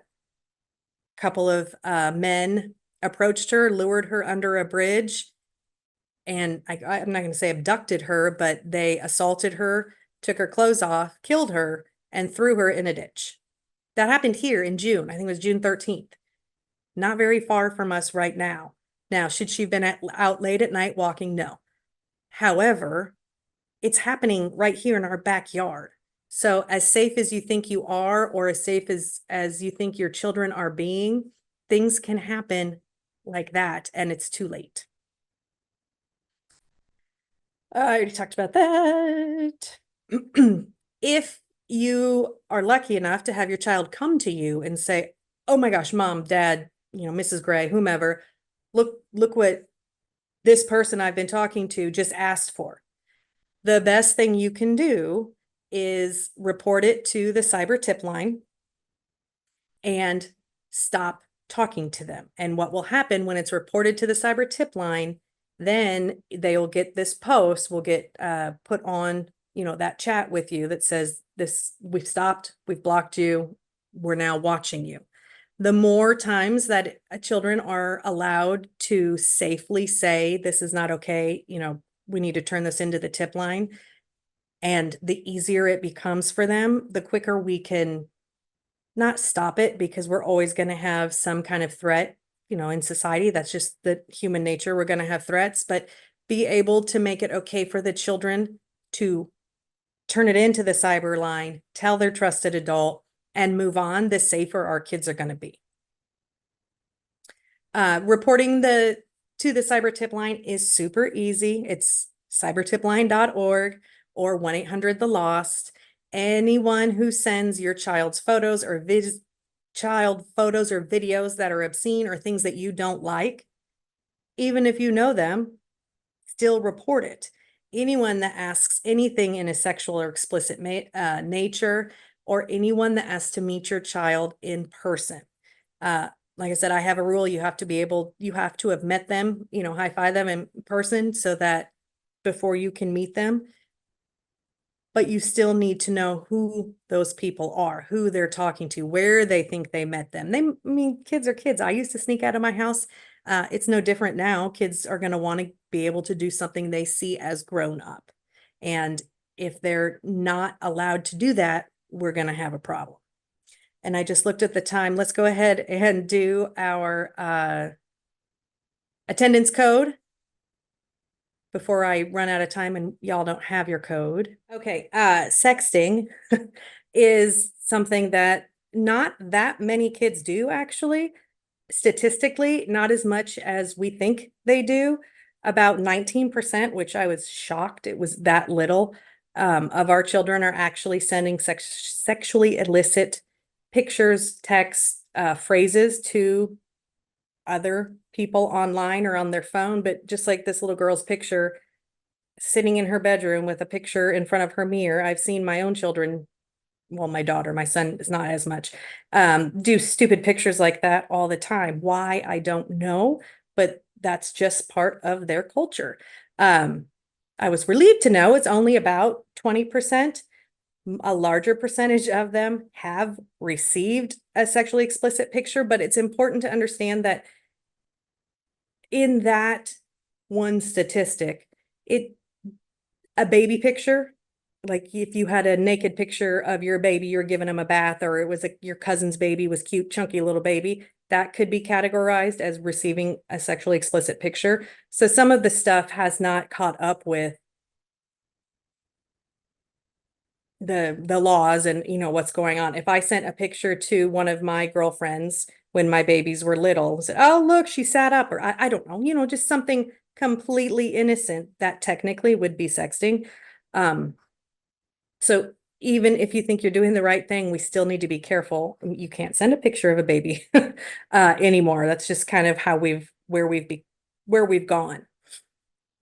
A lot of times they will encourage somebody who is sexting just by saying, well, what do you want me to do? Oh yeah, like what? Thinking they're never going to do whatever this person asks, but you're encouraging them. So then you are now participating in it, and they'll say, but mom, I wasn't going to do it. I just wanted to see what this weirdo would say. It needs to be stopped immediately. Go to the cyber tip line, tell their trusted adult, and move on. Children are learning so many things behind doors that we are not aware of. They're learning how to communicate with each other. They're learning or not communicate.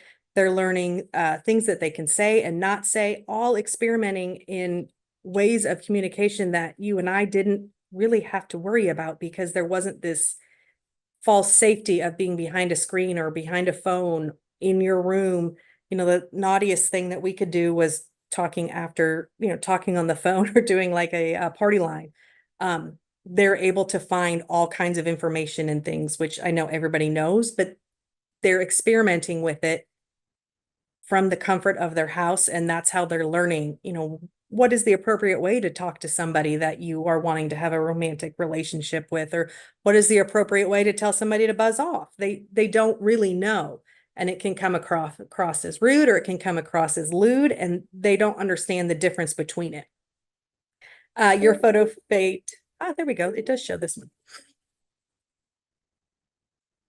You probably get lots of messages every day, but what if you got one like this? What would you do? Would you send a picture? No? Cool. That's an easy way to protect yourself. But what if you'd chosen differently?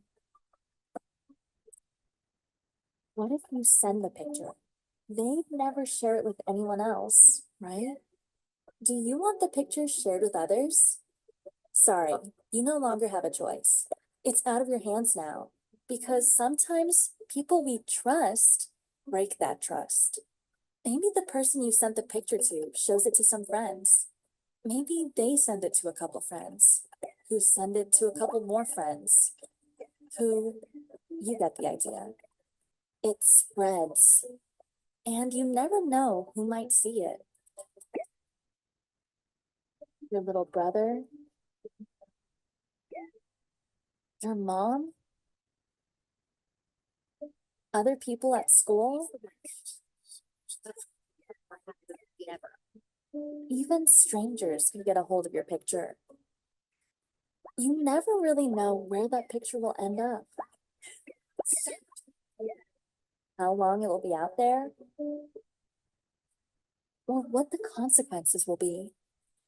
Don't let others decide what happens to your image. Think before you share. Learn more at netsmarts.org. And hey, if your image is already out there, know that it's not your fault. For information about removing sexual pictures and videos from the internet, visit missingkids.org/gethelpnow.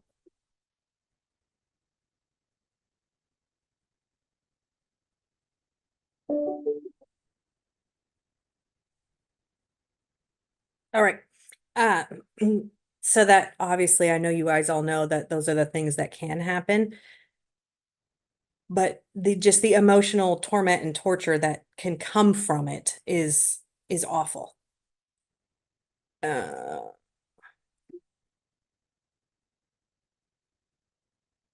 here is an example of sextortion. Like I said, it doesn't actually have to be that person. It doesn't actually have to be something that they have done in real life. They have to be there at the right time in the right place to be extorted for it. Someone asks them for money or goods in exchange for the video evidence or the proof. And the humiliation and emotional distress is just horrible and terrible for these kids. And it's really hard to get past for them. I know we are almost done. Give me 2 minutes, guys, and then I'll let you hop on to your next one. The cyberbullying is very dangerous. And the reason that it is so dangerous is that they can't escape it. Before the onset of internet and one-to-one at school, if you are being bullied, cyberbullied, pardon me, you can't escape it. It follows you to school, it follows you to practice, it follows you home, it follows you to church or to a friend's house, because what do we all have in our hands all the time? Our phones. It never ends. In the 1900s, as my kids like to call it, once you left school, if you were being bullied or something was happening, once you left school and went to practice, church, home, a friend's house, that bullying stopped. It doesn't anymore. It follows them constantly. It's 24/7 because we all have our technology on us at all times. It's not something they can ever get away from. And so the feeling of helplessness and hopelessness, they can't get away from it, can lead to catastrophic consequences for the student or the child that is experiencing this. It's not as easy to just stop talking to them. Like you may say, well, then don't date that person or don't go there. It's not as easy as it sounds to say that. This is their digital world they've grown up in. It would be just as difficult as we say to do, in person.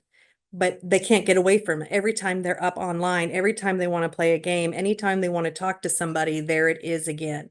So knowing what your kids are going through and where they're going to be online and physically will help a lot with stopping this. And again, if they just report to the cyber tip line or report to a trusted adult, then they know where they can go. And we can get it. Well, I keep saying it can be taken care of. Take It Down is a new movement that has started and will get pictures taken down of whatever the sexually explicit or inappropriate content may be. That can get taken down even if you had sent it to a friend or somebody, a topless picture or, something that a boyfriend or girlfriend, and now they've broken up and they posted it. Those things can be taken down even if you did send it with consent, because it was then passed on. Like I said, that spreads faster. So the 4 types of children basically that we're raising is either you're raising a bully, a victim, a bystander, or an upstander. And what we need to do is raise more upstanders, which means they're the one that's going to stop it. and say, no, that's not okay. This isn't okay to keep happening. You do that by teaching your kids what they need to know so that they can report it to a tip line, talk to a trusted adult. I know it's kind of, I'm saying the same things over and over, but they're little tools that these kids need to understand it's okay. And becoming the one that is the upstander needs to be celebrated and not something that kids are like, God, now, I have to hide from it. I shouldn't be doing this. It's not going to be cool. The new cool needs to be protecting each other and not hiding behind a keyboard or hiding behind a phone, a game, a console. Obviously, support your children, talk to them, talk to your teachers at school, let them know what's happening. If you're experiencing this, the school needs to know so that they can also help social and emotional. And again, report to the cyber tip line. We talked about upstanders.